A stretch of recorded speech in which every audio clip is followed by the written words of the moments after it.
Good morning. Welcome to the February 27th, 2024 Board of Supervisors meeting special agenda. Due to the timing of the meeting, we're still shaking out getting that all squared up. Anyways, welcome. We early start today because we have some items we're going to do before regular board business. But to start with, I've asked Supervisor Brandon to lead us in the pledge. Everybody, please rise.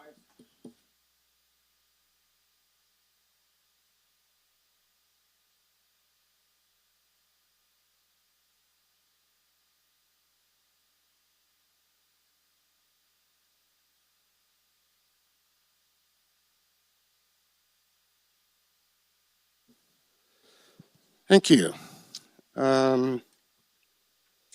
Okay. Yep.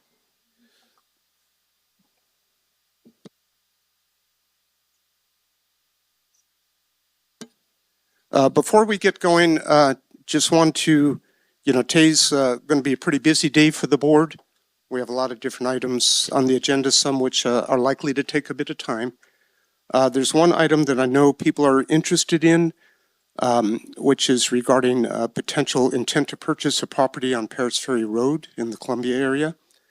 That item is number 8.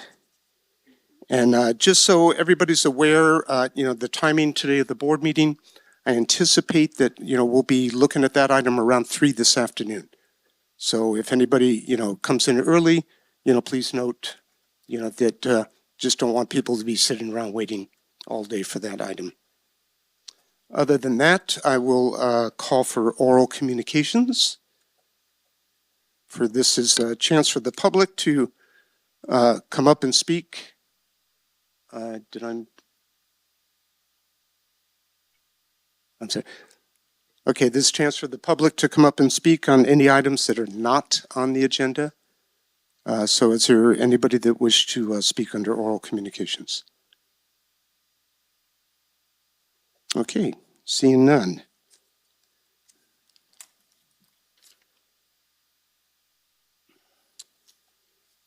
Excuse me.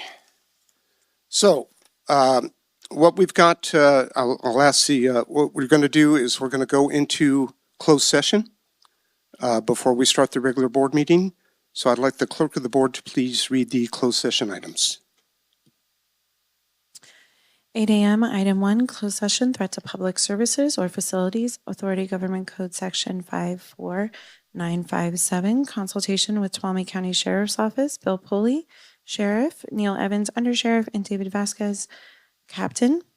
8 a.m. Item 2, closed session, conference with labor negotiators, Authority Government Code Section 54957.6, County Representatives Tracy Riggs, County Administrator, and Sarah Carrillo, County Counsel, Executive Confidential Unit. 8 a.m. Item number 3, closed session, Public Employee Appointment, Authority Government Code Section 54957B1, Public Works Director. Okay, so before we go into closed session, is there any public comment on the closed session items? If so, please come up. Good morning. Good morning. I'm very happy to see you take up the threat item.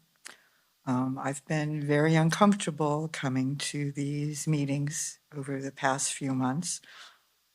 Several of you have talked to me and thought perhaps I should take on the issue from the podium, and there's no way I'd be crazy enough to do that. I did make an arrangement to sit down for lunch with one particular person, even though everyone in this room advised me not to. And I have to say, I got absolutely nowhere. I couldn't even get a word in edgewise, and I had to listen to the same crapola that we have to listen to in this room. So I wasn't able to affect any change or make a difference. I just wasted my time. But it's very concerning to me, and I think I'm aware there's a restraining order, and I think it needs to be extended to more people, especially the 5 of you. And I think the distance needs to be increased. And I hope you come to some at least tentative agreement and a plan during your session. Thank you. Thank you. Any other member of the public wish to speak on closed session items? Okay, seeing none, we are going to go into closed session at this time. The timing, a little difficult to tell, but I anticipate somewhere around 9 o'clock we should be opening back up, but it could be a little bit later than that. Thank you very much. Okay, good morning. Welcome back. Not sure if everybody understood, but we did start our meeting at 8 this morning, and we went through oral communications at that time. Then we went into closed session, and so now we're going to move on with the agenda. I do want to remind people, I said it earlier, we've got an appointment, item number 8, regarding a property in Columbia, that we're going to be looking at discussing that about 3 p.m. this afternoon. So just so everybody's aware of that. And also, there was 2 items on the agenda that were pulled. One of them is item number 6, which is the short-term rentals. Okay, so we're going to pull that and bring it back at a future meeting. I'm not sure which meeting, but it may be March 19th, but we haven't decided for sure. So that one's pulled, and our, 1:30 p.m. number 1, the Tuolumne County Recreation Department presentation, that's pulled into a future meeting as well. So just wanted everybody to be aware. So we'll move to, hang on here. Staff reports, yes, thank you. Okay, before we move on to consent calendar, I'll do staff reports. So invite staff to come up, and if they have anything to report, please do so.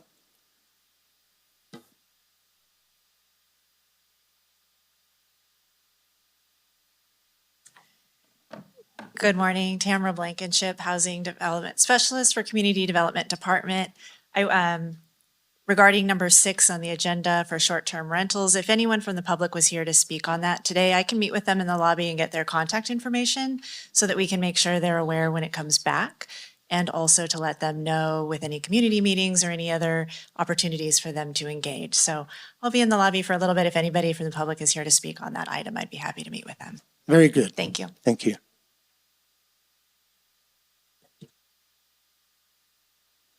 Welcome. Good morning. Oops, sorry. Deb Eskew, Veteran Service Officer.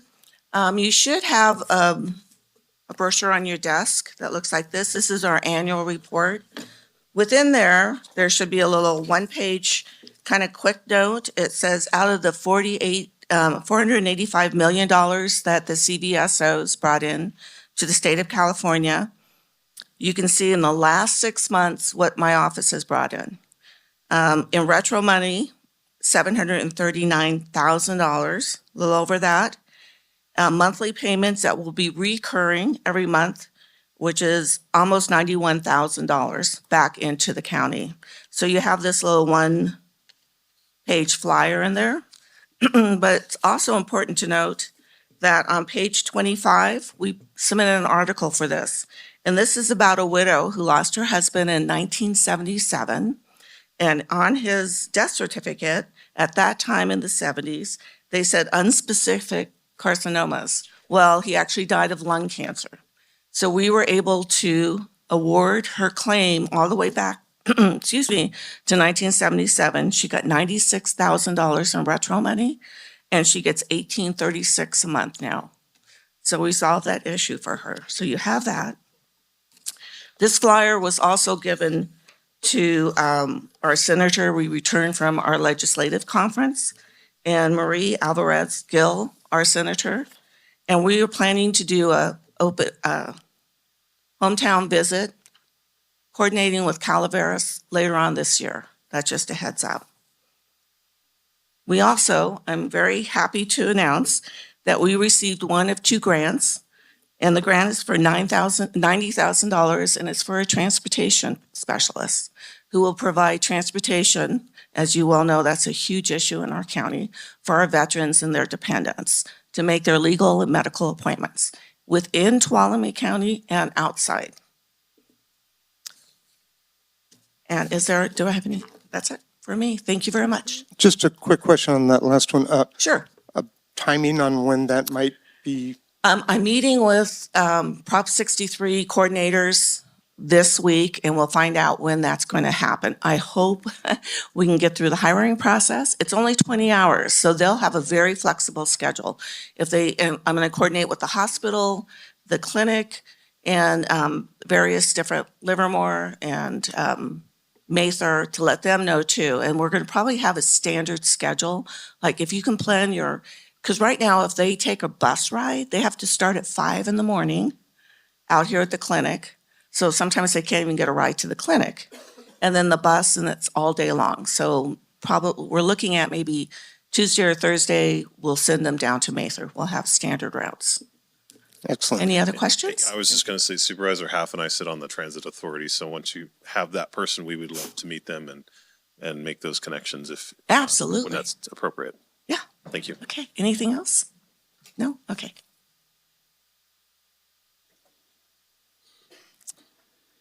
Good morning. Good morning, Debbie Batista, County Clerk, Auditor, Controller, but predominantly right now, Register of Voters. So a couple things. Today is the last day that a voter can request a vote by mail ballot for the office to mail it back to them. So if for some reason you haven't got your ballot yet and you haven't informed us, please call the office so we can get it mailed today, 209-533-5570. You can always come into one of the vote centers or come into our office and get a ballot in person, so that's no problem. You can do that all the way up to Election Day. The other thing is that this weekend, all of our vote centers will be opened up, hopefully. We won't have any snow issues. And so they're going to be open from 8:30 to 4:30. Right now, the vote center that's open is the Resilience Center in Tuolumne. They have had a few voters up until today, so let's try to break that record. Go visit them. They need company. And then the other vote centers that'll be open up is the Resilience Center up in Groveland, the Jamestown Community Center, and the Twain Hart Bible Church. And you can start going there again from Saturday through Monday, 8:30 to 4:30. And then on Election Day, all of the vote centers are going to be open from 7 a.m. till 8 p.m. at night. And of course, my office downstairs is open from 8 o'clock till 5:30 every single day. So the other thing that I want to share with you, because the voters in Tuolumne County rock, is that we've already received back 6,500 ballots as of today. We're a little over 18% of our voters have already voted. Statewide, that average is a little over 8%. So we are double the statewide average. So keep getting your ballots. Remember that there are 12 local candidates vying for 6 seats. So the more ballots that we have in before Tuesday so that we can process them, the more sleep those 12 candidates will get Tuesday night. So help them out and get your ballots in early. Thank you.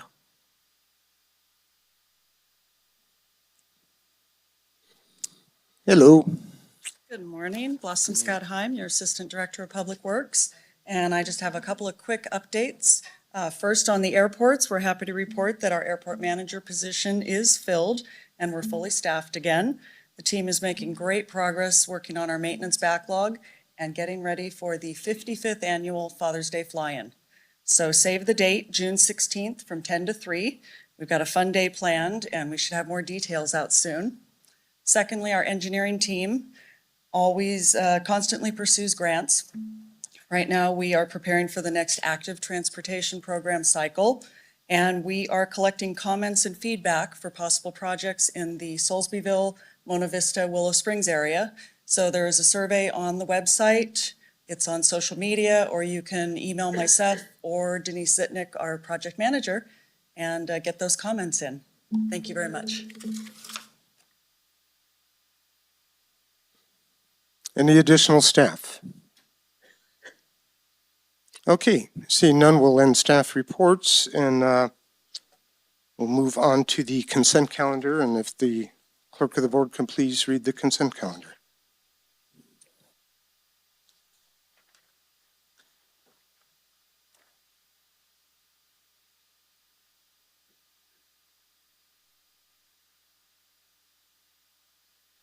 Item number 1, approving the 2024 Natural Resources Committee strategic priorities. Item number 2, approving amendment number 10 to the 2017 through 2019 Tuolumne County Management Association Memorandum of Understanding. Item number 3, approving amendment agreement number 1 with Ford Creeks to extend the term of the agreement and increase the compensation total to $251,245 related to professional design services for the Columbia Fire Station. Item number 4, approving the new Navigation Center Resident Assistant Specification, Assignment of Pay Range and Bargaining Unit. And item number 5, approving the cellular phone policy and replacing the 2023 policy. Thank you. Does any board member want to pull an item? And how about comments? Any board member have comments? Supervisor Brandon. Great, thank you. I just want to thank Supervisor Half and Supervisor Kirk, the natural resource priorities coming forward too. I see that number 1 is working with our utility partners. I know that's been an ongoing priority, but I appreciate seeing that one on there. That's a huge issue for my district. So thank you. And I had one brief comment, which was on item 3, just regarding, I'm just pleased to see the progress moving along to getting that fire station become a reality in Columbia. Okay, is there any public comment on the consent calendar items?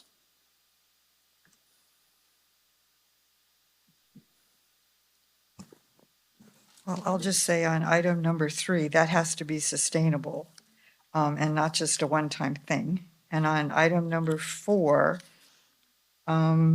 I was kind of disappointed to see the pay range because I certainly wouldn't do it for that little amount of money.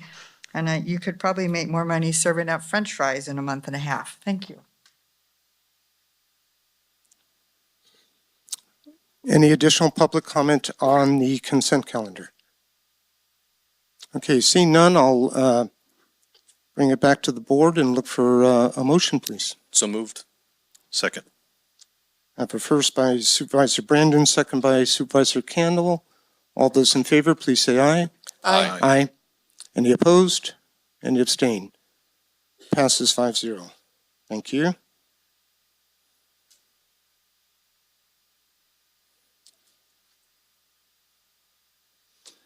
All right. Okay, we are going to move on to item 7. And there we go. Item number 7, approval of the addition of 1 FTE, Deputy Public Defender 1, 2, 3, 4, and Legal Assistant 1, 2, Senior in the Office of the Public Defender. So welcome. Good morning, Board.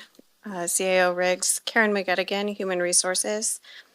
Consistent with counties all over the state of California, there are definitely a shortage of attorneys to staff public service offices. In Tuolumne County, this reached a level of crisis when our public defender's office staffing at one point have reduced to 1 attorney, the public defender himself. As this is a constitutionally mandated service, the county has a responsibility and ethical duty to make concerted efforts to continue to recruit staff for the office. The item before you today is one of those efforts. The addition of a deputy public defender and legal assistant to reduce the challenging caseload in the office as well as to bolster staff support with a goal obviously of recruiting to eliminate the costly contracts that we have with other attorneys right now to handle the misdemeanor caseload. So staff's recommendation is to add the 2 positions, the deputy public defender and legal assistant for the Office of the Public Defender. Okay, thank you. So looking to the board, is there any questions of staff on this item? Supervisor Campbell. Yeah, could you briefly kind of explain about how this is a constitutionally mandated issue and why why is this a pressing issue right now? Well, did you want to answer that? It's a pressing issue. We are required to provide these attorney services to people who cannot afford their own attorney. So if we do not have staffing in the public defender's office, the court can then appoint an outside attorney and the county is required to pay for that service. And so the potential is there that an outside attorney would be appointed, and so the overall cost would be even more if we were having to hire Correct. outside counsel That's to do correct. repeated cases. Yes. Okay, so it's an effort to stave off this concern that we'll just have ballooning costs for public defender. Yes. Okay, thank you. Any additional questions from the board? Okay, seeing none, look to the public. Any public comment on this item number 7?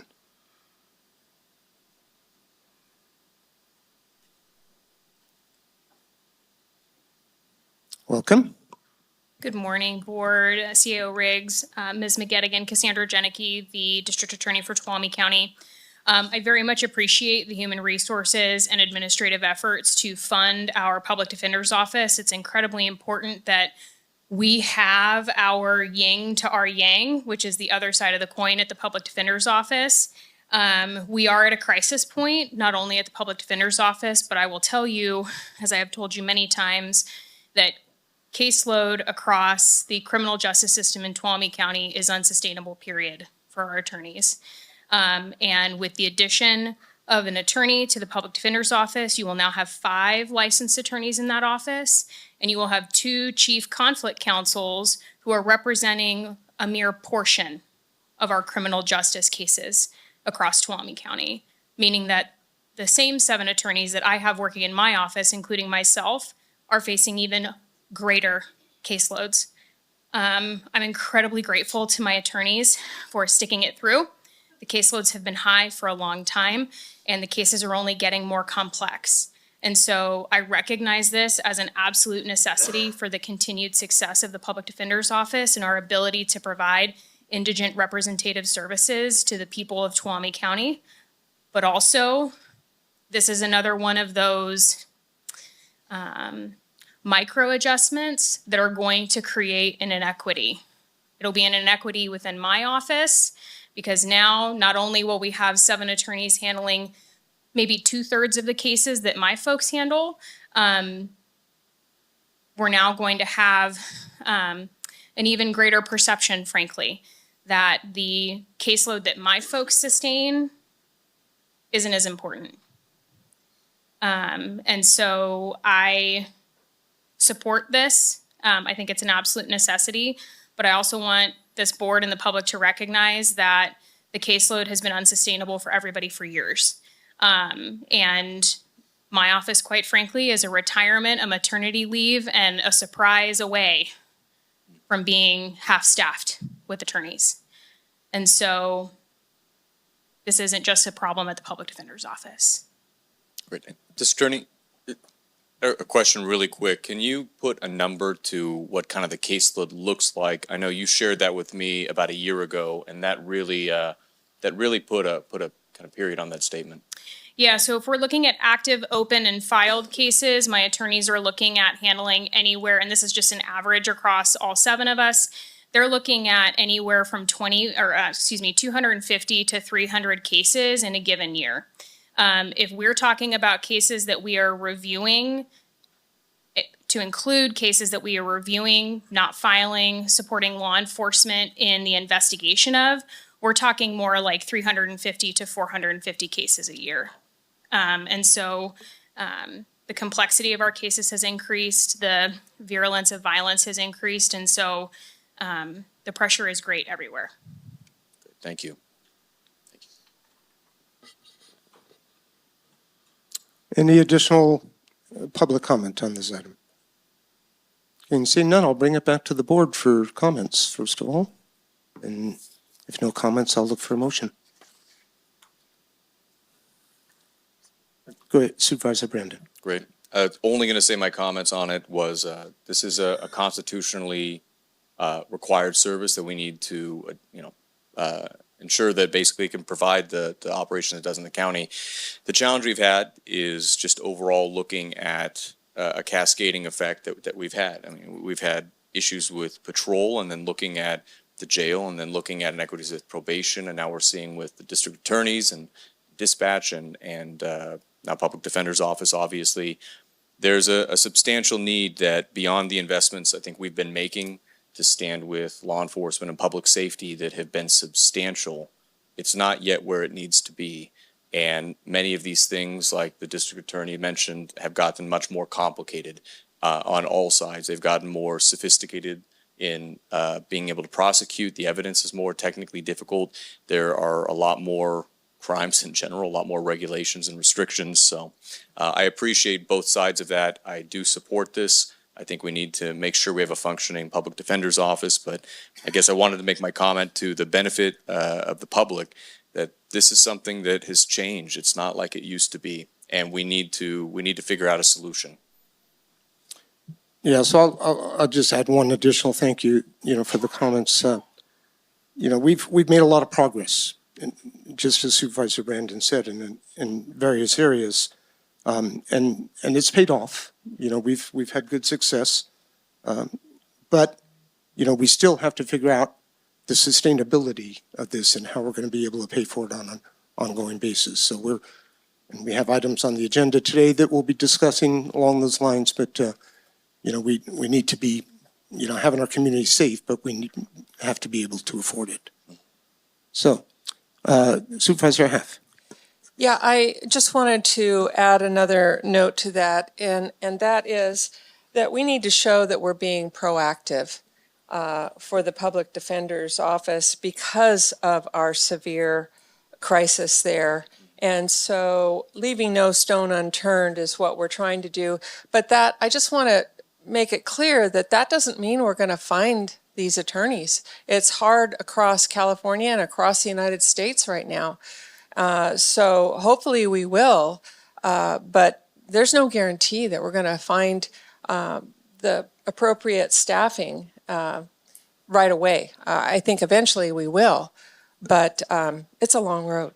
So just wanted to add that. Very good, thank you. Any additional comments? If not, I'll look for a motion, please. I'll move to approve of the addition of one full-time deputy public defender and legal assistant in the Office of the Public Defender, as in item 7. I'll second that. Okay, so motion by Supervisor Brandon, second by Supervisor Haff. All those in favor, please say aye. Aye. Any opposed? Any abstain? Okay, motion passes 5-0. Thank you. Thank you.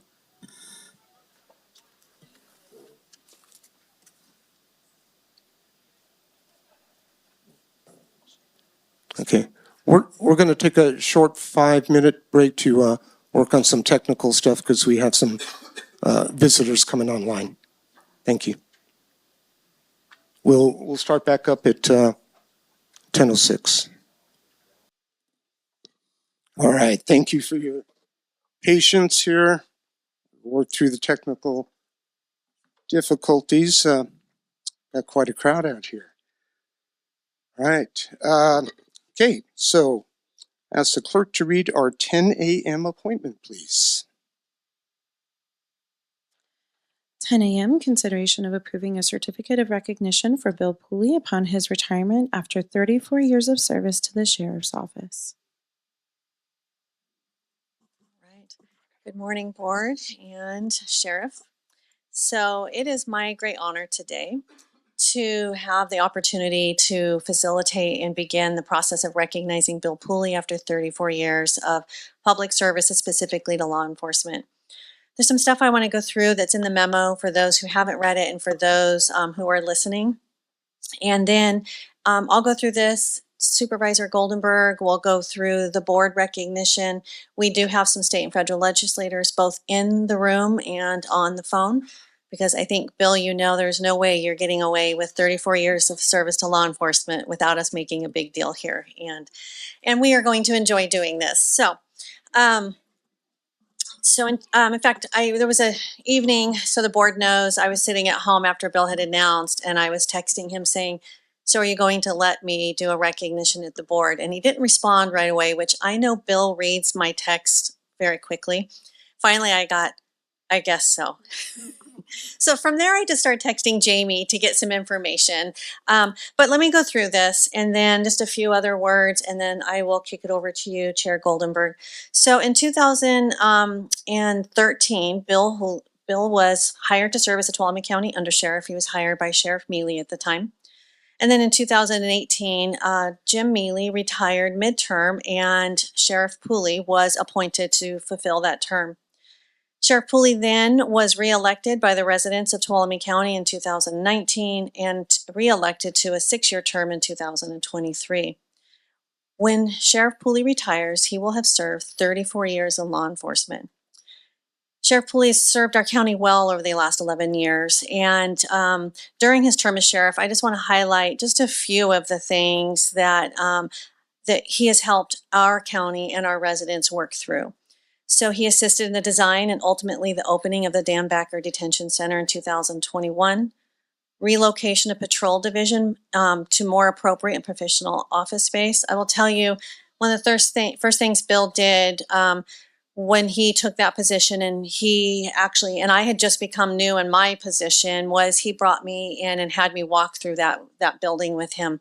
And I was equally appalled that we had our law enforcement officers or deputies working in those conditions, and he and I quickly were able to move with the support of the board to get them out of that location into much better accommodations, which, as you can imagine, helps with morale and the staff feeling appreciated. So I appreciate that Bill was was such an advocate for that. He has helped to strengthen the culture and professionalism within the county sheriff's office.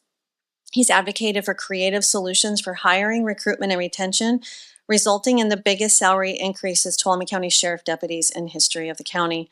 Developed hiring incentives to address shortages in staffing. He was a critical member of our law enforcement team during the 2013 rim fire. He and I spent a lot of time together in that EOC for those 6 weeks of craziness that took place. Although I think he was out of the EOC, out actually working more than he was in. Developed and led a team to address issues related to homelessness in Jamestown. Led his office through COVID-19 response and our community. Encouraged his team to participate in countywide organizational functions to ensure that the sheriff's office was represented. Encouraged his team to participate in the county teams to ensure sheriff's office employees were also represented in the teamwork that was taking place. Encouraged his team to participate in county functions such as the employee barbecue and Christmas luncheon. He also has been working as a member of our county executive team towards eliminating silos and encouraging employee engagement. Successfully advocated to the state for better funding for court operations. Increased participation with the community to enhance the relationship between communication between law enforcement and residents. Some of those examples, you've seen these are, coffee with a cop, cocoa with a cop, shopping with a cop, all of those. And I have gone to some of those, and the engagement was incredible. So next I want to talk about, for those of you who know Bill, you'll see in this memo, I said, so what drives a man like Bill Pooley to serve 34 years in law enforcement? So to know Bill is to know his commitment and his love for his family. If you know his wife, Jamie, they've been married for 32 years. I don't think I've had a single conversation where he has not alluded to how much he cares for his family, his wife, and his son and his daughter. Now he has 2 amazing grandchildren, and I think they're both here. I think Nicole's back there, and his son Marcus is here. So once you learn and understand Bill's love for his family, you learn also why he's so committed to his community. Bill exemplifies the meaning of public servant. He has served the residents of Tuolumne County and Stanislaus counties with passion, dedication, and loyalty, and it's been my honor to work with him since 2013. I did want to talk about a couple of things. When Bill first came into the office, the first thing I remember him doing, you may remember this, that little office that Christina has was where I worked. And Bill was a new undersheriff. He came in and we sat shoulder to shoulder and we went through every line item in that budget. And he asked questions and he learned everything. I believe it's that engagement that has brought the department where it is today. And I am very, very proud to be a partner with him through that. And as I was telling Sarah, I realized through some of this, he and I kind of grew up together, me in the CAO's office. In 2018, when he was appointed, I was also appointed as interim when Craig Pedro, my predecessor, left. So with that being said, I would ask that the board approve the certificate of appreciation and join me in recognizing Bill Pooley for 34 years of public service and celebrate him upon his retirement. Thank you. Wow, Bill. And that's just the beginning. There's more. Bill did ask me a little bit ago on a break. He says, we can just keep this short, right? You know, just we'll move it right along. And I'm not so sure about that one, Bill. So I would look to our board first of all. I'm prepared. I was going to read, this certificate of recognition, but did we have some other comments before I actually read it? Supervisor Cook.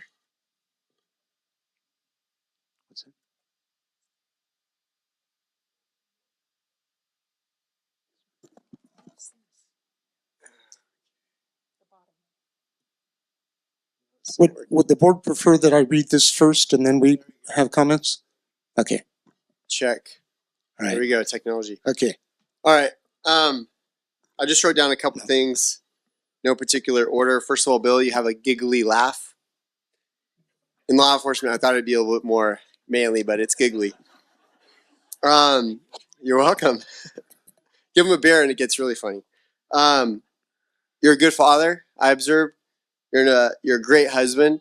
In law enforcement, we lose so many of our spouses, and I think that's the greatest testament. When I think of you, I'm going to try and stay married as long as you, working in a prison. So I appreciate that, and I know your organization probably looks up to you because of that. I also found you to be very approachable when we spoke, always sincere, and kind of like Tracy alluded to. It's a dance especially when you're another elected official. It's a dance with the board, with budgets and with things and personalities and stuff. And I always just found you to be very approachable, and you always brought something to the table. And we, especially in law enforcement, just cut to the chase. What's reality, what's not. And so I appreciate that. One thing that Tracy did bring up that you did leave this department with is the highest pay. I know, when all this stuff happened in society, everybody wanted to defund the police in our community, and it started with you, was we don't want to defund the police. We want to fund the police because in Tuolumne County, we believe in law enforcement.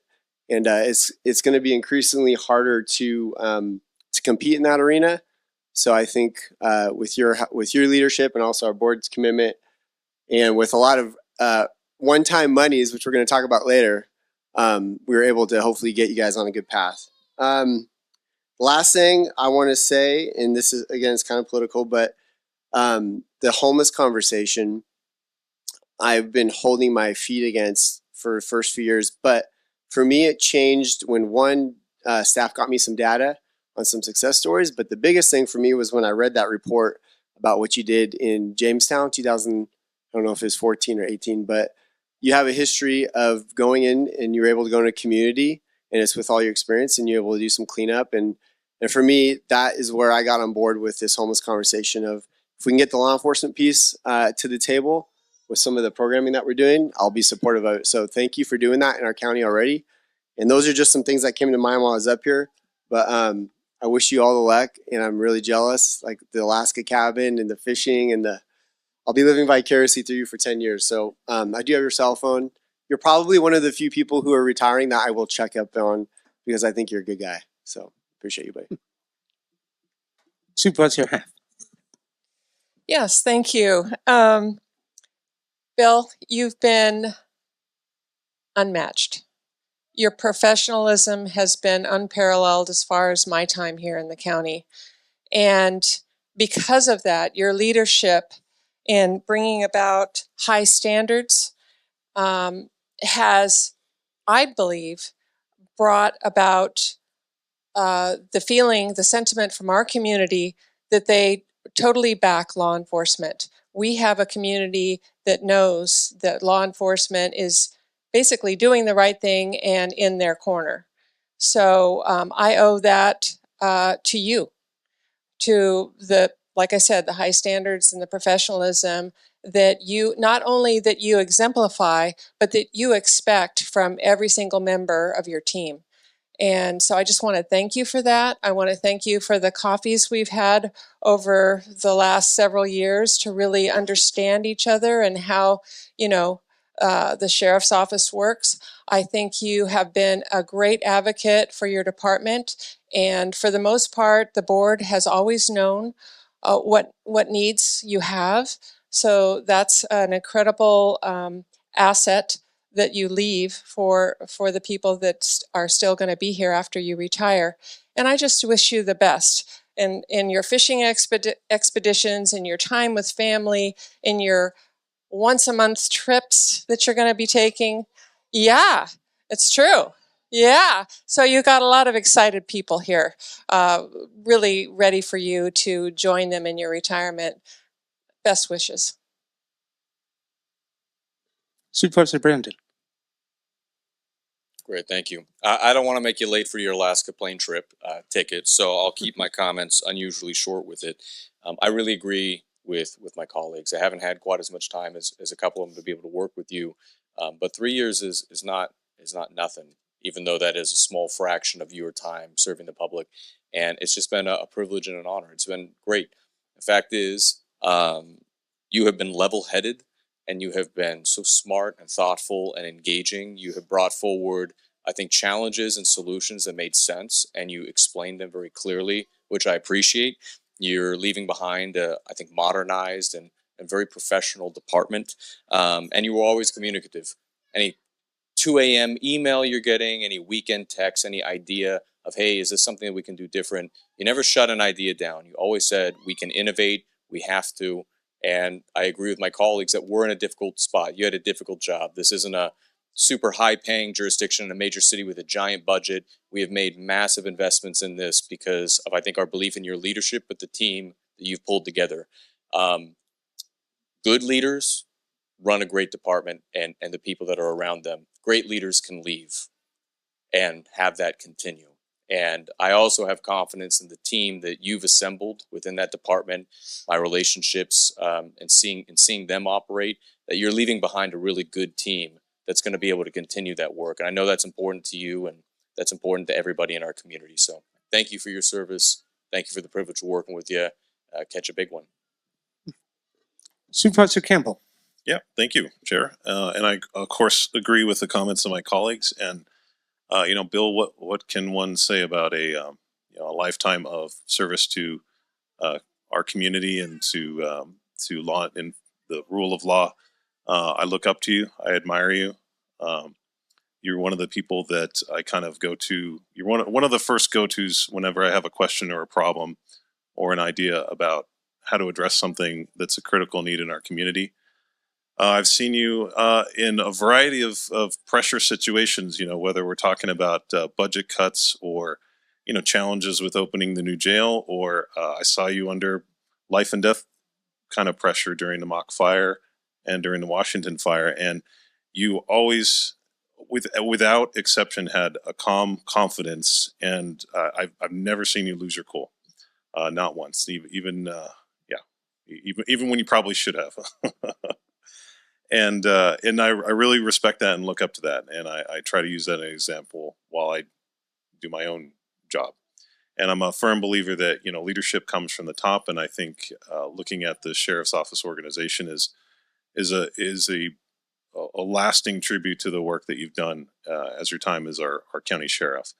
I just think about you've brought us kicking and screaming into the modern era of law enforcement. I feel in a lot of ways. We have a much more professional, we operate in a much more professional way. I look at you've implemented technological solutions like, putting computers in squad cars and having body cameras, and we have a new jail, and we have new facilities for investigation, and just a variety of monumental changes that any one of which would be a huge accomplishment for a sheriff. And the fact that all of them have happened just in the time that you've been our sheriff, I think really says something. So I'm proud to have worked with you. proud to have learned from you and learned from and be able to work with the deputies and staff that you have brought up with you. And I wish you the best of luck, and thank you to Jamie and the rest of your family for the sacrifices that they've had to make in order for you to make the substantial impact that you've made on our community. So truly, I wish you the best retirement.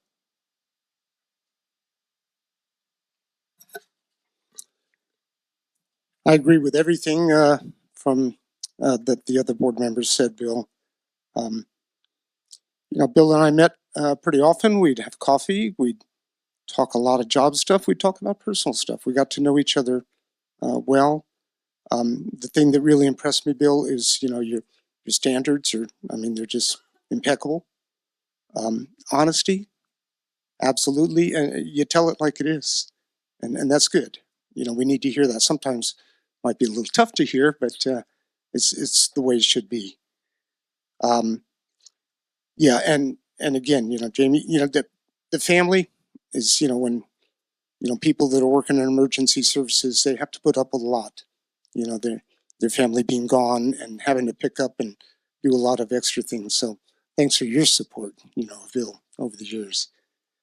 Okay, so I am going to read our certificate here. And it's fairly lengthy, so please bear with me. Okay, Certificate of Recognition, Tuolumne County Board of Supervisors, commending William Pooley for providing 34 years of public service. In 1990, William Bill Pooley embarked on a distinguished career in law enforcement that would span over 3 decades. This career started with the Sonora Police Department. After his time with the Sonora PD, he began a brief stint with the Tuolumne County Sheriff's Office. His talents were soon recognized by the Stanislaus County Sheriff's Office, and they was thought to add him to their team. During his time with Stanislaus County, Bill specialized as a narcotics investigator for 10 years, showcasing his commitment to combating drug-related crimes and making significant contributions to community safety. His exceptional skills and leadership earned him a promotion to lieutenant. In this role, he served as the Chief of Police Services for the city of Riverbank, where he made a lasting impact over 4 years. Bill's journey came full circle in 2013 when he returned to the Tuolumne County Sheriff's Office as the undersheriff. His leadership and vision for the department were further recognized in 2018 when he was appointed sheriff coroner. The following year, he was elected sheriff, a testament to his unwavering dedication and the trust the community placed in him. His re-election in 2023 underscored his continued commitment to serve. As Bill prepares to retire in February 2024 with 34 years of service in law enforcement, he has made many significant achievements with the Tuolumne County Sheriff's Office to reflect upon. His tenure is marked by substantial accomplishments, including fostering a culture of professionalism within the Tuolumne County Sheriff's Office, relocating the patrol division to a modern office space, and playing a pivotal role in the funding, design, and construction of the Danbacker Detention Center, which opened its doors in 2021. His efforts in negotiating pay raises and hiring incentives have effectively addressed staffing shortages, ensuring his department is well prepared for the future. As is often the case, great men do not accomplish greatness alone. Bill has shared this remarkable journey with his wife, Jamie, to whom he's been happily married to for 32 years. Together, they raised 2 children, Marcus and Nicole, and now enjoy being grandparents to Nora and Dean. As Bill approaches retirement, his legacy within the Tuolumne County Sheriff's Office and the broader law enforcement community stands as a beacon of dedication, leadership, and service, embodying the very best of what it means to protect and serve. It's dated February 27th, 2024. So I would look to the board for a motion to, I'm sorry. I stand corrected. Public comment, please, before we move forward on this recognition for Bill. Good morning, thank you. Hi, Carl Rodefer. I sure hope I can get through this. When I think about Bill Pooley, I think about leadership. He's a great family man. A lot of things have been said, but what he is to his team, that's the important thing in that job, is he's a leader. With power comes responsibility, and certainly a sheriff's deputy and ultimately the sheriff himself wield a lot of power out in the field. What Bill Pooley has done to create the team that he has is to create deputies who do serve our law and justice needs. They do keep the peace. They are responsible for our public safety. But it's not just the what, it's the how. He has created a culture of honor, integrity, and professionalism in that sheriff's department, like none other before him. I don't care if you sit behind a radio with a bank of telephones taking 911 calls, or you're wearing a badge and you're out chasing somebody through a farmer's field to arrest them. Okay? Anybody in that sheriff's department has every right to wear their uniform with pride. Pride because of those characteristics that Bill Pooley instilled in them. Bill Pooley, as an elected official, never forgot that he was truly a public servant, and he never forgot, and he reminded his people daily that they are not just sheriff's deputies, they are public servants. So, Bill Pooley, thank you very much. You will be missed. Thank you. Thank you. Good morning, Board. Neil Evans with the Sheriff's Office. I'm the current undersheriff. Just want to publicly thank Bill Pooley for his service over the last years. It's been an honor and a pleasure serving side by side with him. I also think I speak for many men and women for our agency that are unable to be here right now. It's been a pleasure, and I want to wish Bill and Jamie nothing but the best on this next journey. Grateful for so many of the Pooley family and his friends being here to show love and support for him, to send him off. So thank you.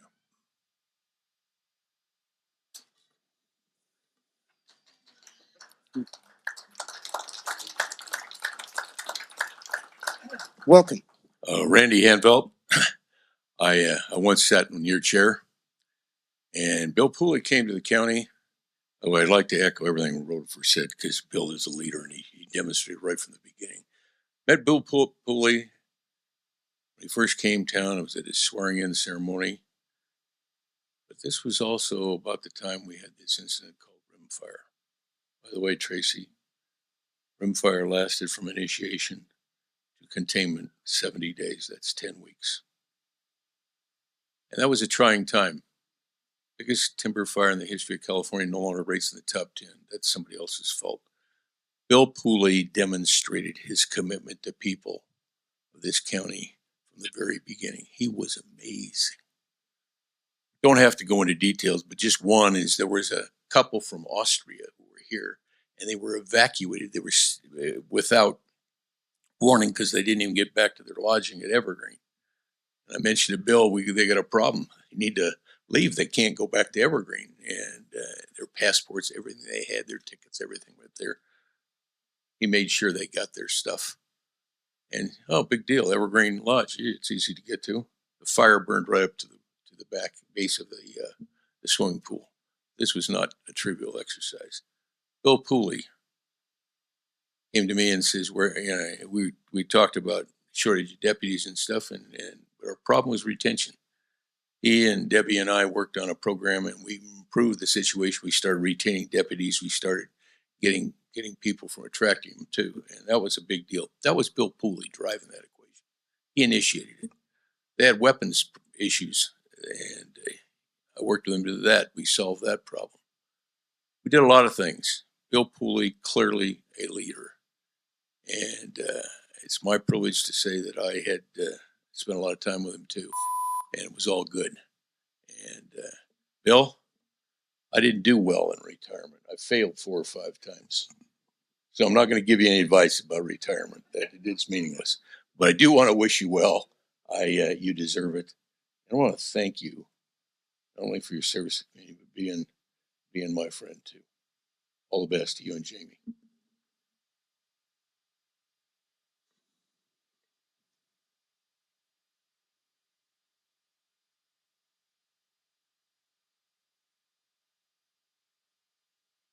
Welcome. Well, good morning, Mr. Chairman, members of the board. My name is Jeff Trixie. I'm the Stanislaus County Sheriff. And so it is an honor to be here today to honor Bill. Bill, for your service to Stanislaus County for 20 years. We certainly appreciate that. And to your service, obviously, to Tuolumne County. And your friendship, as a fellow sheriff, your commitment to the State Sheriff's Association and your work there. I just want to say thank you. So thank you for the opportunity, Bill. Jamie, Godspeed, and enjoy.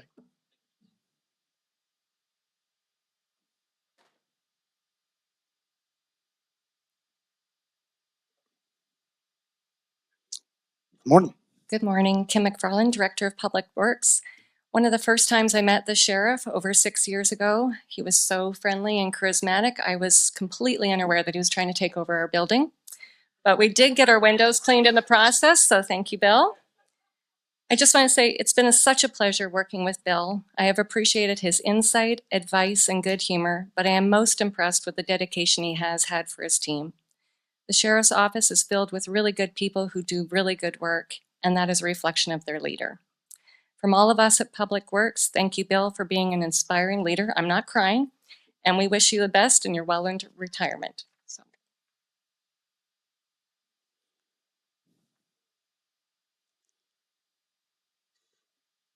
Any other members of the public wish to speak? Okay, I'll bring it back to the board. Any final comments? If not, I'll look for a motion to I'll move to approve the, what is that, a certificate of appreciation for our sheriff. I'll second. So I have a first by Supervisor Half, second by Supervisor Campbell. All those in favor, please say aye. Aye. Any opposed? Better not be. Any abstain? Okay, motion passes 5-0 to approve this. So now we're gonna move on for some presentations here, Bill. And we have a few guests. I believe we have one person online. Hello, Denise. So Denise, can you hear us okay? Yes. Good morning, everyone. And we can hear you. So please go ahead. Okay. We did mail a certificate, so hopefully I got to the board. But on behalf of U.S. Senator LaFonza Butler, we just wanted to take this opportunity to thank Sheriff Pooley for 34 years of public service.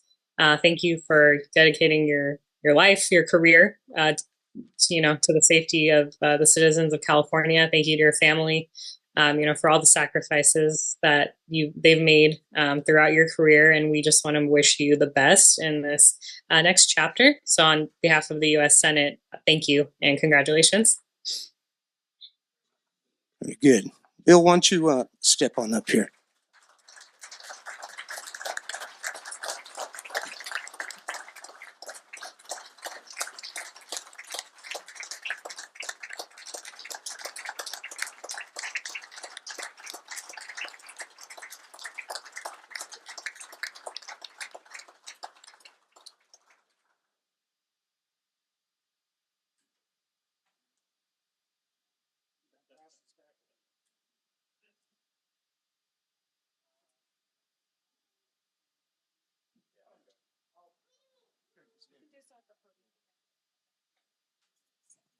Okay, so from the United States Senate, okay, certificate of commendation, Sheriff Bill Pooley, in honor and recognition of your retirement as Sheriff of Tuolumne County, 34 years of dedicated service to law enforcement, Your commitment to the safety and well-being of our community throughout your distinguished career is to be commended. As a United States Senator from the state of California, it's my distinct honor to commend you for your service and wish you the best in your future endeavors. And to sign LaPonza, let me get my glasses back here, LaPonza Butler, United States Senator.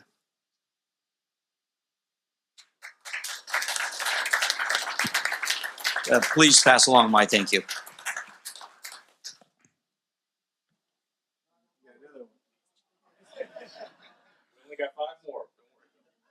Okay, we've already read this one, but this is a certificate from the board.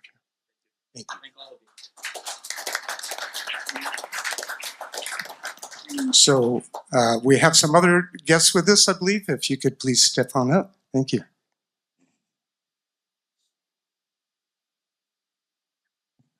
Good morning, Tuolumne County. Good morning, Sheriff. Matt Reed with Congressman Tom McClintock's office.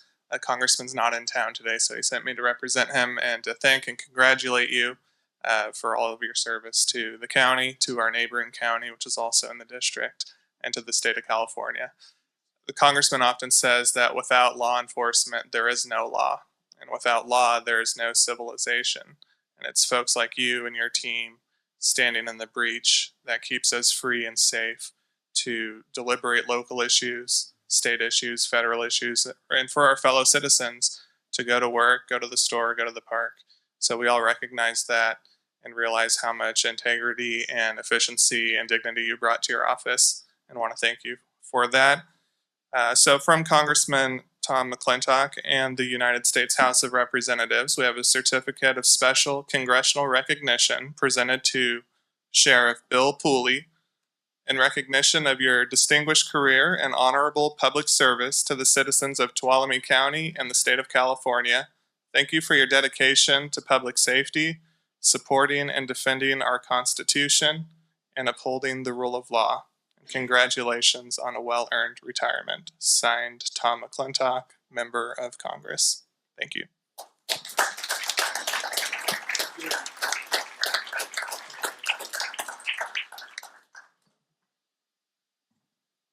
Clear my throat to read all this. I'm just kidding. I'm kidding. One of the nice things, I'll be honest with you, one of the nice things about running the anchor leg at these events is there's not a whole heck of a lot left to say. So, with that, my name is Peter Halajian. I'm a field representative for Assemblyman Jim Patterson's office, and it's been a real honor and pleasure to be here and celebrate 34 years of service to the community.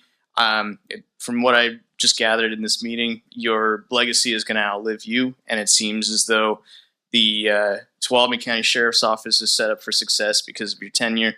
It's my honor to present you this resolution from Assemblyman Jim Patterson's office in recognition of an excellent 34-year law enforcement career.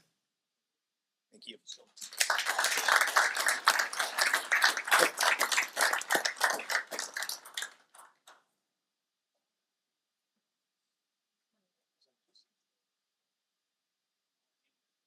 Good morning.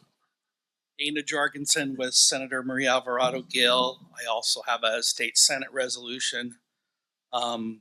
I'll just read the end here. It's for Sheriff Pulley. It's resolved by Senator Alvarado Gill that she takes immense pleasure in recognizing and thanking Sheriff Pulley of the Tuolumne County Sheriff's Office for providing the highest level of service and protection to the local community, and extends to him sincere best wishes for a rewarding and gratifying retirement. And I wish I was going to Alaska too.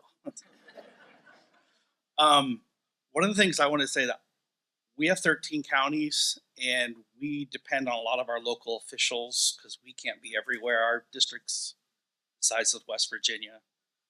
When I've ever been in a meeting with you, I really respected your professionalism.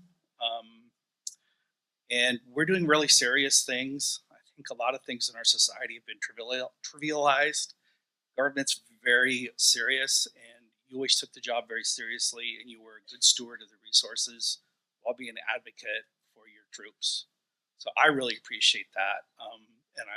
34 years is a very long time, especially for law enforcement. So please enjoy it. Thank you. That's long.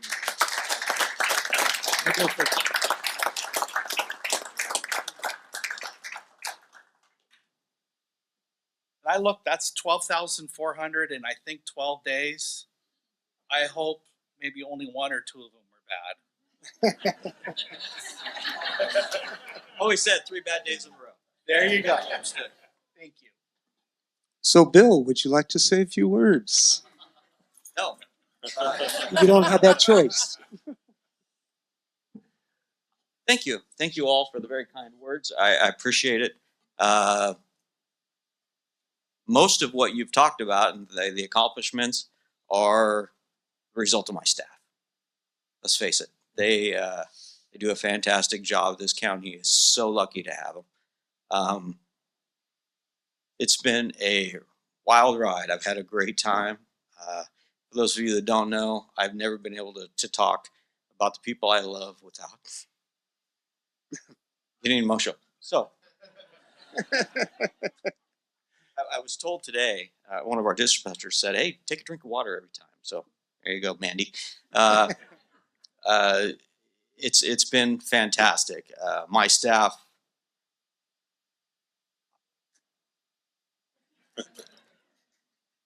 Well, I have to take a bathroom break here in a minute. They're amazing. Neil, Crystal, all my command staff, everybody that has done such a great job, who has supported his office, and myself personally, I can never thank them enough. You know, it's been humbling.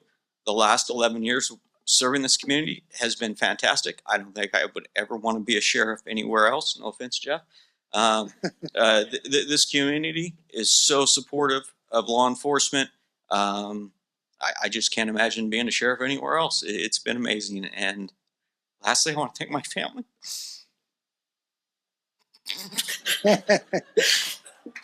All right.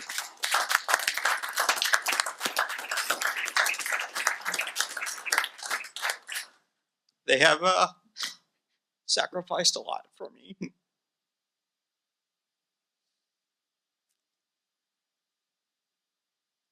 Sheriff once told me that through our job, you get to see the good and the bad throughout our career. A lot of great things, a lot of bad things. And at the end, can you look back and say, was it all worth it? For me, it was. Thank you. Thank you for your service, Bill. Thank you.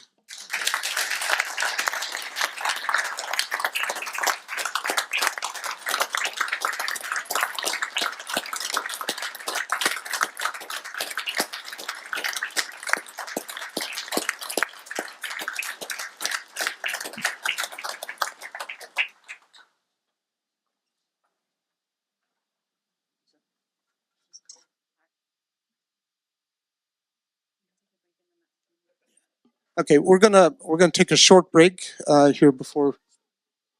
Yeah, well, let's go a little bit long. Let's go 5 after 11. Okay, welcome back, everyone. It was a really nice send-off for Bill. Glad that we had so many people participate. That was really nice to see. So, can I have the clerk please read our 11 a.m. appointment? 11 a.m. Consideration of providing direction on pursuing a sales tax measure for the November 5, 2024 ballot. Thank you. And so Liz, I see you're over there. You have some stuff to share with I us? sure do. Great, thank Yeah, you. good morning, Board. Liz Peterson with the County Administrator's Office. I'm here today seeking your board's direction on your desire to have a sales tax measure added to the ballot for the November 5th election this year. Let's see if I can do more than one thing at a time. Okay, so each year the county's cost to provide its services to the community grows at a rate significantly higher than the revenue the county receives to pay for those services. On average, discretionary revenues, which consist of the 3 main sources of tax, property tax, sales tax, and transient occupancy tax, or TOT as we call it, increase by about 7% annually, while the cost to provide the services far outpace that increase. You can see some rough math there that I did recently. Our expenditures increase year over year by about 14% each year, while our discretionary revenues only increase by about half that. Furthermore, departmental revenues such as state and federal allocations or fees for service consistently decrease each year, which means that there's a greater reliance on tax revenue to pay for services. This is an ongoing trend that most counties in the state are experiencing, and it means when counties like Tuolumne are faced with not enough revenue to pay for increasing costs, we reduce the amount of services provided in order to live within our means. As an example, as your board will recall, during the development of this current fiscal year budget, the board froze 9 deputy sheriff positions between patrol and the jail in order to balance the budget with our existing revenues we had. In Tuolumne County, costs for basic emergency services, fire and law enforcement specifically, continue to be our largest expenses. The county currently has 5 fully staffed fire stations. However, 3 of these stations are grant funded and may be reduced or closed when the grant expires in March of 2026 due to the high cost. In the slide here, you can see the expected annual cost to maintain all 5 staffed fire stations for the next 5 years, including the additional discretionary revenues from the general fund that will be needed to balance the fire fund over the next 5 years. I'm sorry, the font's a little small. Additionally, due to the recent board-approved salary increases to law enforcement positions to improve recruitment and retention, which we heard so much about in the last board item, salaries and benefits for the sheriff's office cost centers alone, so just the sheriff's office, when we talk about law enforcement as a wheel, we're talking just sheriff's office for now, assuming that all positions were funded and not frozen, they increased, salaries and benefits in the sheriff's office cost centers increased this fiscal year by nearly $2.5 million. Of course, next year, as people start to move through their steps, that increase will actually be greater than $2.5 million, and so on and so on. It kind of compounds. This increase illustrates how costs for critical services continue to rise. And one thing I want to point out is this includes no new employees or increased level of service. This $2.5 million increase from last year to this year was just with existing number of staff, existing level of service. Along with a demand to sustain and enhance emergency services, there's also a critical need to invest in the county's aging infrastructure, including the need to improve its roads and buildings, as well as the board's desire to make investments in the county's parks, libraries, and other quality of life services. As a result of the demand to sustain and enhance services while being limited in ways to pay for those services, at your board's workshop in January, there was substantial conversation about the need to review revenue options and focus efforts on increasing revenue. Specifically, the board spent a lot of time discussing the need for a sales tax measure for the November 5th, 2024 ballot. Here in this slide, you can see the 5-year history of the county's portion of sales tax that has been collected. And I do want to mention, too, that of the 7.25% of sales tax that is collected in Tuolumne County, it is distributed in the following ways. So 6% goes back to the state, a quarter percent goes to the Tuolumne County Transportation Authority, and then 1% of that comes to the county to provide local services here by the county. The county's sales tax rate is 7.25%, which is the lowest legally allowed in the state. And you can see here, I listed out some sales tax rates from other neighboring jurisdictions. So Amador County is 0.5 cent higher than us. Calaveras County is consistent. Mariposa County is 1.5 cents or 1.5% higher than Tuolumne County. Stanislaus being, 5.25%, 0.525% higher than us. And then also I wanted to mention and draw your attention to the city tax rates as well. Angels Camp, they're all significantly higher than the county. So just to give you some perspective. So furthermore, 77% of Tuolumne County is publicly managed land. And you can see in the light green and dark green, that's that public lands, and then the pink as well, spread throughout the county. Which means that there is no property tax collected on over 3/4 of the county's land base. This significantly reduces the amount of discretionary revenue received by Tuolumne County to provide services compared to our neighboring counties. You can see in this chart here that Tuolumne County has the largest percentage of public lands compared to our neighboring counties. Of the remaining taxable land in Tuolumne County, each private property owner pays property taxes annually. Yet, only 26% of all property tax collected in Tuolumne County may be used to pay for county services. Of all of the property taxes paid in Tuolumne County, they are distributed in the following manner. So 64% of all property tax that's paid in the county goes to schools, school districts. 26% goes to the county, 5% goes to the various fire districts, depending on where a resident might live. 4% goes to special districts, again, depending on where a resident might live. And then 1% of all property tax collected in the county goes to the city.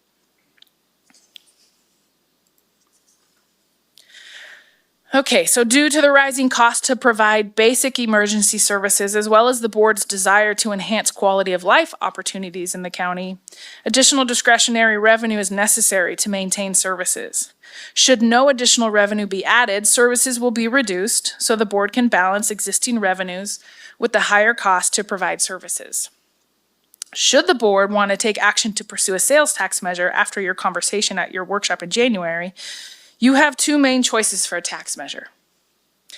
Either a general sales tax measure, which can be used for any county service and must be approved by a majority of those who vote, which is 50% plus one, or a special tax where the tax collected pays for predetermined specific departments and or services, and that must be approved by 2/3 of the voters. Should the board want to pursue a sales tax measure, the ordinance requires a first and second reading. The approved ordinance and resolution calling for the vote would need to be approved by the board and submitted to the county clerk by August 9th. So here you can see a proposed timeline, which would mean the board would review the draft ordinance on July 9th for the tax measure. Then the first reading of the ordinance would be July 23rd, and then the second reading of the ordinance and the board's approval of a resolution calling for the vote would happen on August 6th. And I just, to highlight, as your board already knows, but if you make any changes to the first reading, then we have to go and do another, if you make any changes to the ordinance during the first reading, then we have to go and do another first reading again. So even this gives us a pretty tight timeline. Okay, so staff's recommendation.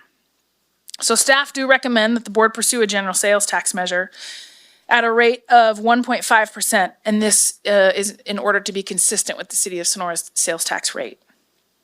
While this general tax could be used for all county services, staff further recommend the board use the revenue to provide services consistent with your already established priority areas, which would be fire and public safety, roads and infrastructure, and community health and prosperity. And I do want to mention that while employee excellence and organizational resilience is the board's fourth priority area, we believe that financial investments in the three above would naturally lead to improvement in the fourth area. So today, we are looking for your board to answer the following questions. So first, does the board want to pursue a sales tax measure for the November 5th, 2024 ballot? And if so, at what rate? And furthermore, we'd like to know, would your board like the tax measure to be a general or a special sales tax? And if the board wants it to be a special sales tax, for what services? Other items for the board to consider include a sunset clause on the tax, though I will say staff do not recommend a sunset clause, as well as maybe a citizens advisory group to provide some oversight on how the tax revenue is being used. There are plenty of other considerations that the board could include in an ordinance, but all of those things would be helpful for staff to know so that as we begin drafting the ordinance, we can make sure that those are included, again, knowing that this is a relatively quick timeline to turn something around. So that is all I have for you today, and I'm happy to answer any questions, but again, just looking for some direction on these specific items. Okay, thank you very much. Supervisor Campbell, go ahead. Thank you, Chair. And thank you, Liz, very much for that presentation. I think that did a good job outlining the basics of what we're trying to talk about here. One question I had is, so we're kind of traveling on the coattails of the city a little bit. They successfully passed a tax measure last year, or a couple of years ago. Does that, what are the features of that tax measure, since it was successful, trying to learn from that experience? Is there a sunset? Are there other groups involved in you know, whether a committee, that oversight committee, and what was that tax rate an increase from and to? Well, I did not do research on that, although I'm happy to do that and circle back with you all. But I will say, as a resident of the city and a voter, I recall that the sales tax was for 1%. So they had already had a half cent or a half percentage, however you want to look at it, sales tax in place previously. So this was a 1% and it was a general tax. So it's used for all general city purposes. Does it have a sunset, and is there a citizens advisory group? I don't recall, but I can circle back with you on that. Okay, great, thank you. Supervisor Half. Yes, thank you. This is more for the public, Liz, than anything else. I think the board knows what community health and prosperity is, but if you could put it in a nutshell, what are we talking about here? Yeah, I mean, we're talking about those internal organizational programs and services like, you know, our building department, but also our libraries and our parks. You know, your board spent at the workshop, spent a fair amount of time talking about like a recreation parks master plan, updating that. And there's been other requests to improve our park services. So it's about looking internally at the programs that we provide that improve the health and prosperity of the community, but then also looking externally about those services that we provide to the public, again, like parks, libraries.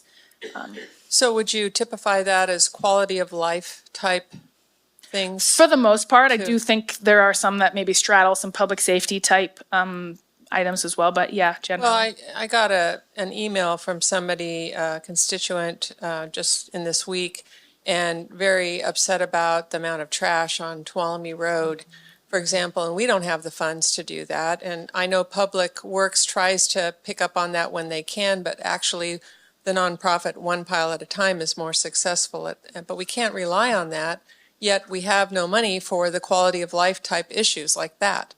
So that would be considered under that. Is that correct? Sure. Yeah. Okay. Like, and as I mentioned the community development department, but like code compliance is kind of what was coming to Yeah. mind there. You know, sustaining that program. Okay, That's a thank perfect you. example. Yeah. Supervisor Kirk.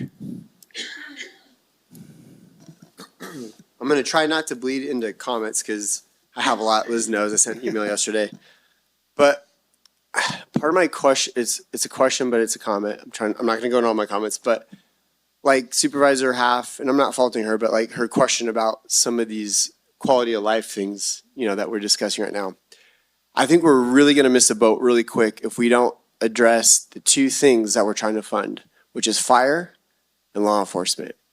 And if the first presentation isn't specific, it is going to fire and law enforcement, but like we're already talking about libraries and trash, and I got the same emails and I get it, but like we're already behind the 8 ball. We're already running out of time. If we don't get together really quick and message what the heck we're trying to do, which is fire and law enforcement, and if we starting with this presentation, and it's not Liz's fault or anybody's fault, because we have to get to this conversation today is, as a board, do we want to move forward? But my question is, I don't know if it's a question, maybe it's a comment, but like I feel like the presentation is okay, but it's fire and law enforcement. And if we don't make it about that, it's not going to happen. And so I think we need to really quick figure out how our conversation is going to go. And I'm not trying to dictate the comment because it sounds like that, but I'm just saying from doing this for 5 years, I think that we're off to a rough start with the things that we want to do. And I think it's fire and law enforcement. So I'm just I think my question would be, maybe were we not clear as a board during the retreat? Was it like, what did you guys hear? Did you hear that we were trying to fund all these things in a master plan and all stuff? Because what I heard loud and clear was we got a major problem with fire and a major problem with law enforcement. So how did we get maybe to where it's getting a little blurred right here? Yeah, I think what we heard was a desire to fund a lot of different things. It is no secret that over half of the county's budget is for public safety services. So, you know, when we talk about needing to fund public safety, and I would say fire and law enforcement, you know, the fact that you combined those two in your priority. Those are our largest expense by far. And so when we talk about needing revenue, it's natural that the majority of the revenue is going to go to those services. But just again, to answer your question, yes, we heard consistent desire to fund other things outside of those. And again, I'll just hit back to code compliance as an example. That whole department, while your board has made investments in that department and has expanded what it is responding to, code compliance, the vast majority of that funding is one-time funding, primarily from the American Rescue Plan. And so when that goes away, then there will be people, but there won't necessarily be abatement funding or other things. So that's a perfect So example. you answered my question, which was maybe a little different interpretation of what I heard, which was you kind of heard a lot of things. And I think my question is more of a question comment, which is I think we as a board need to be very clear today what we're going to do moving forward. Perfect. Okay. Yep. Yeah, and I'll interject real quick and then have Supervisor Brandon go. It is important, we understand what the need is, over 50%, the county's budget is going towards, public safety. But we have questions to answer today to decide, one of them being special tax or general.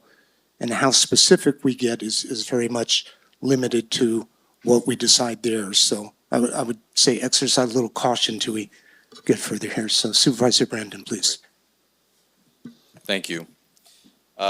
So I just wanted to ask, and this is also, I think, for some of the public benefit, but over the past, say in particular 3 years that all 5 of us have been on the board, there's been a number of basically programs, investments made with the general fund. I just wanted to ask if you would agree, and I know we quantified there for fire, that really where we have put the focus so far has been into, I think, deputy compensation and variety of public safety compensation to address that.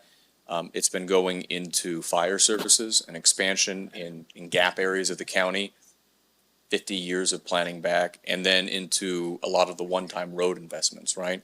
Is there anything that I'm missing in there that have been a kind of an equal level investment? Or would you agree that those were the top 3? Probably, yeah. I mean, without running the numbers. And I do want to just caveat here because I misspoke. Circling back to Supervisor Kirk's comment. I meant to say that over half of our general fund goes to public safety. We have our special revenue funds, health and human services, et cetera. So they have their own sources of revenue and their own expenditures related to that. So I just want to sort of caveat that just to be really That's clear. good. Thanks for that Yes, clarification. It's important. So Supervisor Brandon, back to your question. Yeah, I mean, I off the top of my head, I can't think of others. There might be others, but Okay, appreciate that. And then just to kind of clarify too, so if it's still a general measure, which Supervisor Goldberg mentioned has restrictions, it can't, or it doesn't have restrictions on what it can go to. We individually, though, are able to say what our priorities would be with the money, though not as a board and not in the measure, right? I don't see Might be why a question not. of I legal mean, counsel, tag Sarah in.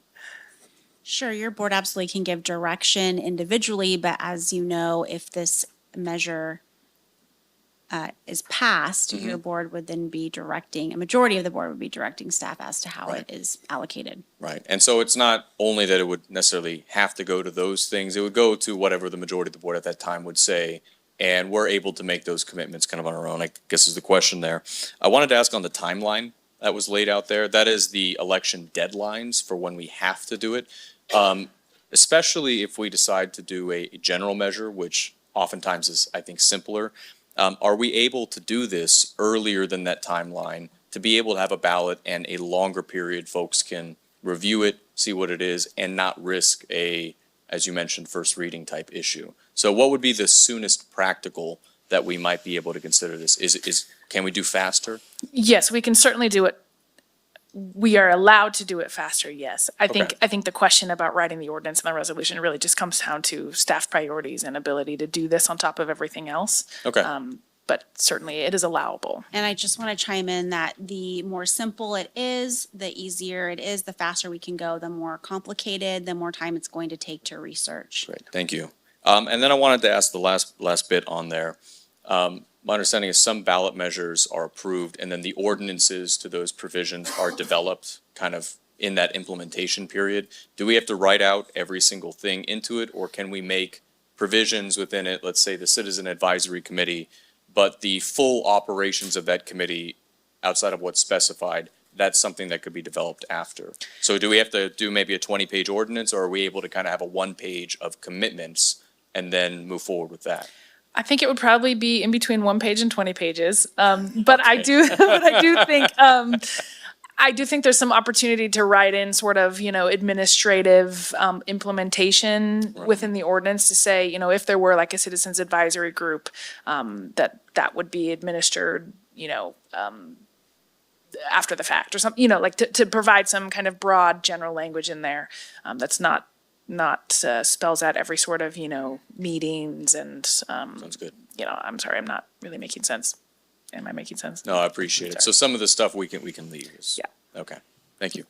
Supervisor Campbell, you had a follow-up? Thank you. Yeah, and I just wanted to kind of go off of Supervisor Brandon's comments about the timeline. That's kind of a concern to me as well, because if we're thinking August, September, really October is when ballots go out. That's like 1.5, maybe 2 months if we're lucky, to do that level. What would you say are the chief obstacles to having a review draft ordinance for the tax measure prior to July, like a month earlier? I mean, is it the drafting of the language? Is it the legal vetting? Because we've had, tax measures in this county in the past that are pretty similar to what's being proposed here. Can we not just make the adjustments to that the community, based on the community input, and then just get it going? I'm just kind of wondering, what was the process to say that it's going to take us July 9th to get it to review a draft ordinance? I just took the deadline of August 6th as the last possible second reading and kind of worked backwards. As Ms. Correa said, it really just comes down to, well, for one, if the board wants to do this, but if you do, how complicated do you want to make the measure? Like if you want to make it a special tax and sort of dole out percentages based on, certain for roads and certain amount for fire, as your board has discussed in the past or approved in the past, that just makes the drafting more complicated in the ordinance. Okay, and you may have stated that, and I might have missed it, but yeah, so you're saying August 6th is the last possible opportunity. That's right. Okay, so if we are there, then we have a problem. So the idea is that we would be there much earlier than that, but you're just telling us what the deadlines are for these things. Okay, I understand now. Thank you. Okay. So I'm hearing what my fellow board members have asked so far. I don't have any specific questions at this point. I'd like to, at this point, open it up for public comment and like to hear the discussion and what their thoughts are on moving forward or not with the tax measure. Sheriff Pooley. I won't cry this time. Hey, a couple quick things. I've been on record for supporting the tax measure since I was the undersheriff and then early on in my time as sheriff. We've done this twice now. The first time we hired a company, we asked for advice on how to get this passed. We didn't really follow that advice. It didn't pass. The second time, and please, Supervisor Kirk, I'm not meaning to call you out, there's a little dissension on how it was going to be done. If you guys are serious about this, this has to be a 5-0 vote. You all have to campaign for it. You have to want to get out there and really do this. When you talk about the record amount of pay that the sheriff's office got, keep in mind, we were 26% behind. We just got ourselves up to average. And now, of course, everybody else is getting pay raises over the years. We're going to be behind again. We're doing very well in the area of patrol. I still have a number of vacancies in the jail. In addition to that, we have the frozen positions. Our dispatch, we're down to 5 dispatchers right now. A lot of that's due to retirement and folks moving out of state. But hey, we've got to be able to recruit the brightest and the best. And unfortunately, in today's day and age, that costs money. So if you folks are serious about this, I would very, very much encourage you. I think all of you have some sort of social media platform. Let's ask these questions of the public. What are you willing to support? What are you willing to do? And let's get their support and buy-in before we move forward. And I can't stress it enough. Everybody has to be on board. This has to be a push. You need to get the fire unions. You need to get the DSA on board. Any other unions or social groups. You've got to get this buy-in. We can't just put it on the ballot and let it go, because we will lose again. There's no doubt in my mind. And, you know, I'm hoping that the third time is the charm and you guys will get this passed. But if you don't, we just look silly. I'm being honest. And so I would really encourage you. I know Ryan and I have been out. We've been campaigning. Jared and I have been out. I hit the campaign trail pretty hard. We came very close last time. I think you guys can push and get this over. I'll be happy to help when I'm not in Alaska fishing. But I can't stress it enough. Be strategic about this. Be thoughtful about this. And you have to have a campaign to educate the public. So that's just my advice as I'm going out the door, and thank you for your time.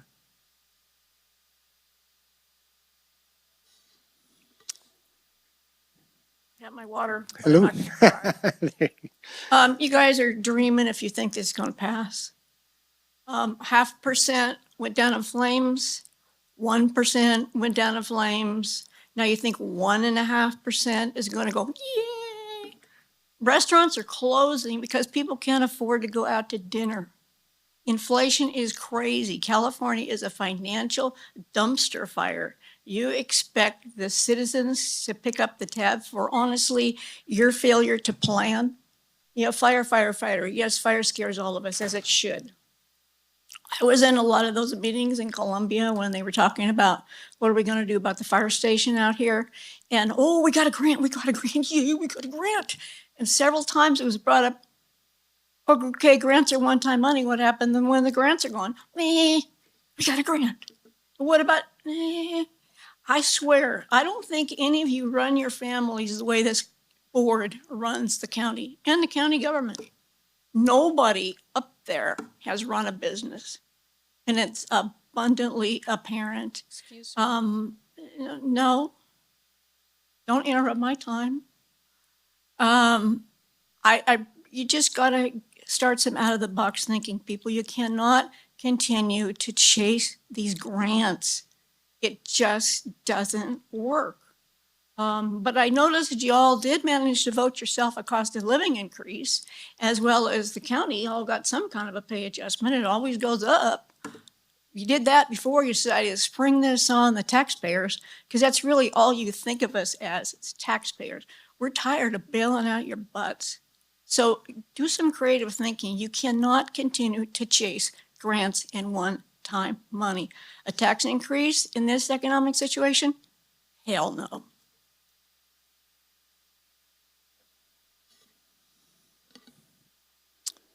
Hello.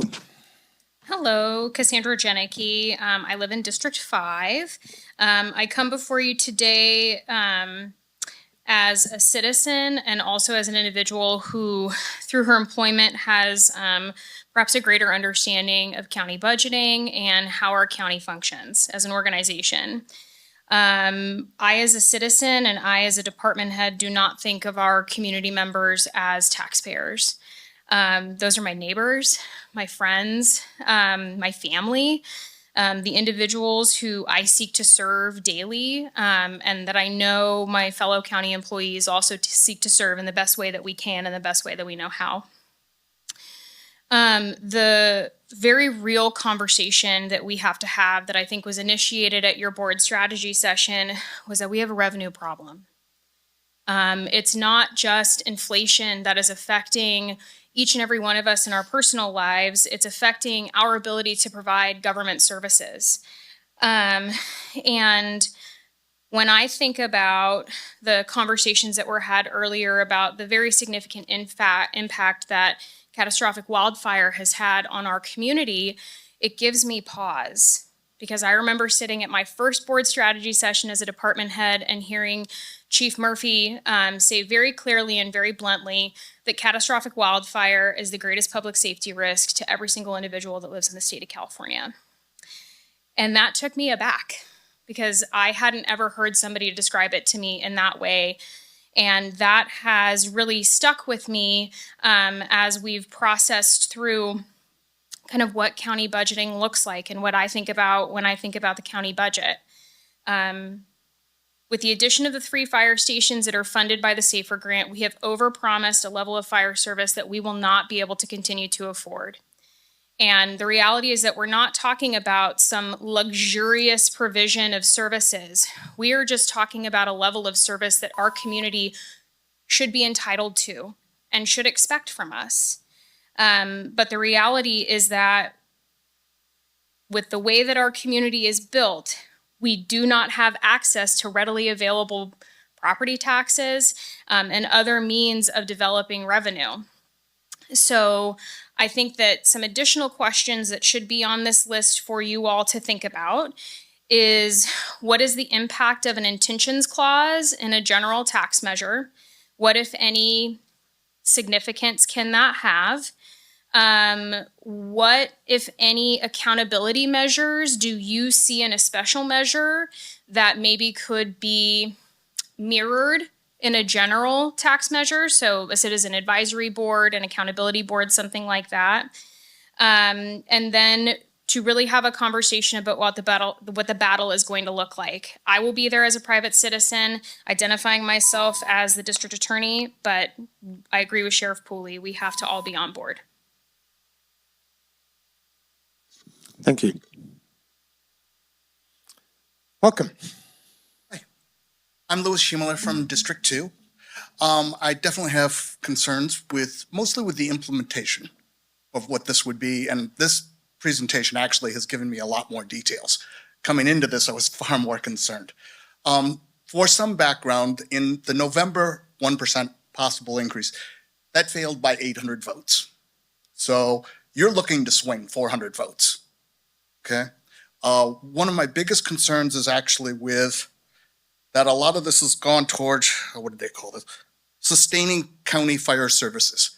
And about a month ago, I was at one of the fire safety advisory meetings. And I tried to get them to actually just add to their priorities a discussion of what we do with the multi-acre hazardous vegetation. And I mean, I was shut down, and I really think it was not even professional how I was shut down there. If you look at tomorrow's agenda for the fire safety, you'll actually see the items that they really want to fund. Okay, and the second one is my highest concern. That is for basically to hire vegetation inspectors. Now, without a vegetation ordinance for the multi-acre lots, that's not where the inspectors are going. The inspectors are going to enforce zone 0 protections, that extra 5-foot perimeter around. Now, when we take like the Washington fire, had that been a windy day, putting 5 feet of concrete around all of the fairground buildings would have done nothing. I mean, we would have lost Sonora, basically, had that been a windy day.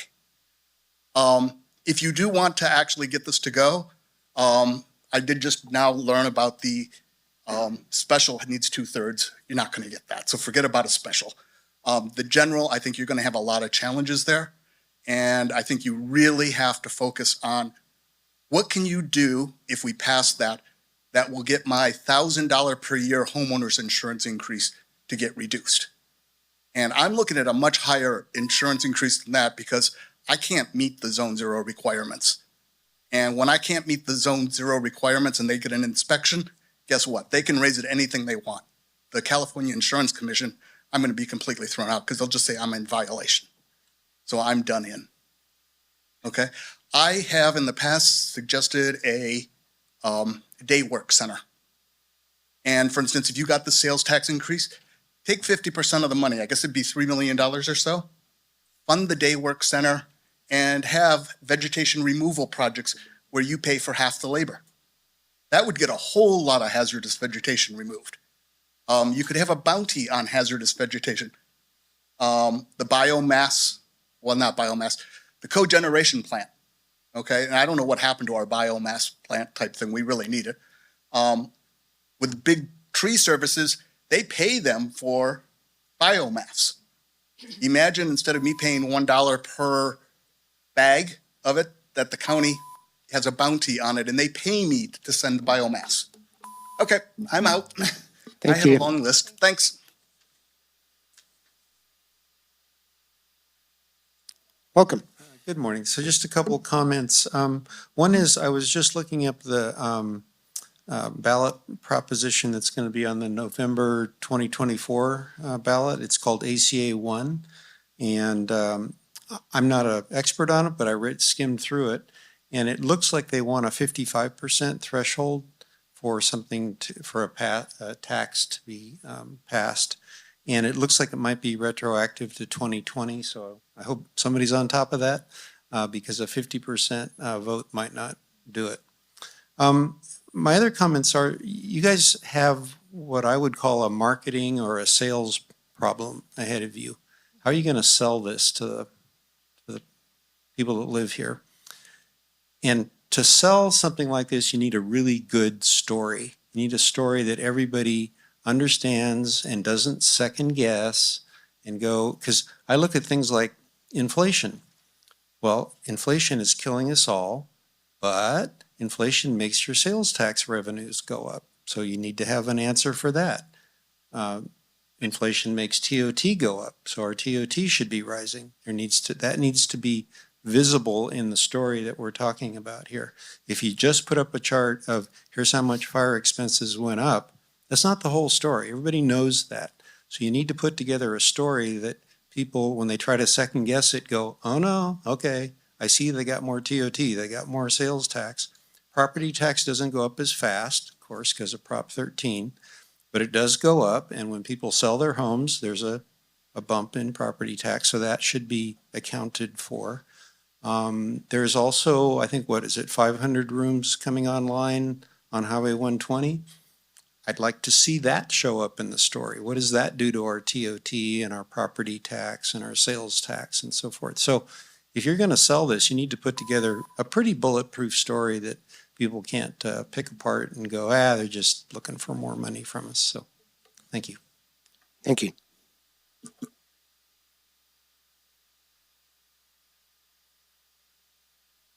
Welcome. I wasn't even planning on speaking today. I'm Matt Hawkins, council member, former mayor, and District 1 candidate for supervisor. So I'm not going to say if I'm for or against the tax, but I would like to talk a little bit about the city, and then I believe the mayor is going to follow up behind me, so maybe this will help everyone out. I highly recommend doing what the city did and going with a 1%. It's clean, it's understandable. And at the same time, we went for a general tax, but what we did with the general tax was we made it very pointed. Your money's going to go here. We will follow up with us. It's a yearly, just the way we handle our budgets is a little bit different from the county because the counties is so much larger than the cities. I highly recommend for the county to do that general tax. So you get that 50 or 55%, whatever it is. Have it very pointed. And then make it very clear to the public what you're going to do. With the city, we got almost a 60% buy-in, which was amazing. If I will say this, I think if we don't get some sort of new tax, as much as I hate taxes, we're going to lose our fire. We're going to lose a lot of our deputy sheriffs. I do not want to see that happen to our deputy sheriffs, our sheriff's department, or CAL FIRE and county fire. It's extremely serious. Many of the issues that the county is facing now was made way before even the supervisors that you guys replaced came on board. I mean, we have CalPERS, we have all kinds of different things. And then, of course, the state always comes up with a new law to try to saddle the counties and the cities, and it just costs them more money. So all that came on board before anyone here was on the board. So just my suggestions, but I really would, I'm sorry it disagrees with staff, but I really would stick with a 1% in my opinion and out campaigning and talking with people, and I would go for a general, and everyone needs to stick together. Everyone needs to stick together and campaign for this. Thank you.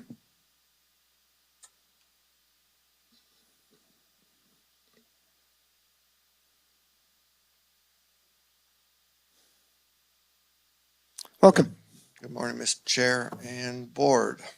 So, I'm not going to tell you much of my opinions of what you should do, but rather try and inform you of what the city did and what I think made a difference for the city. So, we tried two different ways. You know that we passed Measure I, which was allotted to public safety, and then it was, I forget what the term is now all of a sudden in front of you, but it was given away where it was determined what it could be spent on. In a decade, essentially, it was all gone, because that becomes the new baseline. And as soon as it's a new baseline, everything goes from there and it disappears very quickly. I fear that if that is the structure here, that will be the same thing, and it just won't sell very well. Measure Y, we approach differently, and we made public safety, public works, restoring our roads and our staff a very important component of it, but we sold it especially as an economic development project where if we don't get ahead or at least keep up with the spiraling costs of public services, we won't be able to deliver them. So one of the that was the intent. It's something that we have been trying to ingrain in the structure of the city council, in the culture of our city council, because one of the things that I am quite happy that I got put into this was a 20-year sunset. That is a constant reminder to future councils that if this is squandered or seen as squandered, it will not be renewed and it will leave the city in an awfully awkward position. We emphasized the need. We were on the edge of a fiscal cliff and not knowing where to turn. I imagine the county is in a very similar position, but that has to be clear, and it has to be clear what happens if we don't get it. So I would personally lobby for the 1%. I still cringe every time I have to go pay the extra amount that I do in the city. And more than 1% seems like an awful lot. With that, I wish you success and the capacity to create the trust needed to do this type of thing. And you will have to be unanimous and actually go work on selling it. Thank you very much. Thank you. So I stand between you and lunch, evidently. Hopefully I'm last here. I'm not going to cover the same ground that was already covered by our public colleagues here, except to add to the city's experience, which I was very much involved in. And I think a lot of that was because of a willingness to have openness, engagement, and transparency with the public. And the focus was on building a strategic plan for the city to be economically viable going forward. And that's, I believe that is what pushed the vote over. I don't have statistics, but I think that was a big factor. And if we could do that for the county, I think that might do the trick. I just want to cover a couple quick things. Everyone's already covered inflation. I mean, those were choices that we made in how we handled COVID, shutting down businesses, and all kinds of other social choices that we made in terms of redirecting cash from the federal government and the state. And that's outside our sphere of influence and control, frankly, although we should all go vote about those things. But I would like to suggest that this really is about the public trusting that we will do what we say with the money that they're going to potentially entrust us with. And that has to do with, I think, how transparent we are with how we're spending the money that we have today. I know it's a little late now because we're coming up in November, but any way that we could communicate with a very clear message with the public in terms of how we're spending the money that we already have. And this is why we're having to ask you to give us more and trust that we're going to do something different with this than we've done with the past, or just that it's going to be better. I think that's really important. The other thing I'm suggesting is that raising taxes is a tactical short-term thing that we have to do because we've kind of found ourselves being driven into a corner. The strategic thinking that I'm advocating that we apply is that we grow our way in the future out of this problem, that we focus on building, that we focus on job creation, that we focus on expanding business. That anyone comes to the county and asks to go build a building or build a home to bring someone in, the answer has to be yes, and how can we make that happen sooner for you? Because that generates property taxes, which is the number one revenue generator. It increases population that are going to be buying things, products here, and job creation. And it just, that prosperity is how we deal with revenue long term. And I understand we can't do that by November, but let's be thinking that way. Thanks. Thank you. Good day.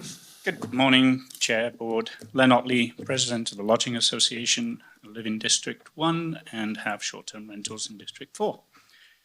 Somebody's just stole my thunder, thank you. I was going to say, we're kind of in a chicken and egg situation here. We want to grow the economy so that we can have a more reliable tax base. But we can't grow the economy because we don't even have the fundamentals of infrastructure here: fire, roads, safety. So I totally agree with the 1.5% increase, because I think that's what we need. And that will give us enough personnel for fire, police, and hopefully get some of our roads sorted out. I agree with the Citizen Oversight Board, because obviously, just talking to a few people in the past week, we do have kind of an anti-tax sentiment in Tuolumne County that's well known. And I'm pretty sure a special tax would not pass. So having a Citizens Oversight Board and an independent audit hopefully will assuage some of that reticence that I hear about right now. So really, everybody else has already said what I was going to say, but until we can actually improve our infrastructure and our safety, and fire safety especially, we're not going to be able to attract the businesses and the new homes and the population that we need to be able to grow the economy to the point where we can provide all those services. And like you were saying, you know, if you look at the amount of land that we actually have and the amount of property we have, it's tiny compared to the amount of roads, for instance, that we have and the amount of stuff that we have to cover. So the only way to do it is grow our way out of this. And the only way to do that is provide the infrastructure that we have in the first place. Thank you.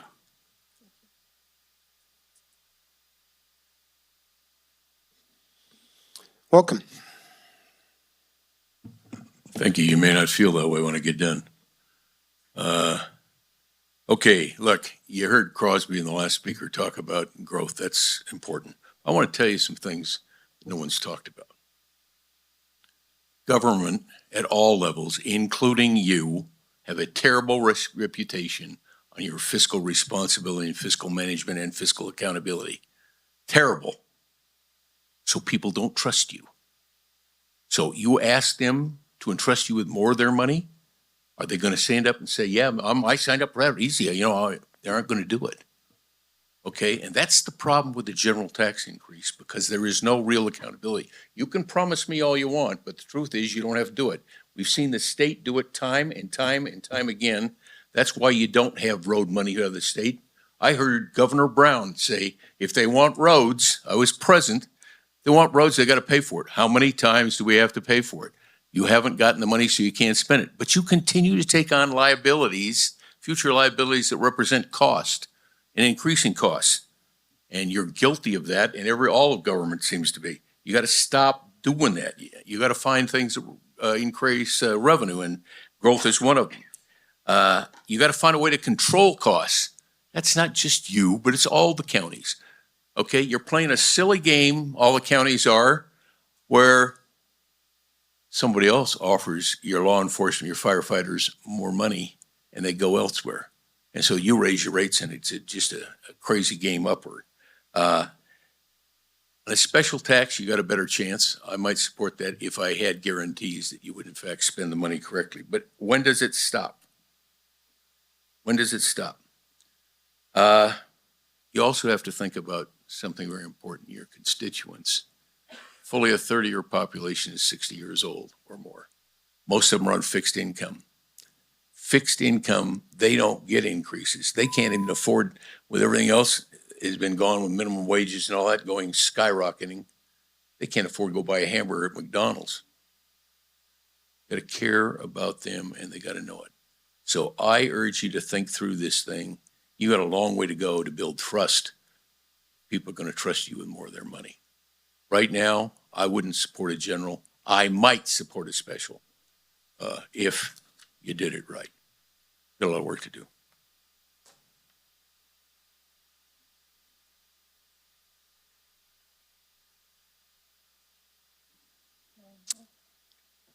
Welcome.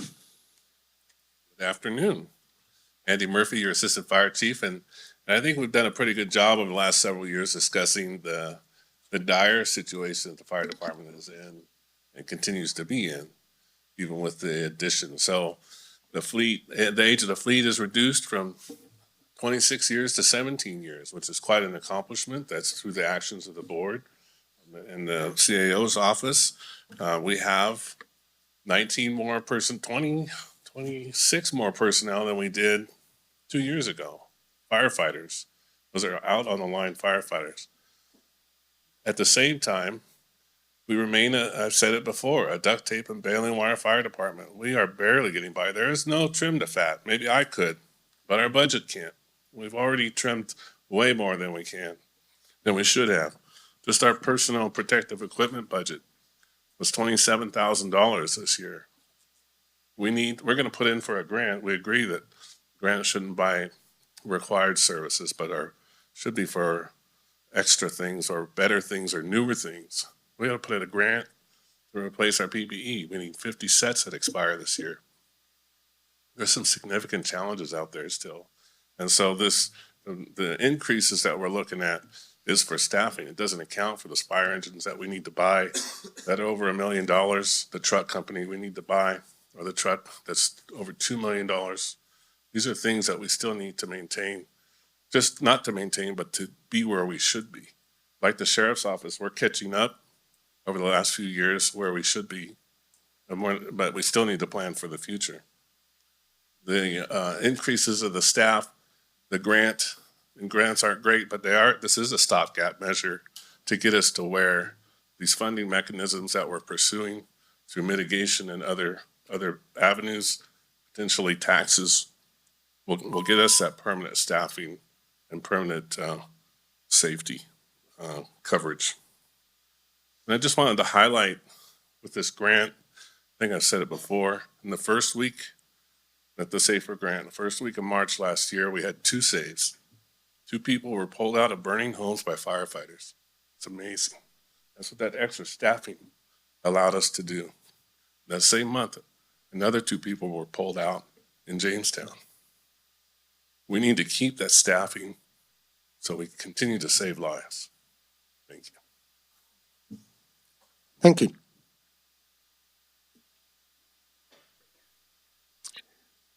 Welcome. Good afternoon. I'm McFarland, Director of Public Works. It's no secret that the revenues we receive for roads are insufficient and have been for a long time. We have years of deferred maintenance and our roads are literally falling apart. Over the last 2 years, your board has approved approximately $5.3 million in one-time funds for road projects. And we were able to either pave or it's in the middle of paving, reconstructing about 10 miles. Every road project is different, and some of the roads are obviously not good candidates for overlays. But with an additional $1 to $2 million a year, we could make a real difference on some of the major and minor collectors in the county. We'll continue to lobby for additional funding from the state via a greater piece of the gas tax allocation and perform more work in-house as talent and public contract code allows, but we do need to take care of our roads now. And I just want to update you that we are updating our PCI with NCE, an outside consultant, and we should have a report to the board in about a month. Thank you. Any other members of the public speak? Okay, seeing none, I'll bring it back to the board here. Supervisor Campbell. Thank you, Chair. So this is a real good conversation. I'm grateful for the feedback from the community, and I agree with a lot of what was said. I think there were some things said about the reputation this board has for fiscal responsibility. I highly disagree with that. I think this board has a better reputation for fiscal responsibility than certainly many boards in the recent past history, because you just heard from our road superintendent, or our public works director, you just heard from our sheriff, you just heard from our fire chief that we've made gains in these areas. We're catching up, was the phrase that Chief Murphy used. But what we're talking about now is planning for the future, and that is what this county has failed to do for decades. And so we're in a place right now where we have almost caught up to where we should be in terms of the services that I think our community expects and what they deserve and what they're entitled to based on the taxes that they pay and the authority they give to us to make those decisions on their behalf. But what are we going to do in the next 5 years, 10 years, 20 years if we are not planning for the increases in the cost of these services that we know are coming? So the train is coming down the track. We see the lights up ahead. We know it's there. Are we going to do something about it, or are we just going to stand there and just not move? So that, to me, that frames the whole discussion that we have right now, which is talking about a sales tax measure. You know, I really am grateful for the comments that we need to be united on this. And I spent a lot of time fighting and trying to make sure that law enforcement, that fire service are funded. I know other supervisors have as well. But we have to reach some kind of an agreement. Maybe it's not going to be exactly what any one of us wants in terms of a sales tax, but we have to accept the basic idea that something of this nature is necessary. That's I think if we come away today with that, we'll have made a significant achievement. And I'll commit right now that I am willing to follow the will of the board. If the board makes choices and decisions that are maybe not my first preference, I'm still going to support that, because I think the overarching idea that this needs to happen is that important, that I'm willing to support what the will of this board says, because I trust this board, and I think it does have, we are a very fiscally responsible board, and I trust those decisions. So we're at a place where you've asked us these questions. Does the board want to pursue a sales tax measure on the November 5th ballot? I think yes, that we should. Some members of the community brought up the question about 1% versus a 1.5%. And I honestly am curious about that too. What would be the fiscal impact for a 1% versus a 1.5%? Would that not get us to where we need to be? Would it just be kicking the can down the road to do that? My reasoning for asking is the simplicity of a 1% increase versus a 1.5%. Head back here. There we go. So this is the history of sales tax that we've collected over the last, 5 years, and then what's budgeted this year. And I do want to clarify what we budgeted, about $7.5 million. It's likely we're not going to meet those projections. My guess is we'll probably be more around in the $7 million range, but maybe even a little less than that. So assuming that we were in the $7 million range of what we collect this fiscal year, a 1% sales tax would be an additional $7 million. A 1.5% sales tax would be about $10.5 million. As far as your question on, I'm sorry, does this get us to where we need to go? Was that your question? Yeah. Well, I mean, here's an example of, just for fire, what we estimate we will need just for the stations and the personnel. And Chief Murphy brought up a good point. This is not to replace any additional apparatus. Our fleet is still around 20-ish years old on average. So, if in 5 years we need 6.5 million just for fire, just for operations, and then, we think about all of our other costs, our sheriff's office and, those other things. I will caveat that with the reality that we do have other revenue increases like TOT, and we do have other, we do have like additional lodging that we anticipate to be coming on and to be increasing our TOT revenue. However, we also need an additional fire station on the Highway 120 corridor that we estimate will cost, or an emergency services building, as your board, as we've discussed about the CFD conversation.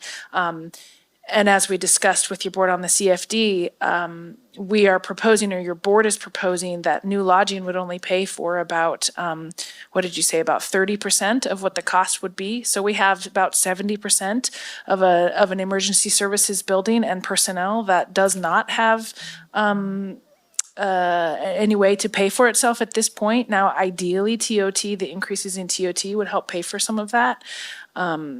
But as I have done the internal projections on where we think we will land with TOT and what our expected expenses are, salaries and benefits across the board, just to balance the general fund, and other needed services, I don't believe that TOT is the only solution. We need additional revenue beyond what we project for TOT is what I'm trying to say. And so back to the original question of, is 7 million or 10.5 million going to get us to where we need to go? We will always live within our means. We're constitutionally required to do that. We will always balance the budget. But I think, 7 or 10.5 is going to get us, significant investments, I think, in your board's priorities. The only other thing that I'll add is, think about the difference between, about $3.5 million difference between a 1% sales tax and a 1.5% sales tax, and just the cost to pave roads. To do some significant reconstruction and paving, you're talking a few $1 million. So that might make the difference between funding our necessary fire and law enforcement, as well as some significant improvements in our roads, and not.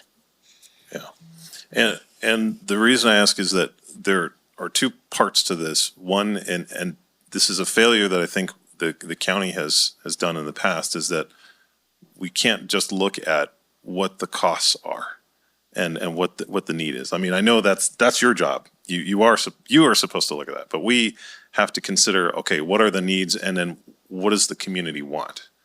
Because if we say, okay, we need, $8 million or however much every year, and so we just put a tax measure on that equals that amount. If it doesn't resonate with the community, it's not going to pass, and then there's nothing except to cut those services, which the community, I know, doesn't want as well. So it's finding that balance. So going back to your first slide with the questions, I tend to favor a 1% rate. For the simplicity. I look at the things that have been successful in the past and where we have gotten closest to passing on the measures that were not successful is they are directly proportional with the simplicity, in my view, of the measures that are being proposed. The more complex they are, the greater the chance that they won't be successful. So 1% to me is a simple, easy thing for people to understand, and I think it's reasonable. It may not get us everywhere we need to be, but there again, if it's zero, then that's definitely not going to get us where we need to be. So that's your rate question answered. General special tax, general tax, I think is fairly straightforward, and because it's a lower threshold to pass, and there are far more arguments that can be made there. So general tax. And then there were a couple other items that were brought up about a sunset. I don't really like the idea of sunsets because you're just creating a problem for somebody down the road in the future to deal with. And, having been on the receiving end of decisions that have been made in the past that have saddled our board with difficult choices, I don't want to do that. However, I do know that I think from talking to the community, I've talked to literally thousands of people about this specific issue. And I do think that for that section of the population that's kind of on the fence, a sunset might make a positive difference. So I would suggest 20 years. That's what the city uses. They were successful. Just copy what they did. The other was an oversight board. To me, it goes back to the complexity. Having an oversight board to me implies that you, the taxpayer, should not expect the board to act responsibly with this money. And I feel very much the opposite. We absolutely should have an obligation and pressure from the community, frankly, that we are going to do what we say we do. Now, we have up to this point, I mean, you've heard from the fire chief, the sheriff, and public works director that we have invested in these areas, but we need to continue to do that. I don't think the oversight board is the tool to do that. Now, another option is to do a yearly audit to see where that money has been gone, put it out publicly in a document for everyone to see, and it'll be right there. Here's the extra 1% or whatever number it happens to be. There's your extra 1%. This is where that money went. If it's going to, widgets and statues and different things that people don't want, fancy Teslas or something like that, then I would very much expect to be getting a call from my constituents saying, hey, I'm not doing what I promised. I think that's a much more effective tool, and it's a lot simpler. So that would be my direction is 1% general with an audit and a sunset at 20 years. And thank you to my colleagues. I think I was a little long-winded. Supervisor Half, go ahead. Thank you. I've got quite a few comments here, so I hope I can be concise. I'd like to start off with saying that when the spouse of a former board member shames our current board for their lack of planning, this shows me that we definitely have a problem with the public not understanding our budget and that we do have a revenue problem. I agree, however, that we have a perception problem as well. The public doesn't perceive us as being trustworthy with our budget. There's a gap there. We need to bridge that gap. Our revenue, this is, if you take away anything from what I say, and I've been a broken record about this, here's what I want you to take away, but I've got a lot of other points too. Our revenue is insufficient to cover even basic services. Put a period on that, okay? Most of the public does not realize that all of their tax dollars does not come back to the county. We get 26 cents on the dollar. We only get, as you saw in this presentation, 1 cent of the 7.25 cents currently for sales tax. And the gas tax is abysmal. We lose out all the way around because we have a low population and many, many miles to cover. And those are just a few of the reasons why the income that we receive in form of revenue and taxes hasn't been enough for all the years that we've been on this board. That's the reason why we have accepted grants to cover basic services like fire. I consider that a basic service, as well as law enforcement. So again, our revenue currently and in the past since we've been on the board is insufficient to cover basic services. So my next point is that if we're able to succeed in generating more revenue, if we are not successful in this, we'll have to cut services across the board. And our public has been unwilling to either understand this or acknowledge this. Next, here's a question. Do we reduce services or do we go for an increase in sales tax? What's our responsibility as the board?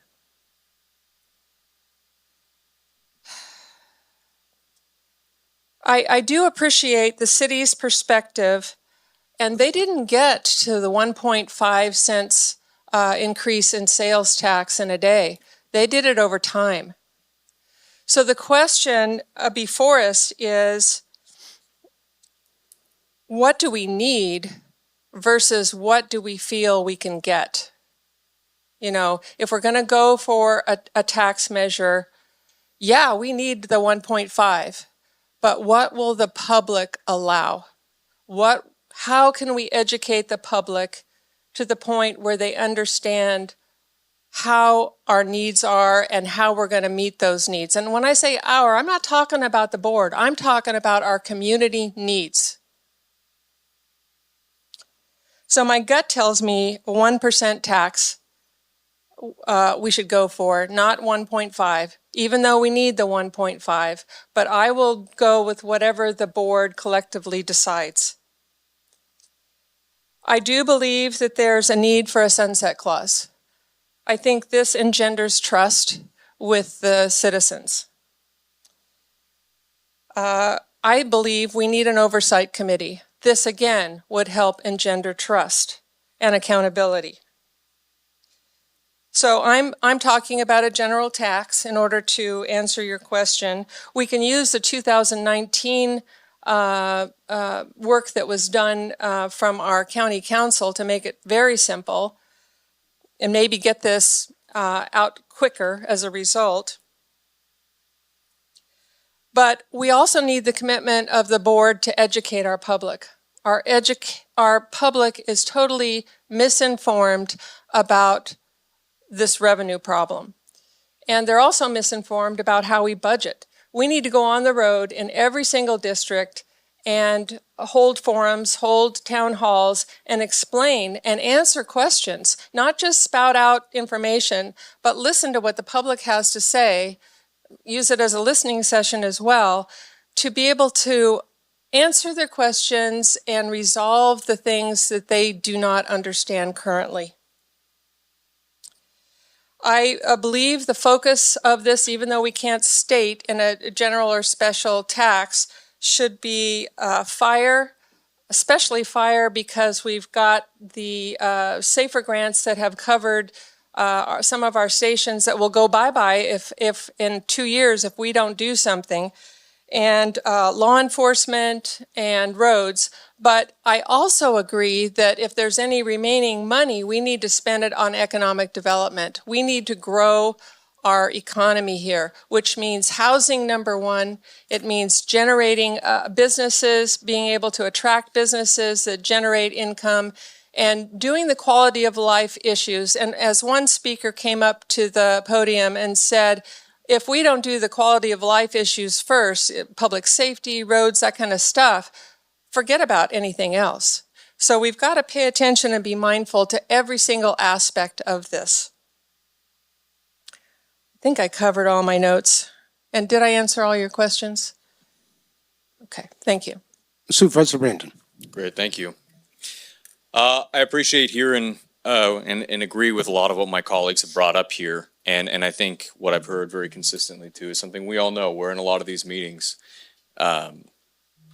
This is not a new issue. It's just an issue that keeps getting worse and worse and worse that we inherited, and even to the credit the board, I think previous to us inherited, and a lot of it is structural, but we have a revenue problem. It's not a spending issue because these aren't extras. These are things that are expected. And as I would put out, do I go back to the Columbia community or the Groveland community and say when a need in a high-risk fire area, when situations have changed, when a district collapses, when it's been in the planning process to have a station there for 50 years to protect part of my community, that I say, well, live within your means, the county can't establish that. Fact is, this is basic. This is the most basic stuff that government does. If we say public safety is the number one priority of government, that means you have to pay for it. You can't just say it. You have to actually fund it. And we've put our money there, and it has taken a bit of a risk on this. It has, absolutely objectively. And what's the risk been? It's been to protect people. It's been to actually hire deputies at a competitive wage. And it's been putting a lot of our one-time funds, not just in, and I agree, contingencies and trying to rebuild our reserves and be financially prudent, but road projects. That's really where this board has allocated the funds that have been put to us. And I'll say individually, as a leader within my community, whether I am here or not in a week, well, not in a week, but you know what I mean. This is something that we have to do because this is something that is for the future. This is a task that I think is to us that is a, say generational, but it's a multi-generational challenge that we need to address, and we need to have addressed it 10 years ago, but today is the day that we do it as the second best option. And I would commit that this needs to go to public safety. This needs to go to fire services. I agree. That is probably the top risk that our entire community faces. And it has to go to road infrastructure, because I do agree, and I have fought hard on, and I think we've made huge progress as a board on the growth element. We have to grow our economy. That is the long-term solution, but you can't grow that on a broken foundation.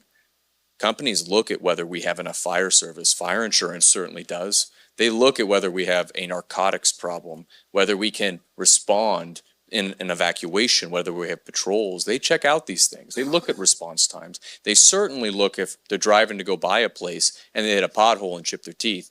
I mean, we have the worst roads in the state by some of this objective data. And I know there can be challenges with that in kind of looking at it, but they're not good and they're not getting better. And that's $200 to $400 million. We just haven't had an answer. So to the credit of some of our past leaders, this is a hard problem. A lot of it was inherited. They inherited it. I will say what didn't happen was finding a real solution. Austerity was tried for a very long time. And austerity, and it's often saying, you just got to tighten your belt, find the money. 10 years, that was, I mean, line by line trying to find it. And we ended up with a situation where fire service couldn't grow. We had districts ended up collapsing. We had resort projects coming in that were not providing the public safety services that were needed to maintain that. We ended up with a really desperate situation that we owned in the sheriff's office that now we're seeing across cascading other law enforcement agencies, and we're just jumping from emergency to emergency, and really terrible road situation that, as problematic as the gas tax was too, imagine if that, $6 million or so wasn't coming in. We kind of got bailed out in a way that money even started at all. What was it between that 5-year period from when a lot of that budget was cut and that tax was implemented? What was the plan? It went off a cliff. So with that, they say that the only man that sticks closer to you in adversity than a friend is a creditor. And the creditor that we've had has been the past. It's been our roads that were built in the 70s. It's been the faith of our employees that have stuck with us even though that they were underpaid. And it's been our communities that we have basically put at risk and to an extent been lucky that bad things have not happened. And it's not the beautiful history. That's our credit. Our creditor is the mistakes of the past. It's these structural issues, and we have to get past that because local revenue is local control. And I hear over and over, we can't be funding this entirely with grants. We can't simply be hoping that the state's going to save us. So when are we going to save ourselves? When are we going to realize that that's what this is about? This is self-determination. This is paying for things that we need to, and it's being able to have that choice. So I hope that this moves forward. I think we need to do a 1.5 cent measure. I think that's really important when we talk about these priority areas, these kind of 3 big financial challenges that are structural: roads, fire, and public safety, law enforcement. I think it should be a general measure as well. As you had handed up here and in the back there, of course, added into the record some recommendations that I have that I think will hopefully, in discussions with some of our partners in the community and some of the different community members, also lots of conversations, will make this a better measure that people will have more trust in it. And I agree that I think the way that we've spent the money so far has hopefully inspired trust that it's going to the things people care about the most. But I also agree that the most important thing is we get something that is moving forward because we have to find a solution. And so if it's compromising on this, then so be it. I would also include specifically that I think a citizen oversight committee is a good idea. And I certainly don't think it's that harmful if it's just another layer of checks on it. I think it's important to have a sunset clause. I would recommend 8 years as I have here, but I'm willing to see that be 20 if that's where the board is at. I do think it is very important to include it. And I think a lot of these other things they're specific and we can handle them later, but it's annual report outs, it's being able to track it. And it's things that I think we can leave to our staff to be able to make sure that this looks good and the public's gonna have their confidence in that as well. So I think we should move forward. That's kind of the thoughts. Thank you for bearing with me. I just want to get to a point that I don't have to tell people on Golf Links and Italian Bar that had their road slide out that we don't have the money to fix it and we're waiting on FEMA money all the time, and that the potholes aren't there because we can't pay for rural residential roads, that the Columbia Fire Station is unsustainable, or that we're going to leave that community at risk under any circumstance, or the fact that there are drug houses that I'm knocking doors right now to go talk in the suburbs and saying, that house right there, that's having an issue. And we don't have the staff and investigators that we're finally building back to be able to stop that. How crazy. We need to get to a point that we can handle a business. Thank you. Supervisor Kirk. All right. Start by saying thank you to Matt, Mark for being here. One of you might be up here with us next year, helping to help solve this problem, or maybe helping to distribute some funds so we can fund these things. So off the bat, I want to say, I know Supervisor Brandon had a list of things. What I would recommend is whatever this list is, maybe kind of run by what the city did, see if it matches, if it jives, if it's something, obviously what the city did worked, it passed. So if this is what the city did, I'd be for it. If there are things on here that they didn't, I wouldn't be supportive. Not that I'm not supportive, I'm just trying to do what works. So I'm going to check off my list. I wrote a lot of things and I'm just going to put it out there. I'll just start off with the storyboard, something that actually Mr. Kirk had brought up. And I told this to Tracy yesterday. We have to be able to sell this to a fourth grader. So we have to have a storyboard that's very clear and concise and specific to the general fund, because that's what we're dealing with. So storyboard about the general fund, about the one time, and sorry, Liz, don't worry about having to write all this down because you'll just have to go back and watch it several times, I'm sure. But we need to be very clear about the one-time monies that we put towards fire and law enforcement in roads. I'm going to talk about roads in a minute. Actually, I'll just talk about roads right now.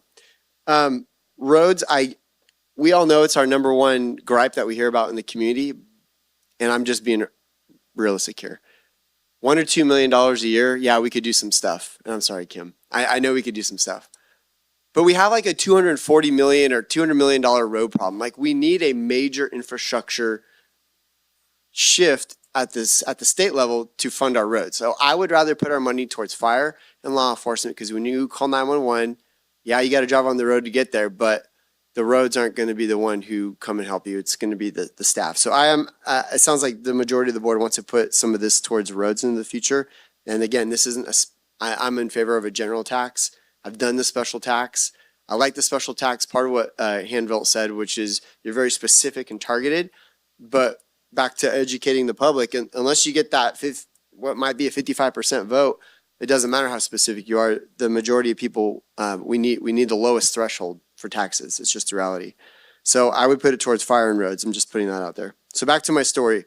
General fund, one-time money, be very specific about what we've put money into. And the reason why I bring that up is because I know some of us are up here and are emotional, and what I'm saying is we have had, this is our budgets moving forward. We have always budgeted. We have to. We will always budget with the budgets that we have moving forward. There's nothing different about the budget that we're about to go into, the one after that.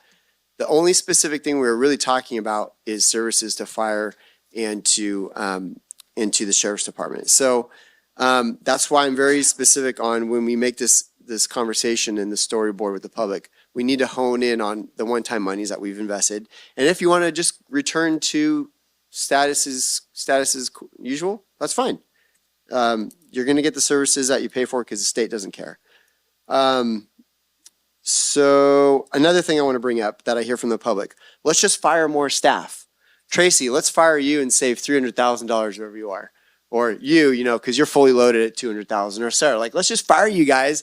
Guess what? If I fire everybody in the room, I might be able to buy one fire engine. Okay, so it doesn't really work. And if you look at the communities around us, yes, what Randy had said, there is a game. I can't control that game. I know if I don't play the game, I'm not going to have fire. I'm not going to have deputies on the streets. So welcome to government. So we can't fire everybody, but what we need to do a good job at is saying, here's our general fund. Here's the positions that are funded with the general fund, not grant monies, but general fund employees. And we need to say what our vacancy factor is. If it's 27%, that shows that we got a problem. If it's 10%, maybe we can make some cuts. But if it's 17 or 18, which I believe it is, that tells the story. And also, we should also include in there an average cost per employee, because everybody thinks we're bloated. And in some positions, they're bloated. That's what it costs to retain and hire CAO. It's just Believe me, I've looked into all this. I wanted to fire everybody at the top and save money. And when I realized I'm only going to save $800,000, I'm like, it's not worth it for the headache and all the crap that you got to deal with afterwards. TOT forecast. We should have at least a 2-year projection, if not 3, and maybe 7, but I think that's going to get really blurry. How much money is coming in with TOT? And we need to be able to say, if we get a 1%, here's the TOT, here's the other funding revenues, here's SRS. I didn't hear anything about SRS, or what's the other one with the federal lands? Tilt. So like we just got to give a real simple visual of what we think we actually need, because I don't want to go out and ask for more than we need. And the reason being is our economy is in freaking shambles. My fire insurance just went up $3,000 more. I know this sounds stupid, right?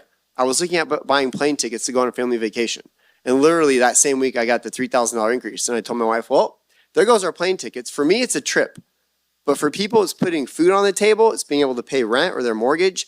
And I've got several calls in the last 2 months because of insurance where people, I don't know if you guys know this, our Caltrans folks, we have a great Caltrans director at District 10.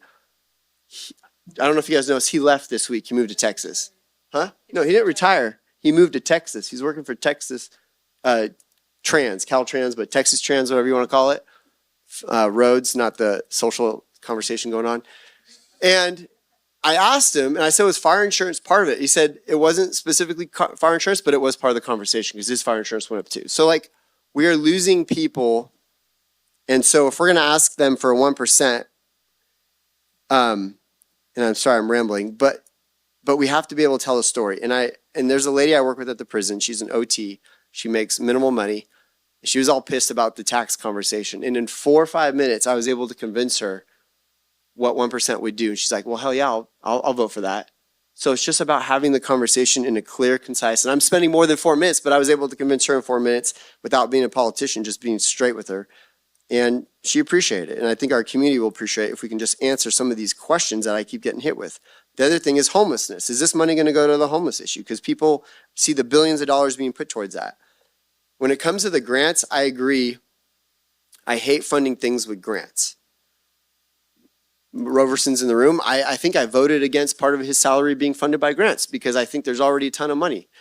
I think there are positions in OES that we fund that are through grants. You know, and when it comes to some of these services, the grant things, you know, they help float us. And the reason why I'm bringing this up, and sorry if I'm kind of bouncing around, but hopefully that'll make sense, is a comment was brought up, why would we put grant money towards these things that we can't fund? And my simple answer that I've come up to people is, has Tuolumne County burned since we have been a board, or since the board before us? And if we have not burned down, and that costs me grant money to keep fire services going, then I'm okay with that, because we talk about economic development. I'm telling you right now in the state of California, you know what economic development is? It's don't burn down. It's not even housing. It's not even businesses. It's not even this tax or that taxes. Hey, I hope to God you don't burn down this season. Could you imagine if we lost the city of Sonora, the financial hub of Tuolumne County?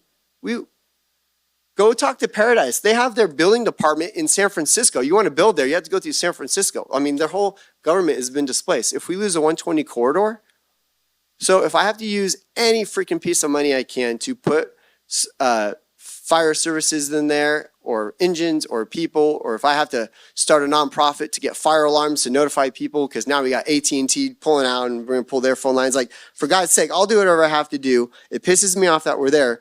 But when it comes to grants, I won't use grants towards certain positions, but fire and law enforcement, I will. And let me remind you guys, the one-time funding that we put towards these services were your money that the government shut you down during COVID. So it wasn't grant, it was your freaking money. So what would we have done with that money anyways? We should have put it in the fire and law enforcement anyway. So that's how I look at it. When it comes to, there was brought up about the baseline. I am completely in agreement with what Mark said about the baseline, because my concern is that you bring in this money and eventually it goes to this raise, it goes to that raise, it goes. The simple solution is, okay, whatever 1% is extra moving forward, it only goes to fire and law enforcement. So it can't bleed into other things. I don't know if that's through a resolution. I know that's a special tax. I'm saying as long as I'm a board member, I don't know if it's a resolution or ordinance, but my dedication is whatever that 1% is can only go to fire. It can only go to law enforcement.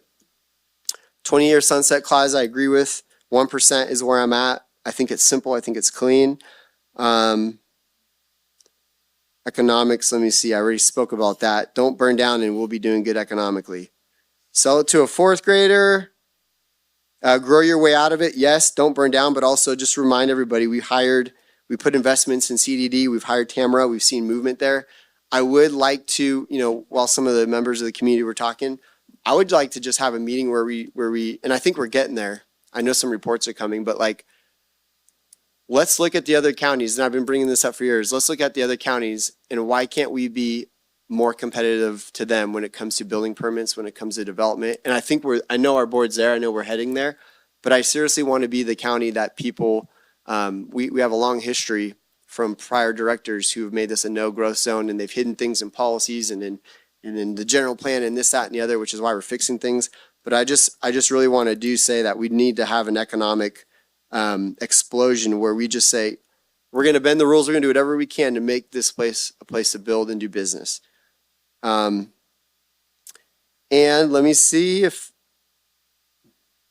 I got lots of notes. That's it. Was I clear? Oh, so yes, 1% general, and go watch the video and everything I said, do it. Okay. Thank you. Okay. So I'll weigh in here. First of all, as a board, we've been fiscally responsible. We've done things to catch up that quite honestly hasn't been done in years.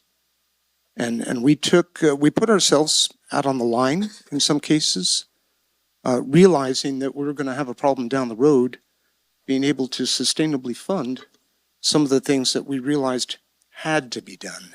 This wasn't maybe we could do it, it'd be nice to do it. Funding emergency services, it has to be done. You can't ignore it. We've clearly demonstrated our resolve to do that. There's things that, we cannot control when we look at it. Let's take the fire department. We talked a lot in the past, and I'll back up a step here quickly, but we talked a lot about what we did with the sheriff's office and law enforcement, looking at recruitment, retaining those deputies, and there was a cost. We heard earlier today in this board meeting. These things aren't cheap. With the fire department, right, it lagged for so long, that it was truly shameful. It never, ever should have gotten to the point where we had the majority of the fleet, between 20 and 25 years old. I heard some good progress today, that we're down to about 17. Okay, maybe in a slow station, somewhere out there, you could have an engine stick around a little bit longer, but if you got a station that's running pretty hard, you're putting people's lives in danger by running on old equipment. There have been cases in the past where equipment broke down on the way to an incident. And then even they went to get a reserve engine and that broke down, right? So we took steps to address these things. When you look at the fire department, a key component here on what's, there's lots of escalating costs that can go up all across the board. But in the fire department, as in most organizations, right, 75, 80% of your cost is in personnel. Okay, so, and that's just a fact. So when you look at a fire department that in years past had 150 volunteers and now has less than 10, 8, I've heard at one point. How do the public may not understand that, and that can very well be our fault because we didn't do the messaging that we should have, creating storyboards to not just to look at one tax measure like this, but it's something we should do all the time. We should put, those things out there so people are aware. The Safer Grant was wonderful, right? And I applaud Chief Murphy for getting that in, knowing, that this was going to be a risk, right? It was going to provide funding for 3 fire engines for 3 years, right? So we had $9 million, and they put it in the places that really needed it, right? An engine all the time, a paid staff engine out in Columbia. Mona Vista, I think, is it still the third busiest station? I'm not sure. I'm getting a head nod from Chief Murphy.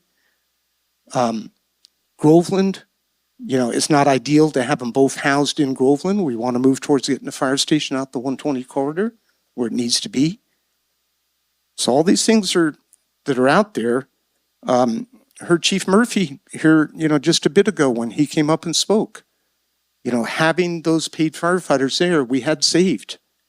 We had saves. We had people that were pulled out of burning buildings.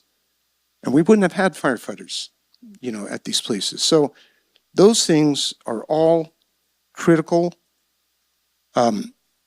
Obviously, we can't just stop what we started on law enforcement, right? And you know, Sheriff Pooley spoke to this. Okay, so you brought it up to within X percentage of making them whole, but we got to keep them there. Otherwise, we're going to have the same darn problem that we had before. Is gradually over time, they'll get diminished, and we'll have deputies leaving again or not willing to come on board. And the roads, obviously, those are. So, you know, those are just, you know, my background, you know, thoughts here as far as these, you know, what we're discussing today in specific. 1% isn't going to be enough. We're going to have other funding to fill in the gap.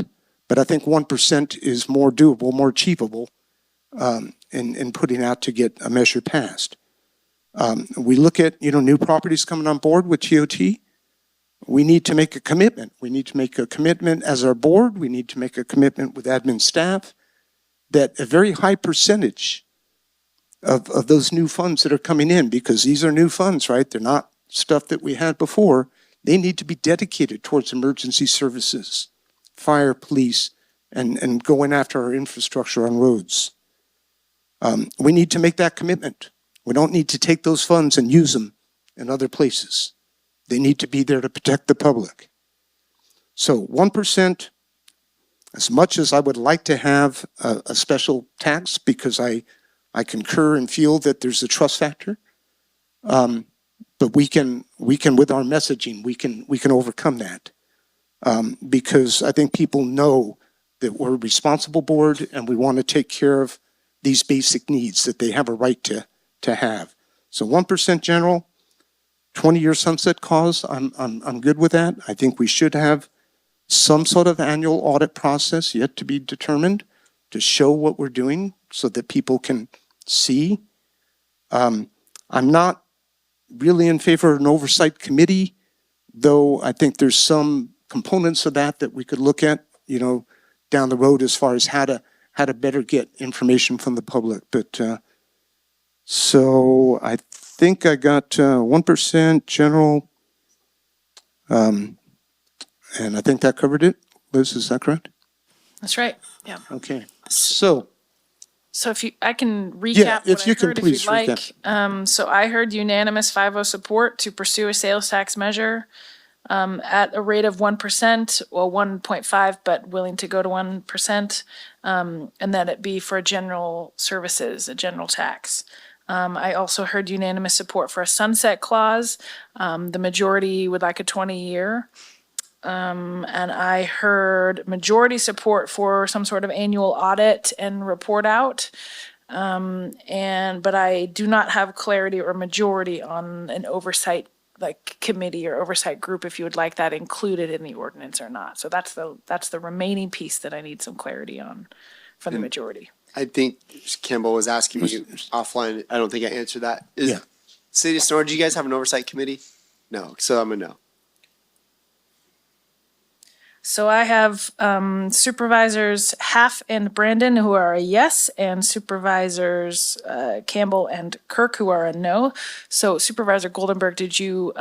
that'd be a no on oversight as well. Okay. So I think I have all the clarity that I need. I'm okay with the majority direction on all of that. Okay. Well, good. I appreciate the time to walk through this, to look at it in a very realistic manner. I appreciate the public that came out to speak on it, and people from our own departments that certainly added good value to the conversation. And the conversation's not over. You know, now we're saying we've got work to do, and we need to get on this, and we don't need to wait for any dates just because it's got an end date. I think Supervisor Campbell kind of spoke to this. We need to move forward on this and get it going. But on the other hand, we don't need to rush it either. We don't need to just slam something out to say, well, we got it done a month earlier. We need to do it right.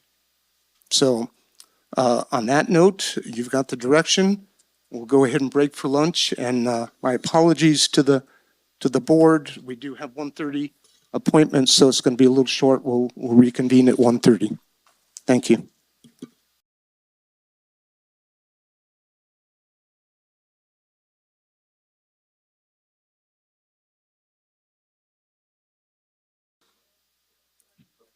Okay, welcome back. Got everybody together here. All right, so resuming the board meeting at this time, 3:01, and clerk of the board, could you please read item number 8? Item number 8, consideration of adopting a resolution 06-24 to publish a notice of intent to purchase real property located at 22039 Parrots Ferry Road, assessor's parcel number 032-240-001-000, Sonora, California, and set a public meeting date on April 2, 2024 to consummate purchase of real property pursuant to Government Code 25350. Thank you. And we have some presenters here. Yes, we do. Good afternoon, Board of Supervisors. Maureen Frank, your Capital Projects Director, and with me today for this presentation is Tammy Mariscal, who is your Behavioral Health Director. Basically today, the item before you, as Heather just read, is consideration of adopting a resolution to publish a notice of intent to purchase real property located at 22039 Parrots Ferry Road in Sonora, and also then to set a public meeting date of April 2nd, 2024 to consummate the purchase of the real property. For our presentation today, Tammy and I just want to go over the following items with your board. We want to give you a brief background of the behavioral health housing program and the needs.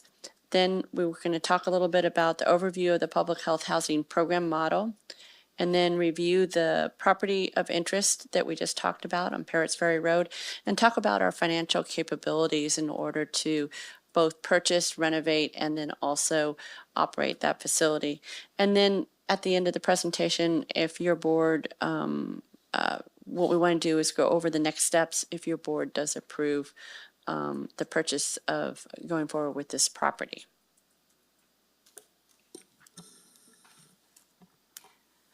So behavioral health has managed 2 supportive housing properties for over 20 years, maintaining 11 tenants, housing stability. Due to recent state policy changes to include housing interventions as one of our mental health interventions, the increase in funding is a response to the behavioral health needs as we see growing throughout the state of California and nationally.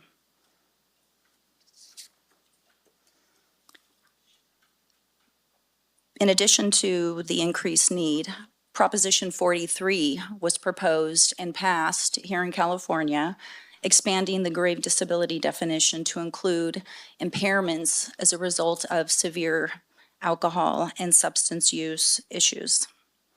The definition expansion will increase our residential costs, professional expenses related to increased hospitalizations, primarily for individuals that have to be placed out of county.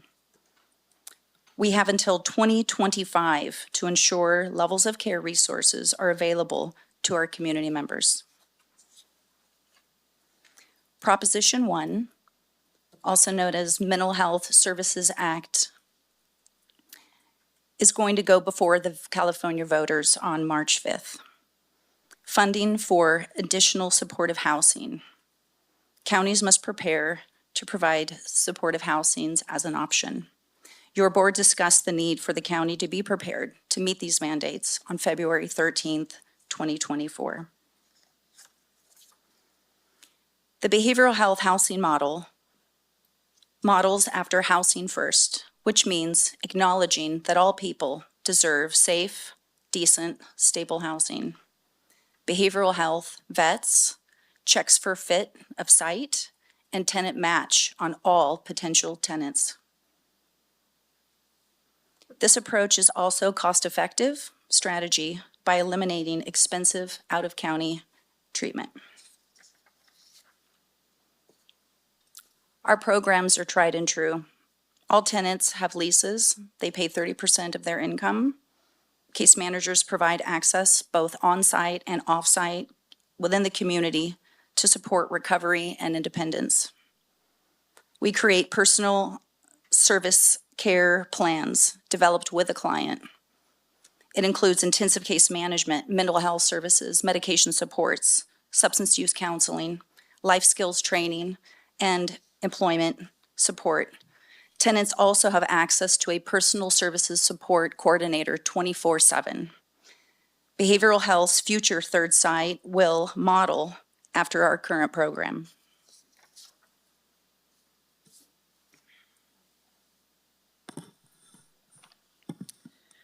So basically, to expand, as Tammy was saying, our supportive housing program, you know, staff has been working over the last 6 months to really get out there, see what's available, and identify a suitable site. So let's back up a minute. What does suitable site mean for both the county administrator's office and for the housing initiatives, including what the behavioral health department is trying to do? A facility, so what we're looking at in regards to a suitable site, we're looking for a facility that fits our program needs and provides us the flexibility to adjust as needed, depending on the program requirements, depending on what we have going on for operations. We would like to have the facility that's relatively close to behavioral health and other services. It doesn't need to be that it's next door, but we don't need a facility that's way out of town and it's hard for staff to be able to get to the facility or provide the support that maybe the clients at the facility need. We're looking for a relatively turnkey kind of operation that requires minimal renovations. We're looking at a facility that is relatively ADA compliant or is one that's easy for us to make ADA compliant.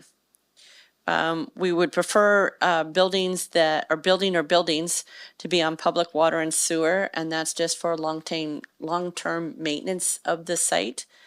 And we also want to make sure that there's enough public parking, parking on this site for both the clientele, staff, and that the site is on a paved road. So staff has heard some comments that we're rushing through with this purchase.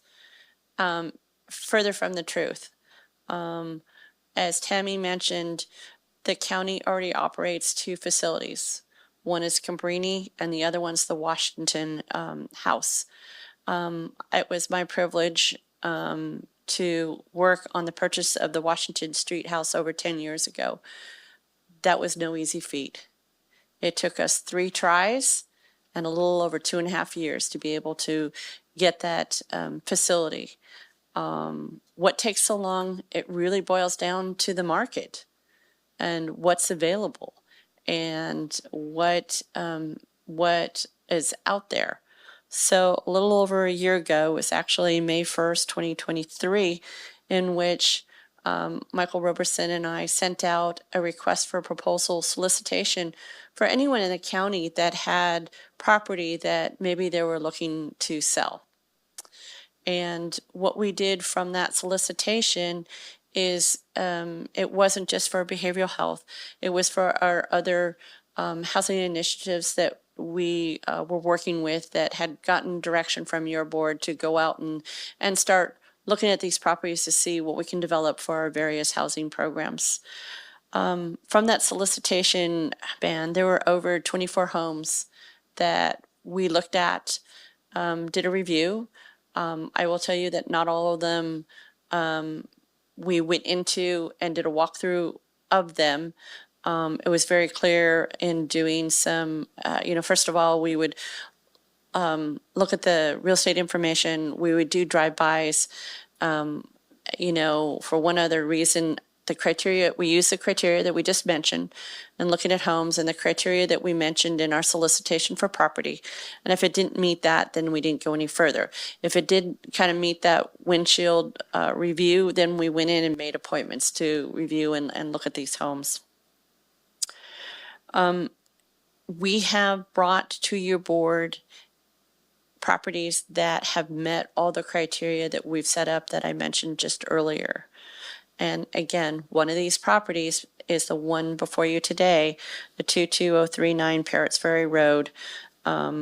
Fits our criteria, and it's one we felt that it was a great benefit, would be a great benefit to the program and a great benefit to the county as a whole for the program that Tammy has laid out.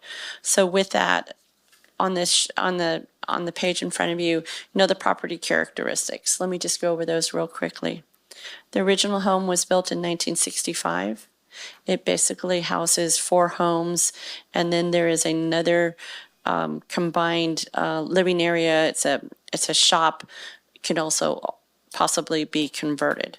There's a total of 5,377 combined feet of living space on that site. We feel that this property site is ideal for Tammy's behavioral health program for the following reasons. Again, as we've been before you several times in talking about behavioral housing and bringing people that are our citizens, our residents back home and providing them with a stable housing environment. This meets the goals that we've set up as far as the transitional housing for Tuolumne County. It has 4 homes with separate living areas and program space, all on the same campus. It provides us that flexibility that I was just talking about to group people with similar preferences and needs in common environments. It also, as I mentioned, it's a little over 2 acres, and so there's plenty of open space for recreation, gardening, parking areas, things like that. Of the 4 homes on the site, right now, 3 of those homes are move-in ready. Won't take anything for us to be able to move in clientele. There's room for expansion on the site if needed. There's public water and a ditch agreement associated with this property. We also have access due to a development that went in across the street just recently to easily hook up to public sewer. We've already been in contact with TUD to see what that would be and how feasible it would. And that's definitely something easy that we could do as staff and work with them on that project. There's, like I said, ample parking on site. We will not be parking off site. All the clients that we put or we place in this facility will be able to park within the property boundaries. There's currently no renters. This site is owned by a mother and son, and they're looking at moving out of the area at this point in time. No renters. And again, it really matches the philosophy that I think Tammy and her staff have really integrated into their program, and that's inclusion in the community, not isolation. So again, as we said, we weren't looking at putting a facility that was far removed from, I don't want to say society, but far away from activities, events, services, and programs. So as we said, purchasing the property is just one component for staff that we look at in regards to acquiring these properties. But it's also, can we afford the renovations? Can we look at the operations? what can we afford, not just here and now, but in long term. And so in that, the Health and Human Service Agency has funding for this. So it's Behavioral Health Bridge Housing Grant, there's the Mental Health Services Act, and then a portion of the opioid settlement funds will be used to, again, not only purchase the facility, but renovate it and then start the operations and maintain it going forward. We had a professional appraisal done using the income approach methodology, and the value that the independent cost estimator came up with was $945,000. By the authority that your board gave to the county administrator, a non-binding letter of intent was given to the seller of the property and has been fully executed, and they do agree to the amount of what we got as the appraisal, $945,000. So as I said, if your board was to move forward with this project, what would be the next steps? Well, the next steps are something that we've learned from the other purchased properties, and we would carry out those same steps.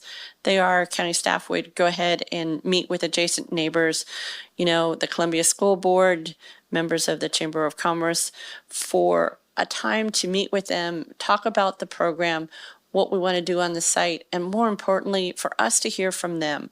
What are their concerns about the program? What are their concerns about us purchasing the property? And what kinds of things can we do to mitigate any fears or concerns that they have? We will create and distribute, frequently asked questions document, and get that out not only to the people and agencies close by this area, but we'll get it out in other public forums. So other people maybe in the area that we haven't tapped into want to know about it, we'll get that to them. And then we will then, of course, go back and do our due diligence in regards to house, roof, pest inspections, just to make sure and ascertain a full review of where we are standing with the property that we intend to purchase. So with that, I think that's our presentation Tammy and I have for you today. We're here to answer any questions you have, but at this point in time, staff is recommending to your board that you adopt a resolution to publish a notice of intent to purchase real property located at 22039 Parrots Ferry Road in Sonora, California, and then to set a meeting date of April 2nd, 2024 to consummate this purchase of property. And again, Tammy and I are here to answer any questions you may have. Thank you. Okay, so bring it to the board for clarifying questions. Supervisor Brandon, please go ahead. Thank you. So in the presentation, you mentioned with the integration model that you were looking at properties specifically that were within communities. So can I take from that any properties that could have been eligible for this use and been a good value for the money were excluded if they were away from communities, as in we only looked for ones that were within communities? Not necessarily. So, for example, if there was one or two properties that were on dirt roads and it was extremely challenging in regards to they were several miles or over a mile away from a major road and transportation was going to be a real hurdle, that was something that, no, we didn't want to look at. Okay, were they all dirt roads, or are these like if it was at the end of a mile road, it was excluded? I couldn't tell you if I don't want to give any kind of what do I want to say, exclusive, like were they all that way? I couldn't say one extreme or the other in regards to that. Did we talk to the neighbors? For this process, I believe you talked to. They've spoken. Yes, we've talked to one of them. Since yesterday. when were those communications? We're following the same procedures that we have for all other HHSA housing. So the communications went first to the board members, getting your support for going further with the purchase, and then the next step would be to reach out to the neighbors. I did speak to Inner Sanctum yesterday. I did not get a chance to connect with the superintendent of Columbia Schools, although I returned their call. We were not able to connect. So, okay, were these communications before Thursday when the agenda was posted? Any of the communications? No, Okay. and it's no different than any of the housing efforts and initiatives that have gone before the board. Okay. And so not also to the school or the community stakeholders? in No, that? that's been a policy of staff that, until we get the board's blessing and moving forward the project, that we don't talk to the community. Okay, so we've had with a lot of the more homeless related, and you mentioned some of the outreach that was done to see what properties would come forward. We had a lengthy discussion about one of them a long time back related to community guidelines. These are kind of the non-criminal, non-tenant law related things of what are the expectations in the lease of behavior. It may be legal to every day go walk to a sensitive site, even though that is something that we certainly wouldn't want to promote. So do those community guidelines, since this is a different funding source, different department, and different staff managing it, do they directly apply from those in a kind of binding way, in the same way we talked about with the properties related to homelessness? Same community rules?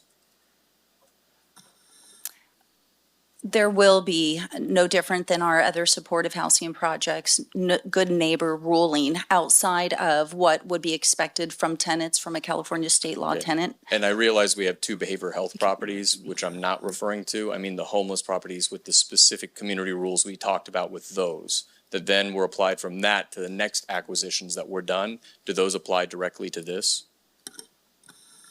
I don't want to answer anything exclusive, so I would really want to see what exactly you're speaking about in order for me to fully answer your question. I am aware of the rules that were set forth in the Rafferty Court property. Okay. And we have no issues with the expectations in general that were put out for those persons that would stay So there. I'm writing It's a down, different no, type of it doesn't funding. apply until basically it does apply, which is, I'd like to get confirmation on that at some point.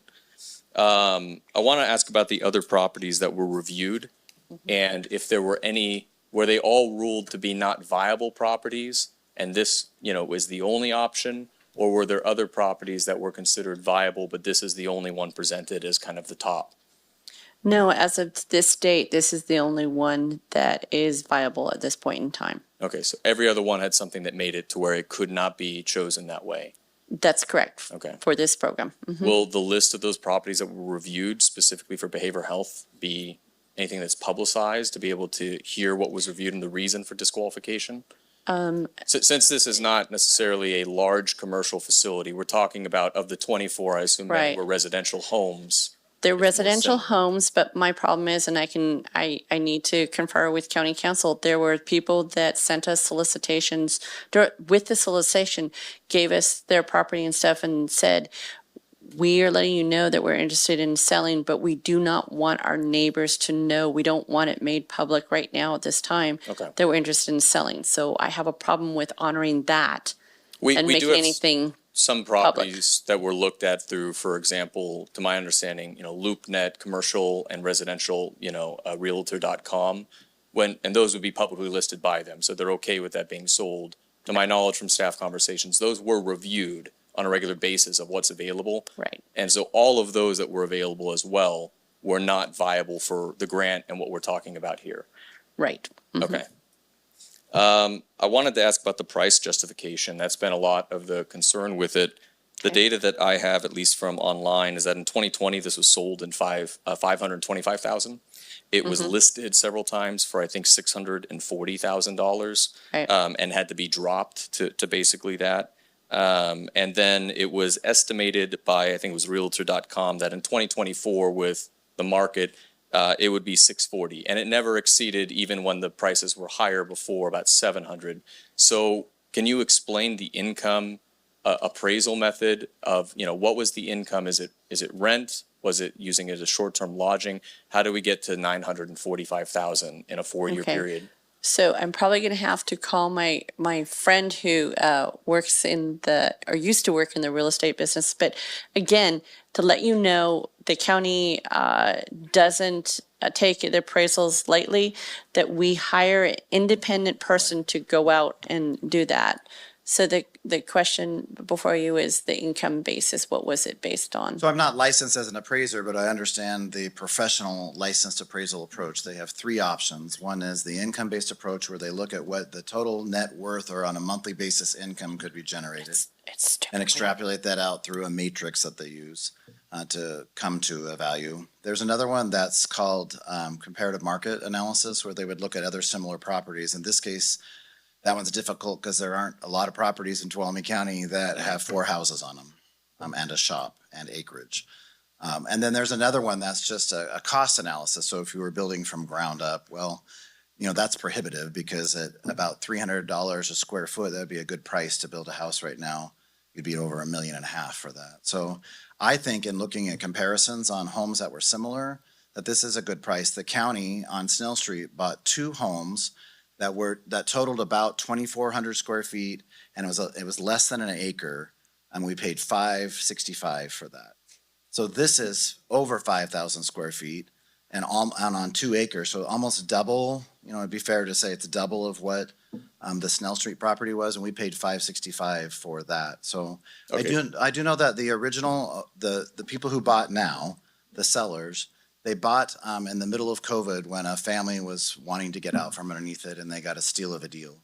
If you can buy 2 acres, 5,700 square feet, 4 houses for whatever it was, 500. I didn't actually investigate that. I wouldn't rely on Zillow. That's for sure. Does the appraiser share that matrix of how they calculated it, the income specifically? We have the full appraisal report on that, yeah. Okay, I'd like a copy of that. I also wanted to ask, so one of the big, we mentioned here with Prop 1, MHSA issues as well. We know that conservatorship is also something that's coming down the pipeline. So would somebody who entered the public guardian's conservatorship system soon or in 2 years when that applied, would they ever be eligible to live in this facility? Absolutely. I mean, it is geared towards mental health individuals who are the most impaired of those that we treat, those that would require ongoing supportive housing to stay stable. So this could be not just for, I would say, the lower level of behavioral treatment, but conservatorship being kind of one of the higher levels of intervention. It's really about And- housing the highest level of care need individuals. Okay. I'm almost through most of these as well. I wanted to ask, I think on my last question here, there are 2 things, and this is related to if this was proposed or vice versa with the business across. We have a couple of definitions in Title 17. This is just explaining the question. 176740 is the definition of sensitive sites. Now specifically that means cannabis, but that's talked about for, I think, alcohol and other sections as well. And we also have 175220, which is related to entertainment and alcohol facilities, that to be able to have that within 200 feet of a residential zoned facility, you have to receive a conditional use permit. Now, obviously, this is the other way. The alcohol facility exists. I've had an answer that, well, other houses have been near facilities like that. Okay, but looking at it now, it seems that this would be considered a sensitive site, and putting some type of sober living facility across from it is problematic. So I was wondering if that is true. I mean, what is the mitigation effort of putting something that is transitional type, sober living, behavioral health, conservatorship, seems like mixed purpose housing there, directly across from a tap room, winery, and event center, within that 200-foot rule? So the sensitive site is applicable to the business, from what I understand, and our program is supportive housing. So it's not a sober living facility. We are creating a place for people to live and rent. So they would have the same liberties and rights as any other tenant for any other landlord. How we mitigate access to substances for individuals who might have some kind of substance use disorder, we manage that through intensive care treatment. Through relationships with making sure they have access to their sponsors, they have access to their personal services coordinator. which is a common practice across all behavioral health systems. I'm not sure if that answers your question, but that's, So I can look guess- further into the sensitive services Clarify, site. this is only considered transitional housing. This is not considered a mental care facility, a sober living facility, or any of these other definitions there. Correct. Okay. That's all the questions that I have. Thank you. Supervisor Kirk. This button again. Thank you for bringing up the cost approach, because I also wasn't sure about the appraisal, so thank you for bringing that up. Supervisor Brandon brought up a good point. I just want to be clear on the conservative. So this money for this specific housing is obviously the Behavioral Health Bridge Housing Grant, Mental Health Services Act, and opioid settlement. So the conservatorship piece of it, when people land at this place, I know we're having a specific conversation about behavioral health here, but obviously we've had other conversations about other homeless housing. Is this housing open to those folks as well, or is this very specific to only what we're discussing here, which is behavioral health? Because I know homeless people are going to get behavioral health treatment. They're going to be in services. So I'm just trying to understand, is there a distinct difference between who's housed here and the other homes we've purchased in Solziville? Yeah. That transition. Well, the biggest distinction is behavioral health funds are specific and required to be dedicated to house persons that are diagnosed with severe mental impairments Sure. and who come through our care. Okay. So our clients very well could qualify for another housing type, but generally not the other way around, which is why behavioral health has a specific set of houses to house. So how about, I don't know if this would help. If I wanted to not place a person who's under conservatorship here, but in one closer to downtown Sonora, closer to services, could I use that funding and place them at, could I flip flop? Can I use those houses for that and this for more transition type? The behavioral health bridge grant specifically is, I'm going to speak to that because there's two pieces to that funding. It has, the largest piece of the funding was, we were awarded an exemption by the Department of Healthcare Services to purchase property with the understanding that inventory for rentals is limited. The remaining part of the allocation that was provided to Tuolumne County was set aside through our implementation plan to provide rental assistance and other types of financial support. So if somebody did not meet the criteria for the supportive site, that we could find alternatives for them or invest in another housing room or room and board patch is what they would call that, a patch to their rent if necessary. Okay, appreciate that. I don't know if my question was answered. Can I, ahead. if I don't have somebody who's on conservatorship, but they were, can I put homeless people who've gone through Solziville into here? And can I put people who qualify for behavioral health for that funding stream? Can I put them in a different place? Do they have to go here? Your question, yeah, I'm trying to field through the question, so I apologize, Supervisor. Conservatorship. Is this pieces house just any thrown. different than the other houses that we've? It purchased? absolutely is different. And I'm trying to understand how. Is it because of the funding or is it because of the type of person that we're going to put there? Both the funding and the housing, and homeless probably needs to be taken off of the out of the equation. It is Okay. possible our clients can experience homeless, but we're not targeting homeless. Right, no, I get you. We're targeting behavioral health clients. All right, okay. That is it for my question. I am gonna let everybody know, I have an appointment out of town. I have to leave at 4. If we don't get to that portion, I'll give my 2 cents before I leave, but thank you for letting me get my question out, David. Supervisor Hess. Yeah, most of my questions were answered, but I want to go back to transitional housing. To me, that says that they have to be housed somewhere else first and go through a program and be qualified in order to be put in a house such as the one we possibly are considering. Is that correct? That's correct. Okay. So I know we've got 2 other behavioral health houses with long-term tenants in both of them. would it be possible that those folks would possibly transfer to this home? Or how would we populate this home, assuming that the board decides to move forward with this? You know, it is possible that those that are currently housed in the other two could move. We've thought about that. To answer your first question, no, somebody doesn't come straight from our first introduction or engagement with them into our housing. One example is somebody that we experience through perhaps a 5150 evaluation. We find that they have to have a short stay in a psychiatric hospital. At that point, they may go to a 30-day residential program. Once they are stabilized, have engaged in treatment, and they return home for discharge is where we would then be vetting them for our supportive housing. Okay, thank you for that. You're welcome. Let's see, I had one other, and it's kind of, you've gone over it before.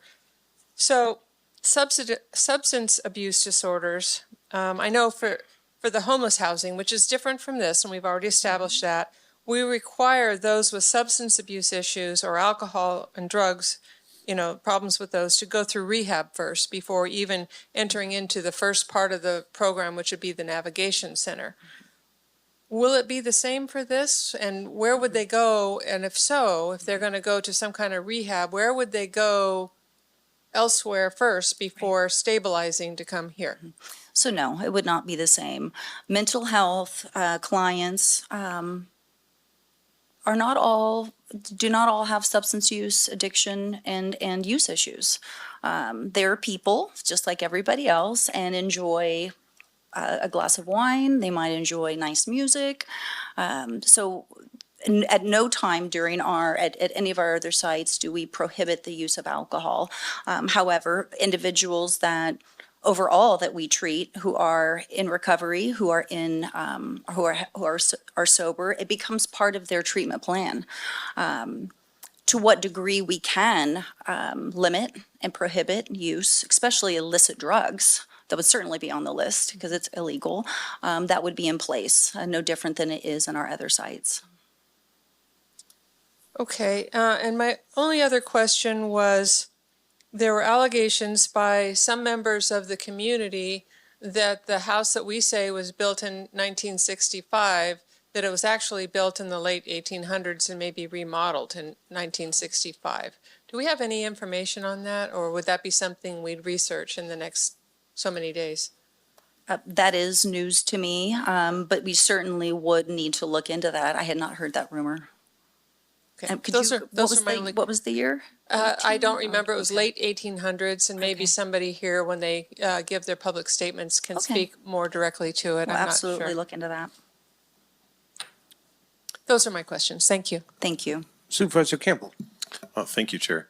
And thank you, Supervisor Half. I was actually going to be my first question. I got an email from a constituent as well, raising some questions about whether it was assessed properly or the actual physical structures when they were built and whether they were built properly.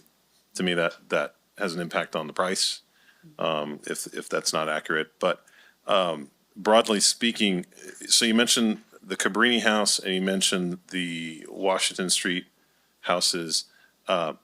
Is this housing that we're talking about the same as those? Yes. Okay. Have you had, what types of complaints do you typically get from the neighbors of the Cabrini House or Washington Street houses? In my capacity as the behavioral health director, 2 years now, actually 2 years and 4 months, I have not received one phone call regarding our housing, any complaints. Prior to that, I was also with the department. I cannot recall necessarily any high frequency of that. I would not have received the calls necessarily, but we would definitely have information on that if necessary. Just as a side note, so I was part, as I mentioned, the Washington Street house, and it was about a year, 2 years after we bought the Washington Street house, 3 more homes were built right next to it. So I would say that we've been good neighbors ever since we purchased it. If you drive by either one of the homes, you don't know that therefore the behavioral health program, they're well maintained and well kept up. And do the residents, do they pay rent? How does that work? They pay 30% of their income. Part of the behavioral health bridge grant that I mentioned earlier has the set aside funds to which we can pay or afford full rent for those individuals. Why we assess, get them engaged, get them on SSDI or whatever other kind of benefits that they may qualify for. Okay. Yeah. All right, and I think that's it. I think all of my other questions were addressed. The two other big questions I had were, like Supervisor Kirk said about the cost differential, or maybe that was Supervisor Brandon. I forgot who brought that up first. And then nailing down, because I got an email, and maybe Supervisor Half got it too, from a resident that's been in the area a long time and would probably know about some of the details of that. And so I'd be interested in looking into that, but thank you. Okay, I've got a couple of questions. One of them was early on in your presentation, and I didn't catch it all in my notes, but I think it was you, Tammy, talked about a 24/7 care coordinator. Is that an on-site position, or is that just accessible via phone, or if you could explain? Yeah, neither of the behavioral health supportive housing sites have live-in staff. We are there 8 to 5, actually sometimes till 7, depending on the staff's shifts. The personal services coordinator I referenced is a quality standard process that we have within our full service partnership.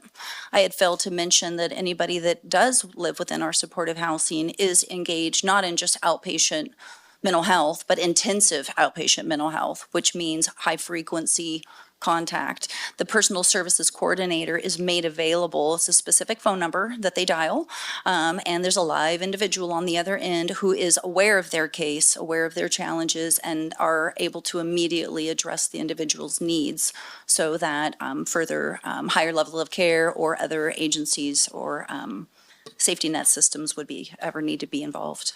Okay, thank you. And the other question I have, a pretty common one anytime we look at houses for whatever purpose, is availability of transit, transportation. You may have said it and I missed it, but if you could. Yeah, there is a bus stop that comes pretty close to the property, I understand. Last I looked on the map. Behavioral health also provides transportation. And with any kind of Medi-Cal benefit, which individuals are Medi-Cal beneficiaries, this housing is a part of their entitlement under their Medi-Cal insurance. Transportation is a part of that. Regardless of their managed care plan, those insurance companies are responsible to also provide transportation. So there's 3 types of transportation that would be available to them outside of if they happen to own their own vehicle. And of course, their support systems and families that would be able to continue to support them once they're living locally. Sure. Okay. That's all the questions I have, so I'll look to open it up for public comment. If we can, if I can just so I can get a kind of a temperature read here, how many people were looking to speak, please, if you could raise your hands? Okay. All right, thank you very much. Yes, ma'am. I'm back. My name is Joe Rotifer. I do not speak for my husband. God help him if he speaks for me. So referencing the fact that he's a former supervisor is of no value for anything. I very much am my own person. I can, however, speak to the Columbia Chamber. A letter was distributed to you, because I am on that chamber, very much in opposition to this project, with some very good points. I encourage you to read it. No, nobody ever came to the chamber and said, hey, this is what we're thinking. Nobody. So, my feeling on grants, I think it's a fool's mission to keep running after all these grants. So, oh boy, we got a grant. Ooh, for homeless, mentally ill drug addicts. I got an idea. Let's put homeless, mentally ill drug addicts right across the street from a place that sells wine and beer. And oh, by the way, there's an open mine shaft on that property. Well, that was good thinking. This is like a bad joke, you guys. So I'd really like to see the plan to fix it up, things that need fixing up, staff it, maintain it. Or is there going to be a time down the road when you kind of go, oh, the grant money ran out, we need another tax increase, like we discussed this morning? No. So honestly, my bigger overarching concern is the pattern I see. Why are y'all picking on District 5? Why are so many of these proposed in District 5? First, that ridiculous cockamamie idea of taking over the Columbia Inn and putting it literally from here to that flag close to an elementary school. Who thought that was a good idea? Now, this one is equally cockamamie for different reasons. It's right on a busy road with no sidewalks. But my bigger concern is why there's so many in District 5. Now, I don't think it's a big secret that Jaron, you were in support of the Columbia Inn until you saw how many people were with pitchforks and said, being a county politician, which you are, you said no. So are you for these things? Are you not for these things? It depends on who you talk to, whether you are, whether you aren't. Nobody knows what to believe out of your mouth. District 5 deserves better.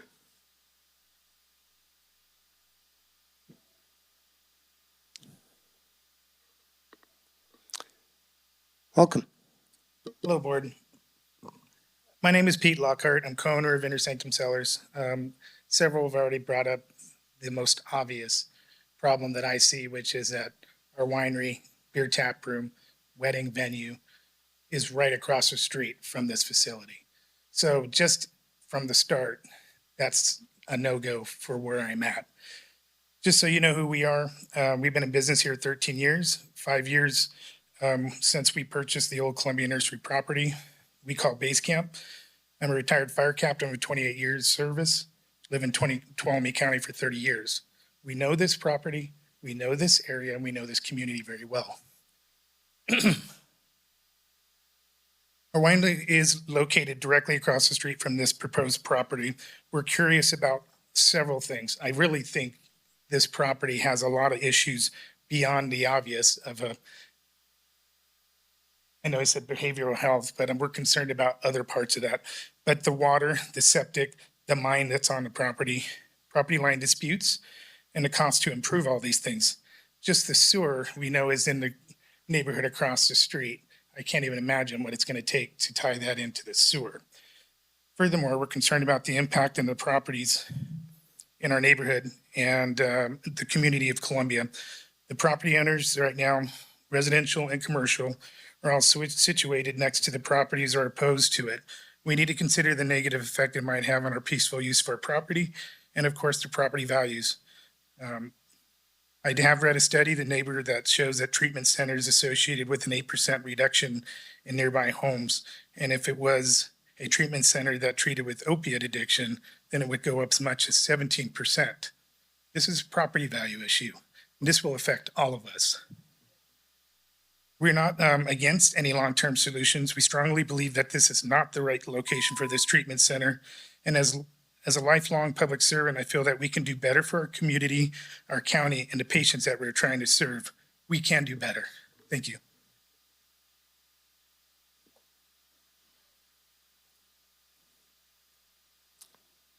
Good afternoon. Good afternoon. My name is George Van Buskirk. I live right next door to this property. I've lived there for 27 years. I'm also part of the Tuolumne Mining District, where you might have seen me before when I've been up here. And yes, there are open mine shafts. There's a huge pit. And if you go in that pit behind where all those houses look like they're nice and level, there's a cliff. And one of those buildings is just about ready to go over that cliff. Plus the mine shafts that go underneath. Plus, they process the gold there using cyanide and mercury. So we don't know how much contamination is there. I'm still trying to get more information on that. I have a 5,500 square foot house, and I have another house that's up the hill that's another 500. I have 4 acres. My house never got valued at that price. I mean, I just had it done and most they can give me is 740,000, just about what that place sold for. Also, there is a property issue because we had to have it surveyed because those were all mining properties and were never properly surveyed. So Albright, who owned that before these other people bought it, he and I went in and we had it surveyed. And so there's a property line adjustment that needs to be made. Also, I'm not sure the ages of the houses, but I know 2 of them were built probably 15, 16 years ago. And I know they didn't pull permits because Mr. Albright at that time didn't care about permits, just like the guy I bought my house from, he didn't care about permits either. His name was Pringle. So those are my issues, but I have a pond that's back there that's been there since the gold rush. I don't need a bunch of people wandering around on that property and falling in my pond or playing around in my pond. And I have an old barn back there. It's from 1870. Part of my house is from 1860. So it's all historical around there. And I'm still working on doing some more studies on the mine. But that mine went from Sawmill Flat Road for 100 acres, and so it goes all the way over to Becky River Drive, which goes behind all those houses. We don't know what's in the ground. We don't know what's under the ground. We have an idea, and it's just not a safe thing. And in terms of the ditch water, the guy that has it now has never assisted with maintaining that water. And so, I mean, he pays his bill. Well, TUD won't tell me, but that's the thing. The winery and I share that responsibility of that water line. It's the old ditch, and we maintain it. So these are things that need to be considered before you make a decision on this.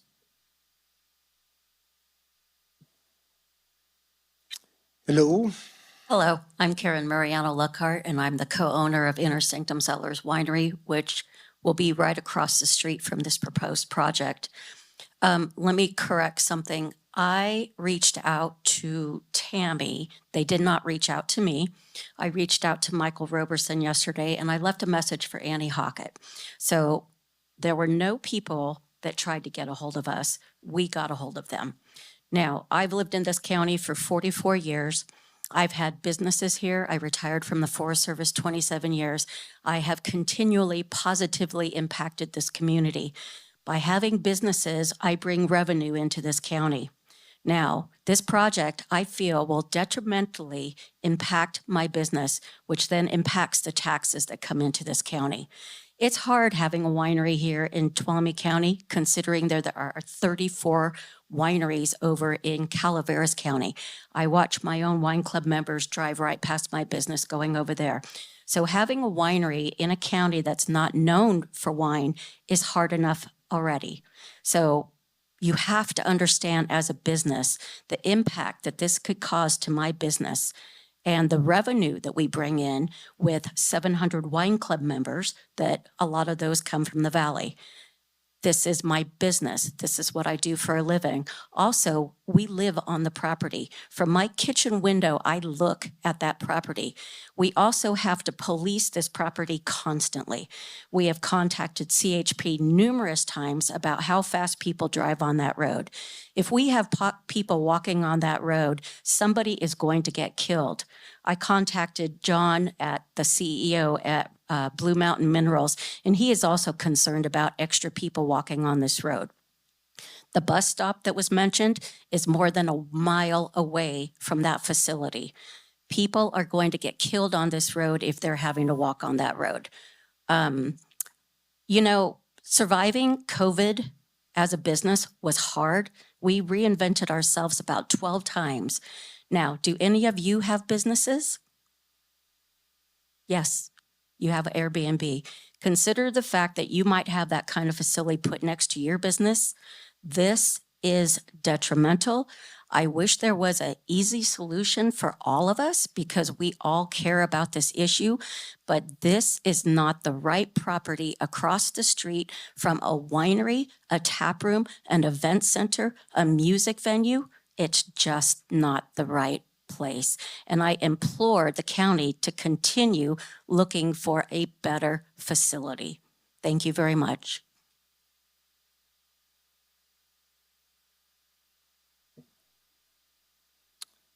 Anybody else from the public like to speak?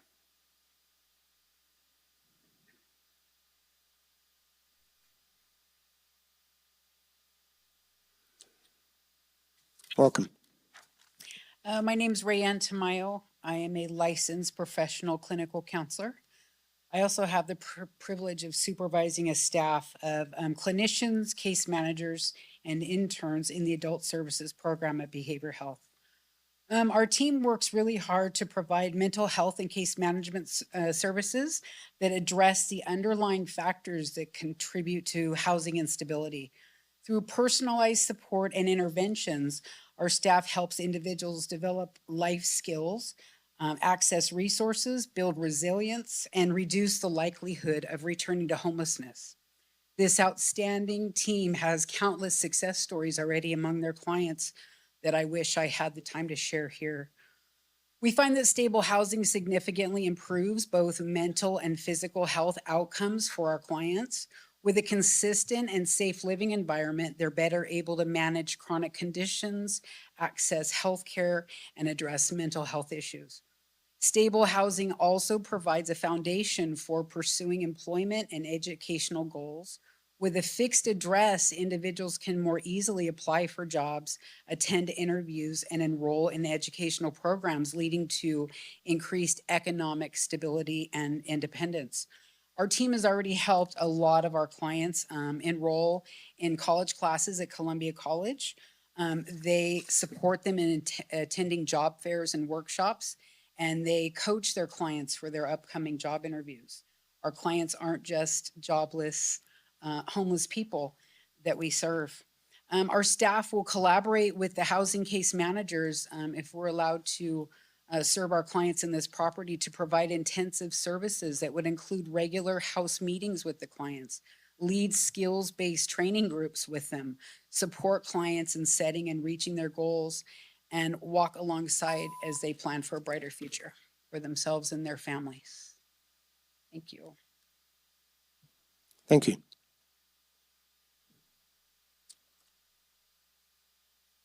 Good afternoon. Good afternoon. I would challenge anyone who got up here and complained about how horrible this is going to be to tell me where the Washington House is or the Cabrini House is and that they visited them to see what it's like. Because I'm not aware of any difficulties there. And given the stigma that we have in this community for mental health that I hear in this room, meeting after meeting after meeting, they're not going to be out advertising themselves either to everybody. If that horrible Proposition 1 passes, 30% of that income has to go to housing. Well, purchasing this place is going to satisfy that, as I recall, or close to it. You also have to provide housing for your care court clientele.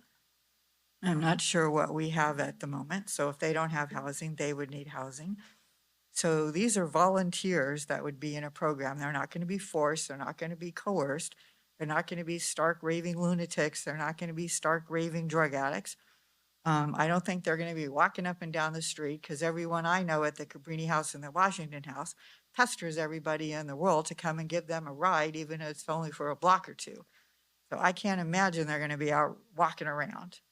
And I've asked for a traffic safety summit many times to talk about how dangerous it is in this county to be a pedestrian, but that's another topic. So I applaud Tammy for going out and find something, especially something that's turnkey, where we could actually get people housed. I don't think any of us know of any incidents happening at the two houses that they currently run. So all this Chicken Little stuff I find really very sad. Thank you.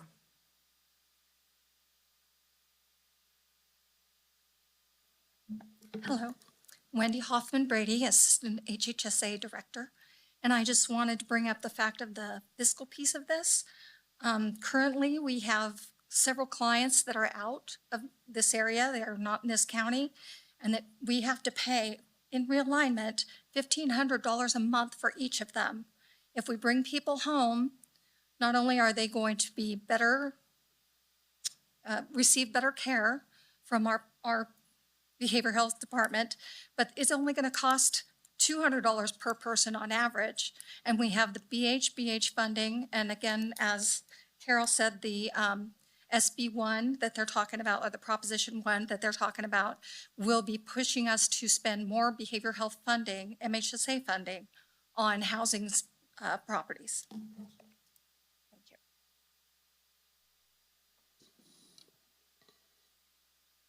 Welcome. Good afternoon. My name is Donna Villanueva. I'm a licensed marriage family therapist, and I work for the Behavioral Health Substance Use Disorder Program. First, I want to say that this housing would not be a treatment for opioid use. And again, we teach our clients coping skills, relapse prevention skills. We provide treatment for them, and then we send them to residential treatment if it's determined they need that higher level of care. But once they get done, they come back and they work with us again. So we can provide more support to them. But also, they need to have their basic needs met. It's food, clothing, and shelter. And if we send somebody to residential treatment, or we work with them in our outpatient program and they have no place to go, they're out on the street, they're homeless, or they're going back to the home where they were using in the first place, then it's a setup for failure. If they have a place to go that's safe and has rules and is regulated and there's oversight, and we provide case management and continued treatment for them in our outpatient program, then they have a better chance of success. I think there's that stigma around addiction, but if we don't help them and help them change their lives, become productive members of our society, of our community, to their families, to employment, going back to school, then it's just, it's going to set them up for failure. So I am just in support of getting a community together where we can provide these services so they can live a productive life. Thank you.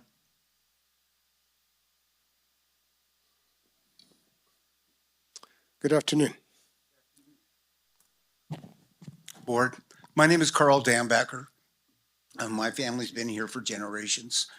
Unfortunately, my father was in and out of mental institutions my entire life and his life.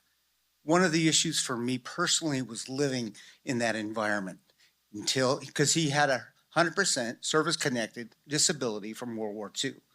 So in this county, we had zero type of mental health in the early 60s and through the 70s. So I'm advocating that we need board and care facilities. That's at a level 12 minimum. These are state-funded facilities, group homes, if you will, for multiple types of people with multiple issues. I was so moved by this that I got a 4-year scholarship to go to UC Davis in grad school and ended up with a master's in counseling psychology. I'm basically a marriage and family counselor intern who taught university courses for years about this very subject.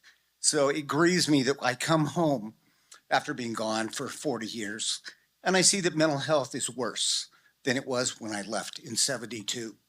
So I implore you not to be placing a facility in a high residential area such as where we're talking about, that they're talking about.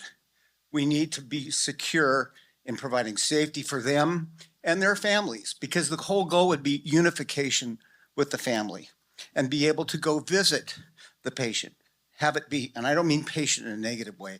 I'm talking about a person that needs to come from a 5150 environment and they need to be housed because they're not safe for themselves or someone else. So if that's acute care or a multi-level, if you will, community care licensed facility, I'm in favor of that. But you gotta look for another location, because it's not fair to the residents to be subjected to this kind of environment, okay? Yes, we want to live together, But some people need a little bit of space and isolation.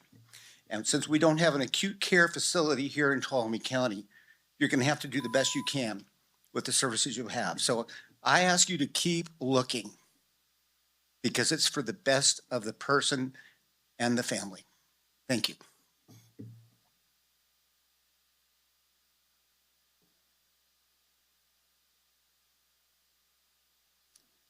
Good afternoon. My name is Bob Feigen. I know some of you, so I just want to say I'm a resident. We are a resident of Columbia. We go by this location many times during the day. And to Mr. Dambecker, I want to say ditto. And rather than me come in with a presentation, I'd like to defer my time to Karen Lockhart, who shares all the same thoughts and feelings and concerns that my wife and I do. So, Karen? Yeah, actually, one person can only get up one time, sir. Sorry. You can't give your time to somebody else. Oh, I can't.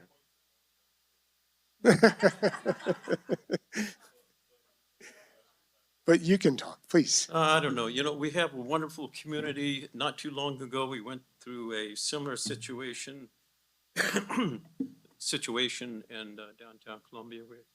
We wanted to buy that house that, purchased the house for, that was adjacent to the school. You know, I attended the hearings on that. And really, there's not much difference between this property that has far more issues. Okay. I have laryngitis, so I'm doing my best to get everything out here. So I believe it's a hazard to the community. We have wonderful people living all around this location that would not appreciate the mental health people and issues that this type of placement would bring. And so I also have a degree in behavioral science and have worked around mental health people for a career. And this is not the location for that. They believe there should be a better facility that can afford mental health benefits and the related care that goes along with that. So I feel sorry for the neighbor that lives next door. He's been here for a long time.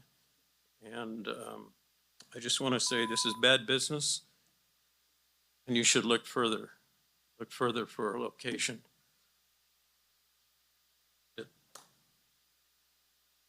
Thank you.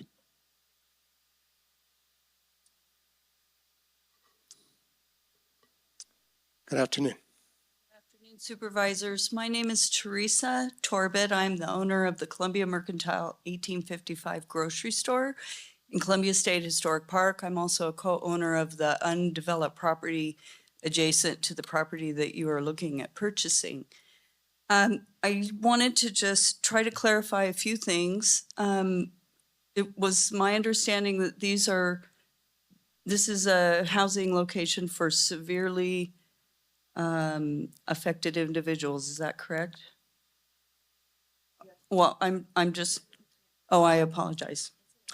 So it doesn't sound like these are individuals that are needing low levels of care. If I understood it correctly, that it was a much higher level of mental illness, maybe with or without drug addiction. It also appears that there will not be any evening staffing. I understand that they leave sometime between 5 and 7 p.m. So the reason I wanted to address the fact that I own a business in Columbia, we've been there 6 years now. Columbia is a wonderful place to go. Lots of people love spending the day there. And I've already had in my 6 years of business there multiple interactions with severely mentally disturbed people. Very often I'm in my building alone. I have had to call law enforcement at least 3 times to have severely mentally disturbed individuals.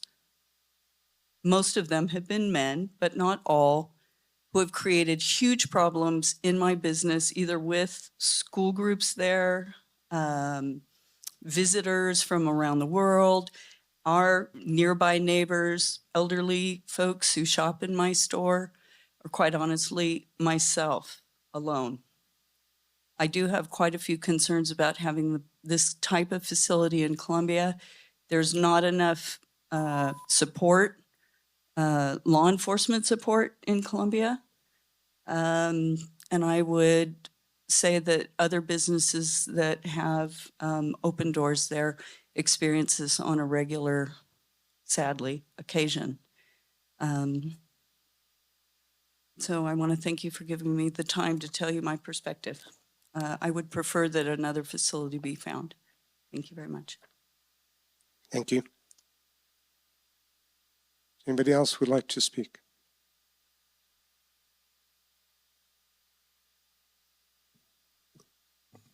Hi, my name is Dr. Brock Colby. I am the Deputy Director at Behavioral Health in charge of clinical services. And I want to say that of the residents that will be going into this housing, they're no different than the current residents that are often found throughout our community. They're people with mental health issues who are already living in Columbia, in Twain Harte, in Sonora, and in Jamestown. Right now, as some speakers have said, is they struggle to succeed to address their mental health and behavioral health issues because they lack stable housing or the supportive program that will enable them to succeed.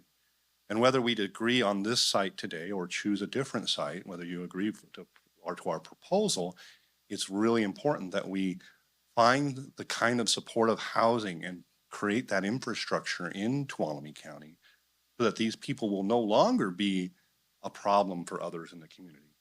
And prevention is the key, because if we wait till they get so ill and they do worse and worse and get psychiatrically hospitalized and eventually placed in a longer-term treatment facility in the valley, then it's a lot harder to help them get better and come back than it is to prevent it.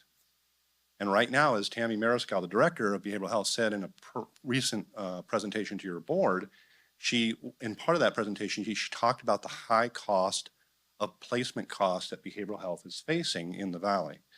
So the average cost for a more severe facility is around $300 to $500 a day, which is about $9,000 to $15,000 a month. So it would take, as I do my math roughly, only about 7 people placed in these more restrictive facilities would add $1 million hole in the behavioral health budget. And these are the kind of financial risks the county faces if we don't do the preventative programs. And so that's what we're looking at, is trying, how can we prevent people doing so badly that we're having to put them in more restrictive facilities and do the preventative work and help them get well and live in the community. But that said, on the personal level, again, whether we choose this facility or another, we need to get these programs, these supportive housing going in our county, because the people that are going are our neighbors, they're our relatives, our sisters, our brothers, our cousins, our veterans, like we recently approved housing to help veterans. They're in our community. They're not from somewhere else. They're already living here. They've grown up here. They may be living with their mother or a family member, or they may be homeless, or they may be in a short-term housing. But they need the supportive housing for behavioral health to do the intensive supportive programs for them to succeed. So thank you.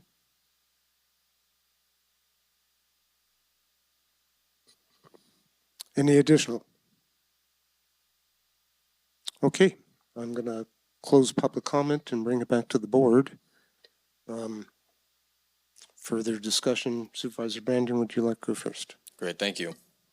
I want to state something first before this. I brought this up before. There's a difference when we have county staff speaking on an issue that is outside their department and coming up to talk about it. And it's a citizen in the county, and I want that to be encouraged. But to come up within the professional capacity and utilize public comment as a debate forum is entirely inappropriate. And I don't think that that should ever be encouraged. This is a space to listen to members of the public coming in to talk about it. We have staff giving presentation and time that when we close this is exclusive to us here. And that is how that is supposed to be set up. Be the same as me going down to utilize public comment, even if I legally can do that, would be inappropriate because I have time up here to be able to make my points. So what I want to first kind of bring up with this is it's not questioning the need with the mandates and behavioral health and a broken system that's acknowledged. It's the choice of the property here. And starting with, I think, what we had heard in the presentation as well within behavioral health, that there is an approach to put this with a pure focus 100% on the best practice of the client. And I do understand that, and yet we're making decisions also for the community.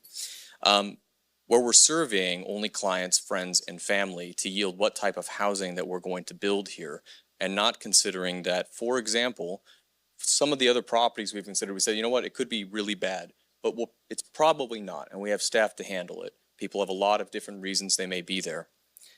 Where we may have a number of conservatorships, I had up here the definition, but in short, conservatorship, unable to provide for your personal needs due to physical injury, dementia, or other reasons to where you are incapable of caring for yourself or making them subject to undue influence of others. This is somebody that is so extreme in their needs that we literally have to take power of attorney away from them because they can't keep themselves safe, they can't keep themselves manage money, and that is where we're seeing the state go to those really, really severe needs cases. And as we heard, this is potentially where that individual might end up, and not one or two around to different properties, but 15 in one spot. And so the idea that we wouldn't want to place a facility that I recognize there has to be a place for, but we wouldn't consider maybe properties that are not next to adjacencies such as residential properties that are not next to two disabled vets and a female that had a history of sexual violence in her past there, right across from the street from a facility that is a taproom, event center, wine cellar, where there are people in there with likely addiction issues where it's 15 that can't get past that. Seems like a very poor choice of a place. So I'll put that as one. Two, we talked about the eligible properties. There's no other properties. Shepherd Street, not that many months ago, was an eligible property that was brought before this board for this grant. It was mentioned we're not rushing this. That was, correct me if I'm wrong, the property that was meant to be for this purpose using these funds. So there was an eligible property. It was turned down because it had people that were living in it at the time. But within just a few months, there was a second eligible property, and yet none of the ones available on LoopNet or any residential thing out there, any of the 8 properties right now that are over 5 bedrooms, that doesn't make sense to me. I don't feel like that's accurate, or the selection criteria is so specific that it is made to kind of support a property like this. And so that's why it feels rushed. It's not rushed of how long properties have been looked at or toured. It's rushed because that property went down, and now we're looking for something in a scramble for one of the grants, which is about to expire, and that's a really significant concern. It does feel like we're also overpaying for this. Fact is, this property sold $100,000+, about 120, 110,000, lower than when it was initially posted just 4 years ago, because apparently there was a lack of demand. I mean, I would even say they got a deal on it, but it didn't double in value overnight. It wasn't certainly improved to that level. And we know that one of the buildings on this property has very substantial building issues. So we're not buying a newly renovated, wonderful place. Until we see the income charts on that, how do we know that we're not overpaying for a property that's like this? And it's also concerning because we're looking at not just the bedroom units of how many might be here. We're looking at converting a workshop unit as well. We're looking at, well, it's 2 acres. Potentially there could be something that would be in the back or an expansion of programs outside. There's not really an upper limit on how many this might potentially be.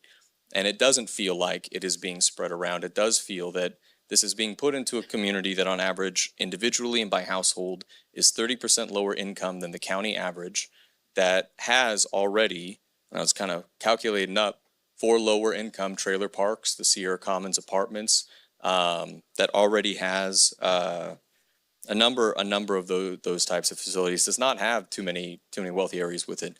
And that's just a challenge.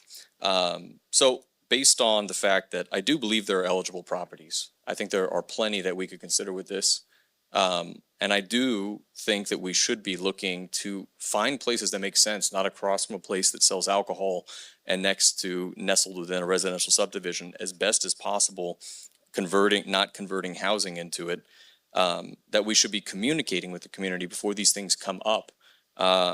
And then lastly, that we should be overpaying and we shouldn't anticipate that this is a low needs clientele, normal housing, sober living, that this is, if conservatorship does increase to where we have to place a lot of people, and this is the unit that we operate, and we don't plan to have a lot of other ones, there's every potential that a large portion of the people there could be at this highest level of they can't take care of themselves or be trusted with responsibility, which is what conservatorship basically means. It's taking power of attorney and their right to spend money away from them and us managing it.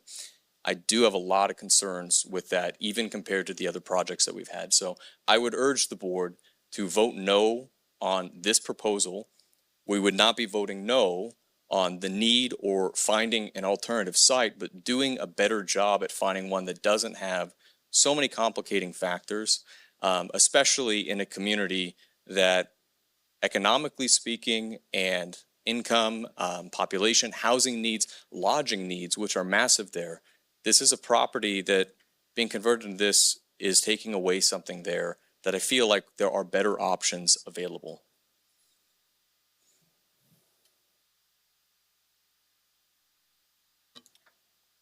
Supervisor Campbell.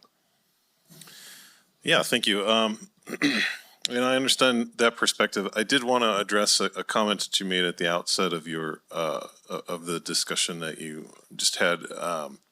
So we do not park our First Amendment right to express our feelings at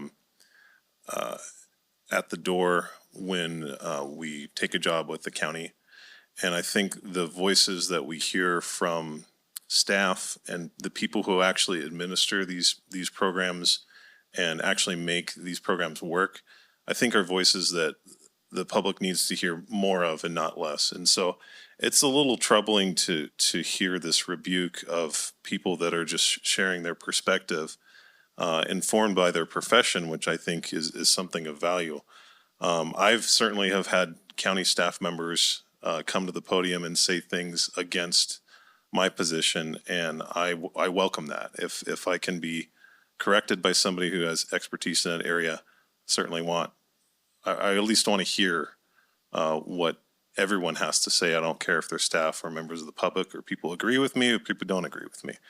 So that was a little bit troubling to me, and I wanted to kind of address that because I could not disagree more. But where I really wanted to begin was thanking the people that came here today, because I thought this was a really good discussion. I felt I learned a lot more about this area and what the concerns were, and I thought the presentation was very informative. I did have some questions about this, but I sort of organized my thinking. We've gone through this process a couple of times in the county, and so I've had the benefit of experience in boiling down what I see are the key factors with projects when the county looks to purchase properties, and regardless of what it's for. So where I would start here is the easiest one is the program sound? Is this a worthwhile effort? If you look at Cabrini House and Washington House, these are a triumph of behavioral health and what the county can do when we have support from the state, support from local stakeholders, and excellent, top-notch staff members and the right mission and goals. Most people in this room, probably almost everybody in the county, has never heard of these facilities because they fly under the radar, because this might surprise you to know that there's a lot of stigma against people who have mental illness, and if somebody is suffering from a mental health disorder, they probably don't want you to know. And so that it's kind of a function of these types of facilities that you're probably not going to hear about them. So I do believe that this is a sound project and a worthwhile effort. Now, speaking about the site, a lot of folks here raised a lot of legitimate concerns. They are concerns that frequently come up with this type of project, with other types of projects.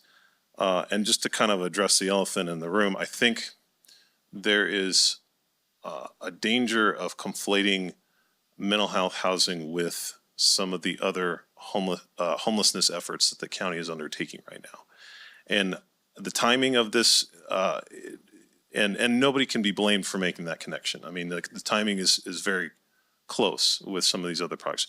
but I really can't emphasize enough how different and how kind of ordinary this type of housing is. It's very much within the sphere of what the county is already doing in the community. So this is not something new that's being hoisted upon the community. It's very much in line with what behavioral health is already doing. It's just expanding it to another location because the needs are continuing to rise. People have talked about traffic and pedestrian safety along Parrots Ferry Road. I sit with Kathleen Half on the Transportation Council, and we talk about this road frequently. There have been fatal accidents. I know somebody who was riding a bicycle who was struck and killed on Parrots Ferry Road. It is a legitimate concern. It is also a concern that I would apply to just about every other major road in the county. That it's the nature of our county that any type of housing along a major road is not going to have shoulders. It's not going to have walkability. It's a huge issue. And sitting here right now, there is not a way to address that countywide. I will note, though, there is the Gold Rush Trail project that is going very close to this area. So in the future, there hopefully there will be actual pedestrian opportunities in the nearby area. But it is a legitimate concern. But I just go back to, it's a concern that any house anywhere, my house where I live, I wouldn't let my kids walk down the road I live on, just like I wouldn't let them walk down Parrots Ferry. And I don't think that that the people that avail themselves of this housing would want to walk down Parrots Ferry either.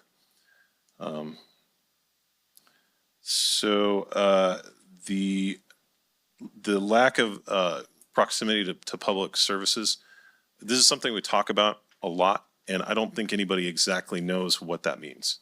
What are we talking about when we mean availability to services?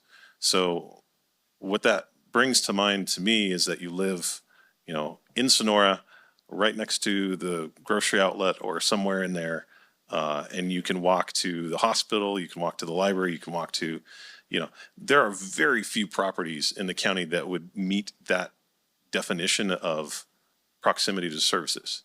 To me, this meets the basic level of proximity to services because, it takes, 3, 5, maybe minutes if there's traffic, maybe more, to get from this location to downtown Sonora to the hospital or to, Social Security office or DMV. It really is not that far away. We're not talking about, it takes longer to drive from Midtown. It takes longer to get across Modesto to the highway than it does to get from Columbia to Sonora. So, it's a matter of how you define it. I think I define it that it is within a reasonable range in terms of the locality. So I do think it as a location is acceptable. And the one thing that I wanted to point out in terms of the density of the housing in that area, there's an apartment complex right across the street. There's other housing, denser housing, lower income housing right down the road. And I can guarantee you, without knowing for sure, but I can guarantee you that there are people living in those apartments, living in that housing, living in a neighborhood that are already using behavioral health services. So it's already in that community, whether there's a new housing there or not. There are people in your community right now who need mental health services and they need care. So I'm supportive of it as a location. The last thing that I wanted to talk about is the fiscal responsibility. So we're talking about spending taxpayer dollars on purchasing property, and the taxpayers are going to want utility out of that. They're going to want to see that we're not getting hosed, that we're not buying a property that's more expensive than it should be because it's the county and we have deep pockets. As everybody knows, the county's got limitless money. I'm just kidding. I'm being very facetious there. But we have to be responsible with that. And so that price differential is something that kind of, tweaked a little nerve in my mind. I would definitely like to if we do proceed, I would like to get more information about that. The other element is that I don't think we've looked closely enough at the facility itself, at the structures, why they've been assessed at the value that they have. I would like to know about and I'm taking the word of the community, which, you guys know better than I do. I'm actually pretty familiar with that location. I go by there quite a bit. But I certainly don't know it as well as the folks here. But there's a mine on the site, from what I've heard. What's the threat there? I mean, it is Columbia, so there's mines on everybody's property in Columbia, it seems like. But so understanding what are the risks there, and yeah, so those are the things that I want to look at is. The buildings themselves, the physical structures, when were they built? How were they built? Is that going to be an issue going forward? And is it something that would have a downward pressure on the assessed value and any kind of safety issues on the physical property itself? Those are kind of questions I still have. But overall, I think this is a good location. There's no, as we've said, it's kind of a common refrain here, there's not going to be any perfect site, but it is not particularly close to any school. It's not particularly close to any area that has been brought up to this point, not really near playgrounds or children or anything like that. It is across the street from the winery, but there's everything's across the street from something, and so to me that is less of a concern than some of these other possible issues. So, yeah. I'm gonna take a short 5-minute break, and then we'll come back and finish up.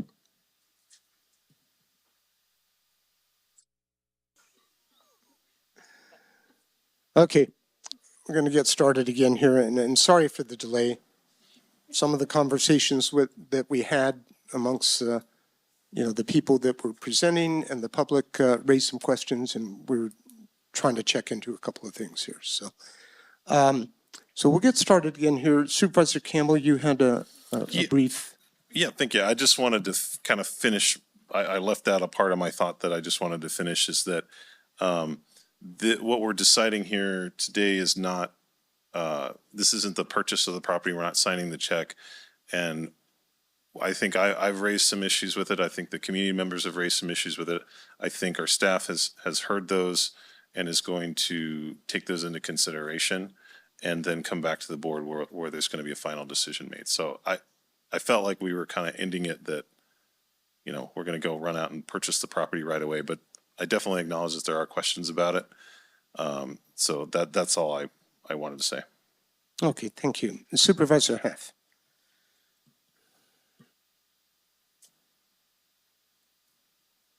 There we go.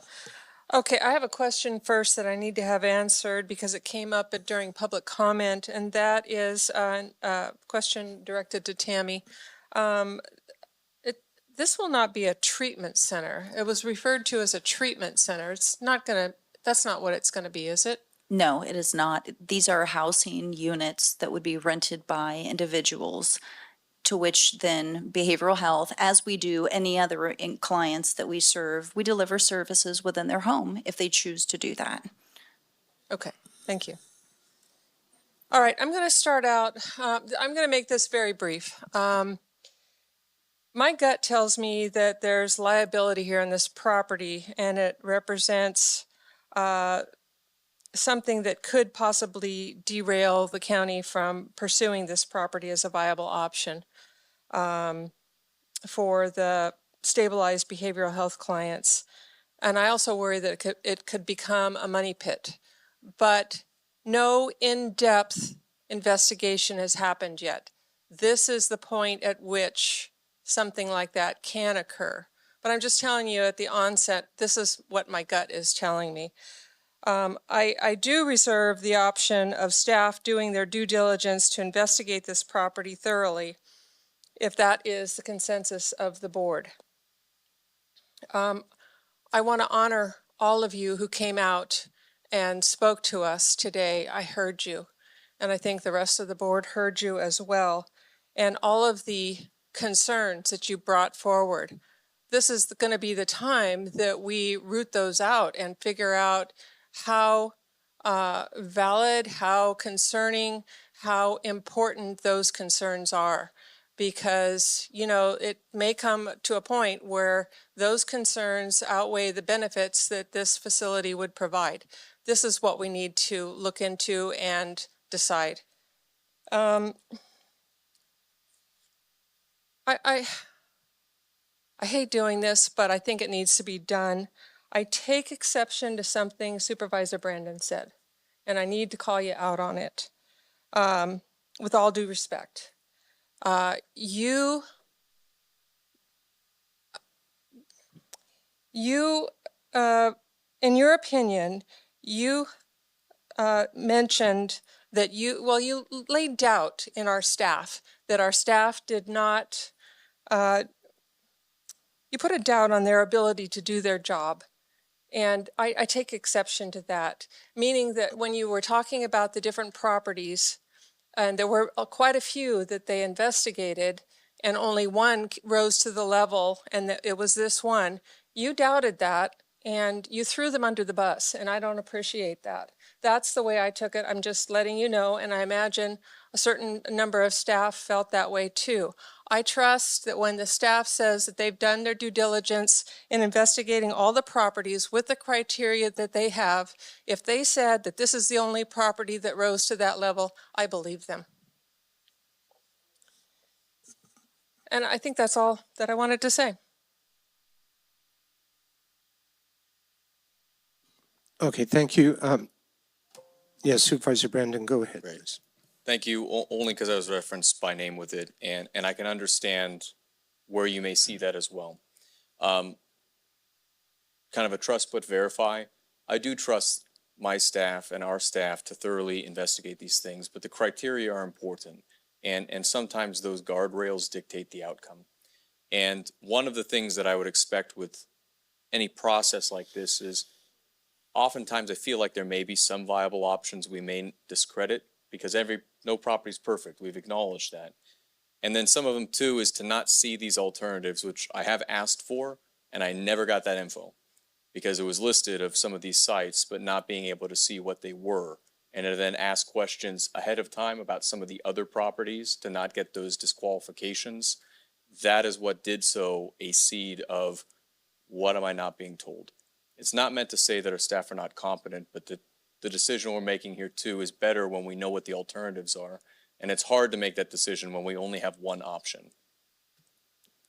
But I point taken and appreciate you on that. So thank you. All right. I've got a few comments, maybe a question or two. And thank you, Supervisor Brandon, for stating that too. I appreciate it. All right. Yeah. We've obviously there's some concerns raised. They raised some in my mind. Things regarding the condition of the home. Maybe one of them might be pretty old. The mine shafts, they're not at every property, but there are a lot of properties in that area. I mean, there's a reason. We all know this. There's. So we're going to be looking to staff to do a little bit deeper dive into, some of this and find out what's going on so they can bring it back. As Supervisor Campbell said, we're not making a purchase decision today. And then we will, as a board, we will react accordingly when we have information come back.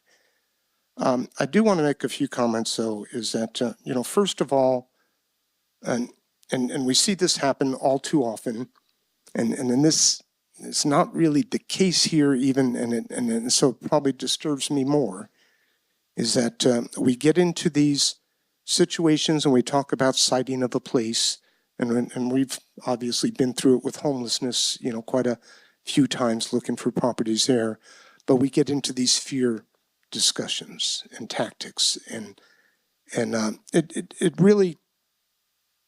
We're aware of all the things, of course we want to hear from the public, but we also don't want to have information just sometimes really tainted towards just creating fear, and that's wrong. You know, and I would hope that we just don't need to do that. We're talking about people here, right? We're talking about people that have real problems. We looked at like our juvenile detention center.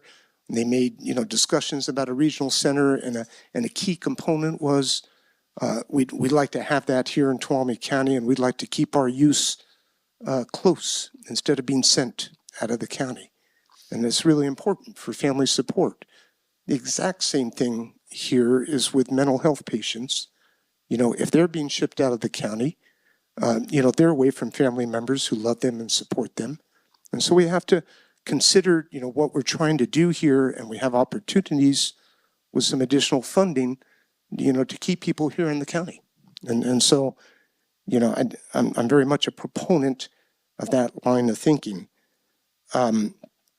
We do, as been described today, we've got some absolute success cases, in the Cabrini House and Washington House, and they're in areas, I forget if it was Supervisor Campbell, but somebody mentioned earlier, you wouldn't even know where they are, right? And they're existing well in the community, and they're really helping people. People need their basic needs, met. When there was a little conversation about conservatorship that bothered me as well. Okay, maybe people don't understand what that really is or what it can be. Okay, and I've been through it, with two family members, my own father and my father-in-law, and they can be, it's a court-ordered thing, and they can be set up for all kinds of reasons, including people just are having a hard time. They can't manage their own medications anymore. Maybe it's finances. Some states, they actually split it. You can have a conservator of the finances, a conservator of the person. And there's lots of reasons, so just because somebody's in a conservatorship doesn't mean that they're a deranged mental health person that you just don't want anywhere near you. Okay, that's wrong to go down that road. It's just incorrect. When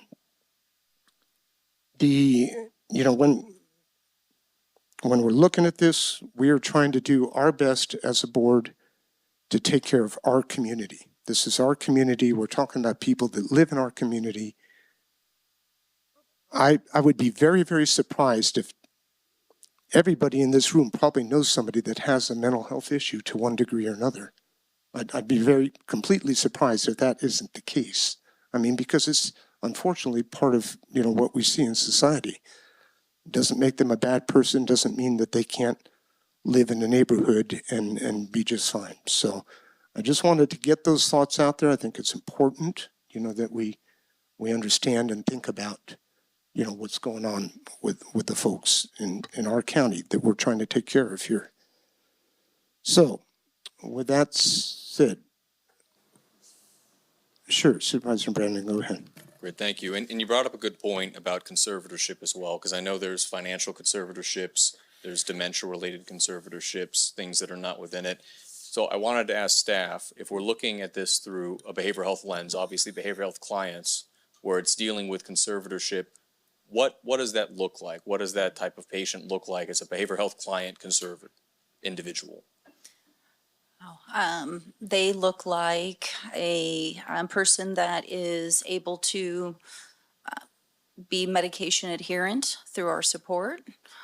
They have then possibly control over their symptomology. They're not deranged as described. They're stable. They've been stabilized within an inpatient facility because that's where conservatorship actually is applied, through an inpatient stay. Once somebody is returned home into outpatient behavioral health systems, they are, by all intents and purposes, stable and again facing or moving towards recovery. And the second part, and I had this from earlier, but it's very related. So if we have a conserved individual who now is on a regimen there, let's say it doesn't work and it falls off. They violate these community rules or some tenant issue. We choose that we think eviction is the best priority.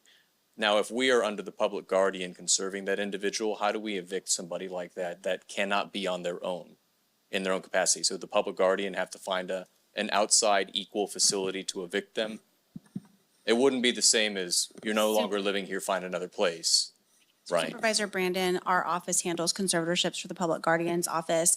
When someone is conserved, the public guardian actually has the control over where they are housed. So it's not going to be an eviction process like you're thinking of if it's a tenant, because they actually have court-ordered ability to control where those folks reside. So they can just move them. Wouldn't behavioral health be making the determination based on the tenants if they violate the community rules, not the public guardian? In a in a conservatorship partnership, we communicate all treatment plans through the public guardian's office and in concert with county council to make decisions about levels of care. So we inform the public guardian, but ultimately the public guardian makes those decisions. Correct. Okay, so at this point, with the board, any further comments? Give me a moment here.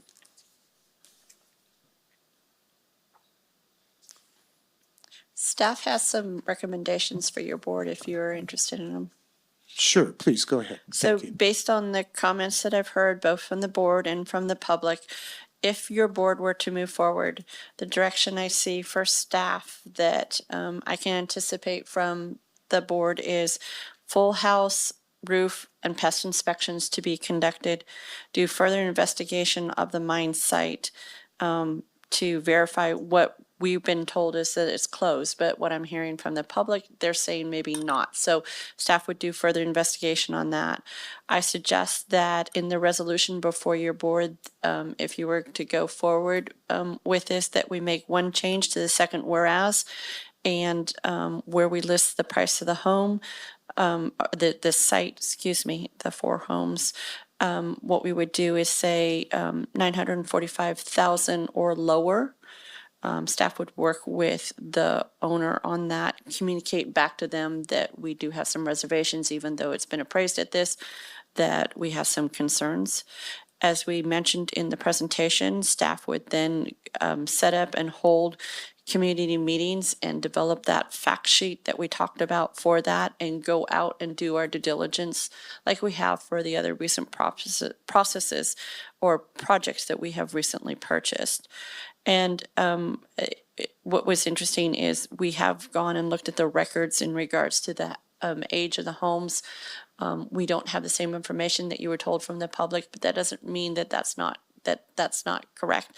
So we would go out and do further research in regards to the age of all the homes. And those are the things that staff would like to suggest to you if you move forward.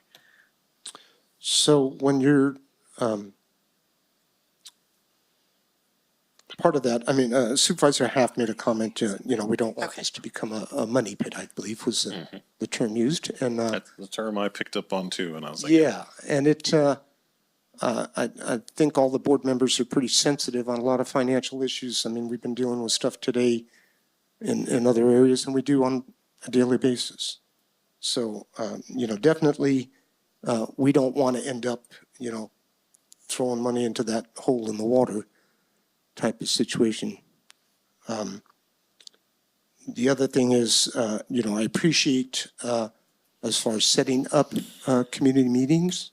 And so my question is, if we're going to do that, at what time frame? Because if we're looking at bringing this back to the board, there's an expectation, I believe, that on the public as well as a part of the board, that we have a better understanding of that process and how you're going to approach. Absolutely. What I can say right now is staff would endeavor to set those up as soon as possible. We want to be able to give enough time for staff to be able to get out and do the outreach that needs to be done, be able to talk to people. If there's further investigations or further information we need to do, we'd like to be able to have that time to then do it and get back to them in regards to that before the next time this board comes back for this item, if that's the way you go. I was reminded there was one more issue that was brought up that we do absolutely need to look at, and that was the property line boundaries of this site. So that's another thing that Okay. staff would do if you wanted to move forward with the next step. And the older a property is, the more difficult that can become. Personal experience. And I'd make one Supervisor comment. Campbell, go ahead. Just an observation, having done a number of different community meetings at this point. It seems to be having, I don't know what your plan is, but having like large scale group meetings doesn't seem to work as well because we just don't have enough staff there to talk with everybody that has questions or concerns. And so people tend to get more frustrated because they're not getting their questions answered because there's a whole big group of people and only, a few staff. So I don't know if you have a plan to address that. Are you planning to go out to these community members in small groups or go to specific stakeholders? We have a lot of them here today, which I hope they share their contact information with you, just to kind of put an idea in your head about how to proceed with that. And I guess there was kind of a comment or a line of questioning that was sort of along the lines of why didn't you contact people before? And this has come up many, many times at the board. You don't know if we're going to say yes or no. And so for you to contact all the community members and get them concerned, and then if the board was to turn around and say, we don't want to choose this property, then all of that work was for nothing. And so if the board says yes today, then that process begins because we have actually decided to take action. So just to shed a little light about why that communication process is happening this way. It's not a staff decision. It's a decision that was made by the board long ago to proceed that way. So the buck stops here if people are upset with that process. It is not something that staff took upon themselves. So just to clarify that. Thank you. So at this point, I'll look to the board, having listened to everybody here, having had staff give us a little bit better idea of the plan on moving forward, seeking additional information. I'd be looking for Supervisor Brandon. Go ahead. Thank you. This is related to what the staff had said for additional recommendations on this item. One thing I'd brought back, you mentioned the appraisal, but to get the full calculation packet of how they did the income appraisal on it, that they provided the county. And the second is that the alternative properties that were looked for in this, they were mentioned by site, but not specifically by address or listing or anything. I'd like to ask the board that we request some of the alternate sites that were looked into. And I don't know whether that's a public record or not. I'm sorry, can you repeat? You want the information on it or you want to direct staff? There were listed sites that were looked into as alternatives during this process. And I don't know if there's any documentation kept with that, but for example, the disqualifying reason. So one thing I'm just going to caution your board about is a lot of times when we do real property negotiations, we do those in closed session for a reason. So I am not familiar with the material, but I would say that maybe that's something that needs to be discussed in a real property closed session, only for that if it becomes something that the county wants to pursue. If this site doesn't work out, the county wants to be in a position to be able to negotiate and not have released a bunch of information. I understand that. And then the other point too is if a majority up here is not in favor of that, or there's, opposition, then that's not going to be included. That's why I was asking the board that we would try to get ourselves provided with that information. If that's the appropriate process, that's fine. Yeah, and I'll jump right in and say, I understand where you're coming from with that, but I don't agree because I don't recall that we've ever taken that tactic with any other properties we've purchased. And it seems not very clearly defined what we consider staff to have looked at or considered.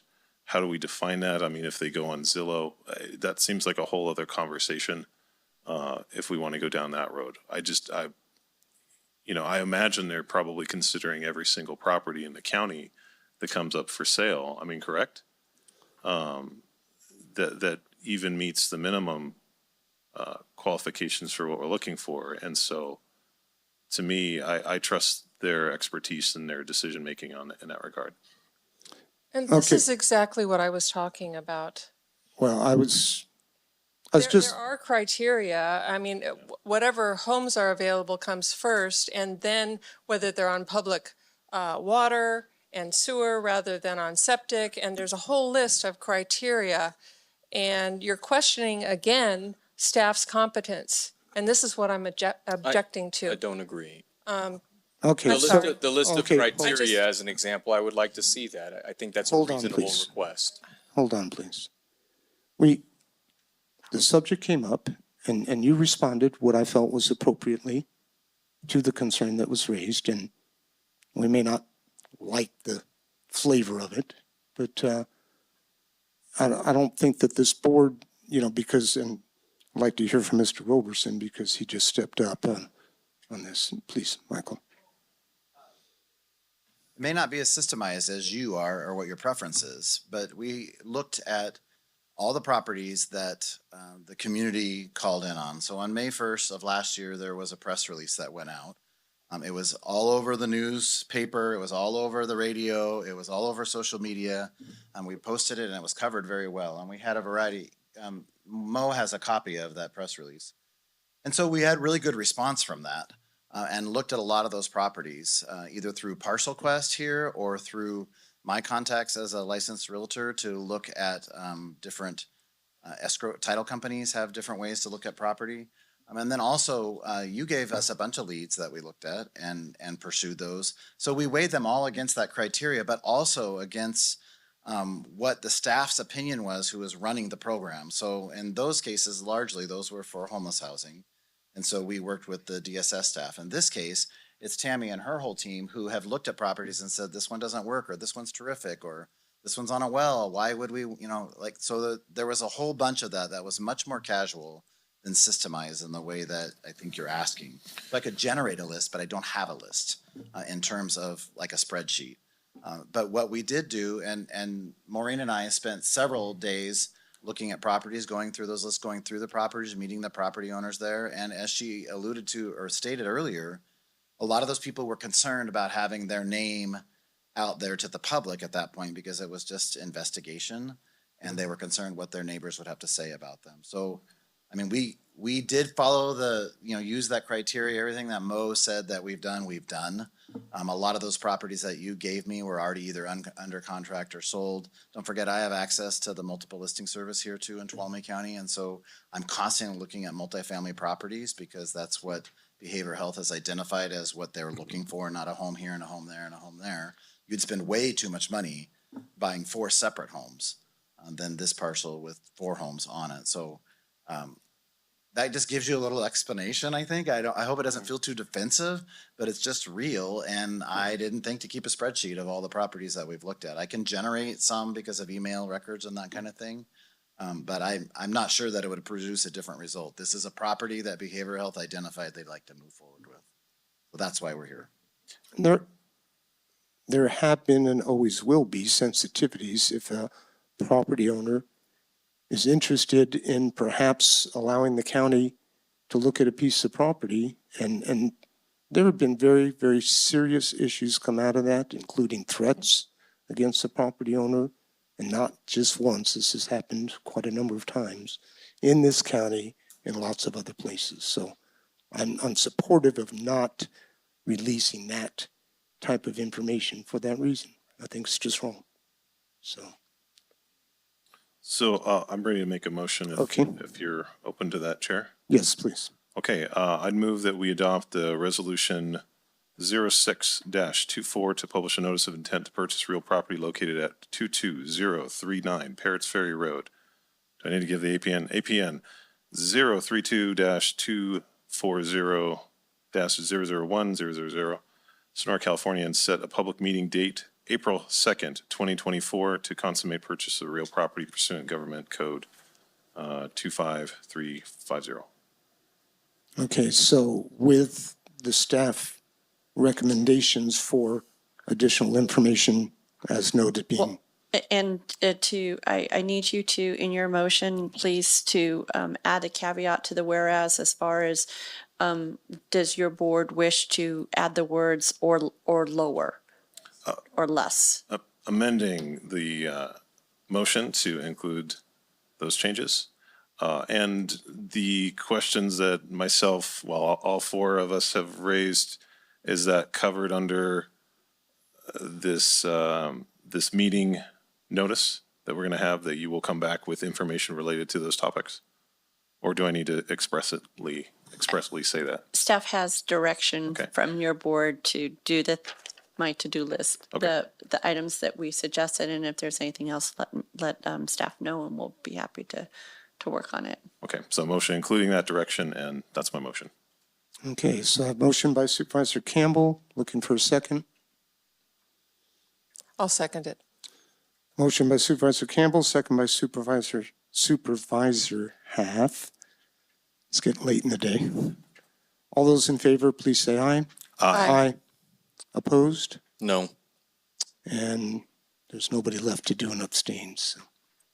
Okay, so this will close out this item then for today. Thank you, everyone. Appreciate you coming, and we've got work to do to look at this better.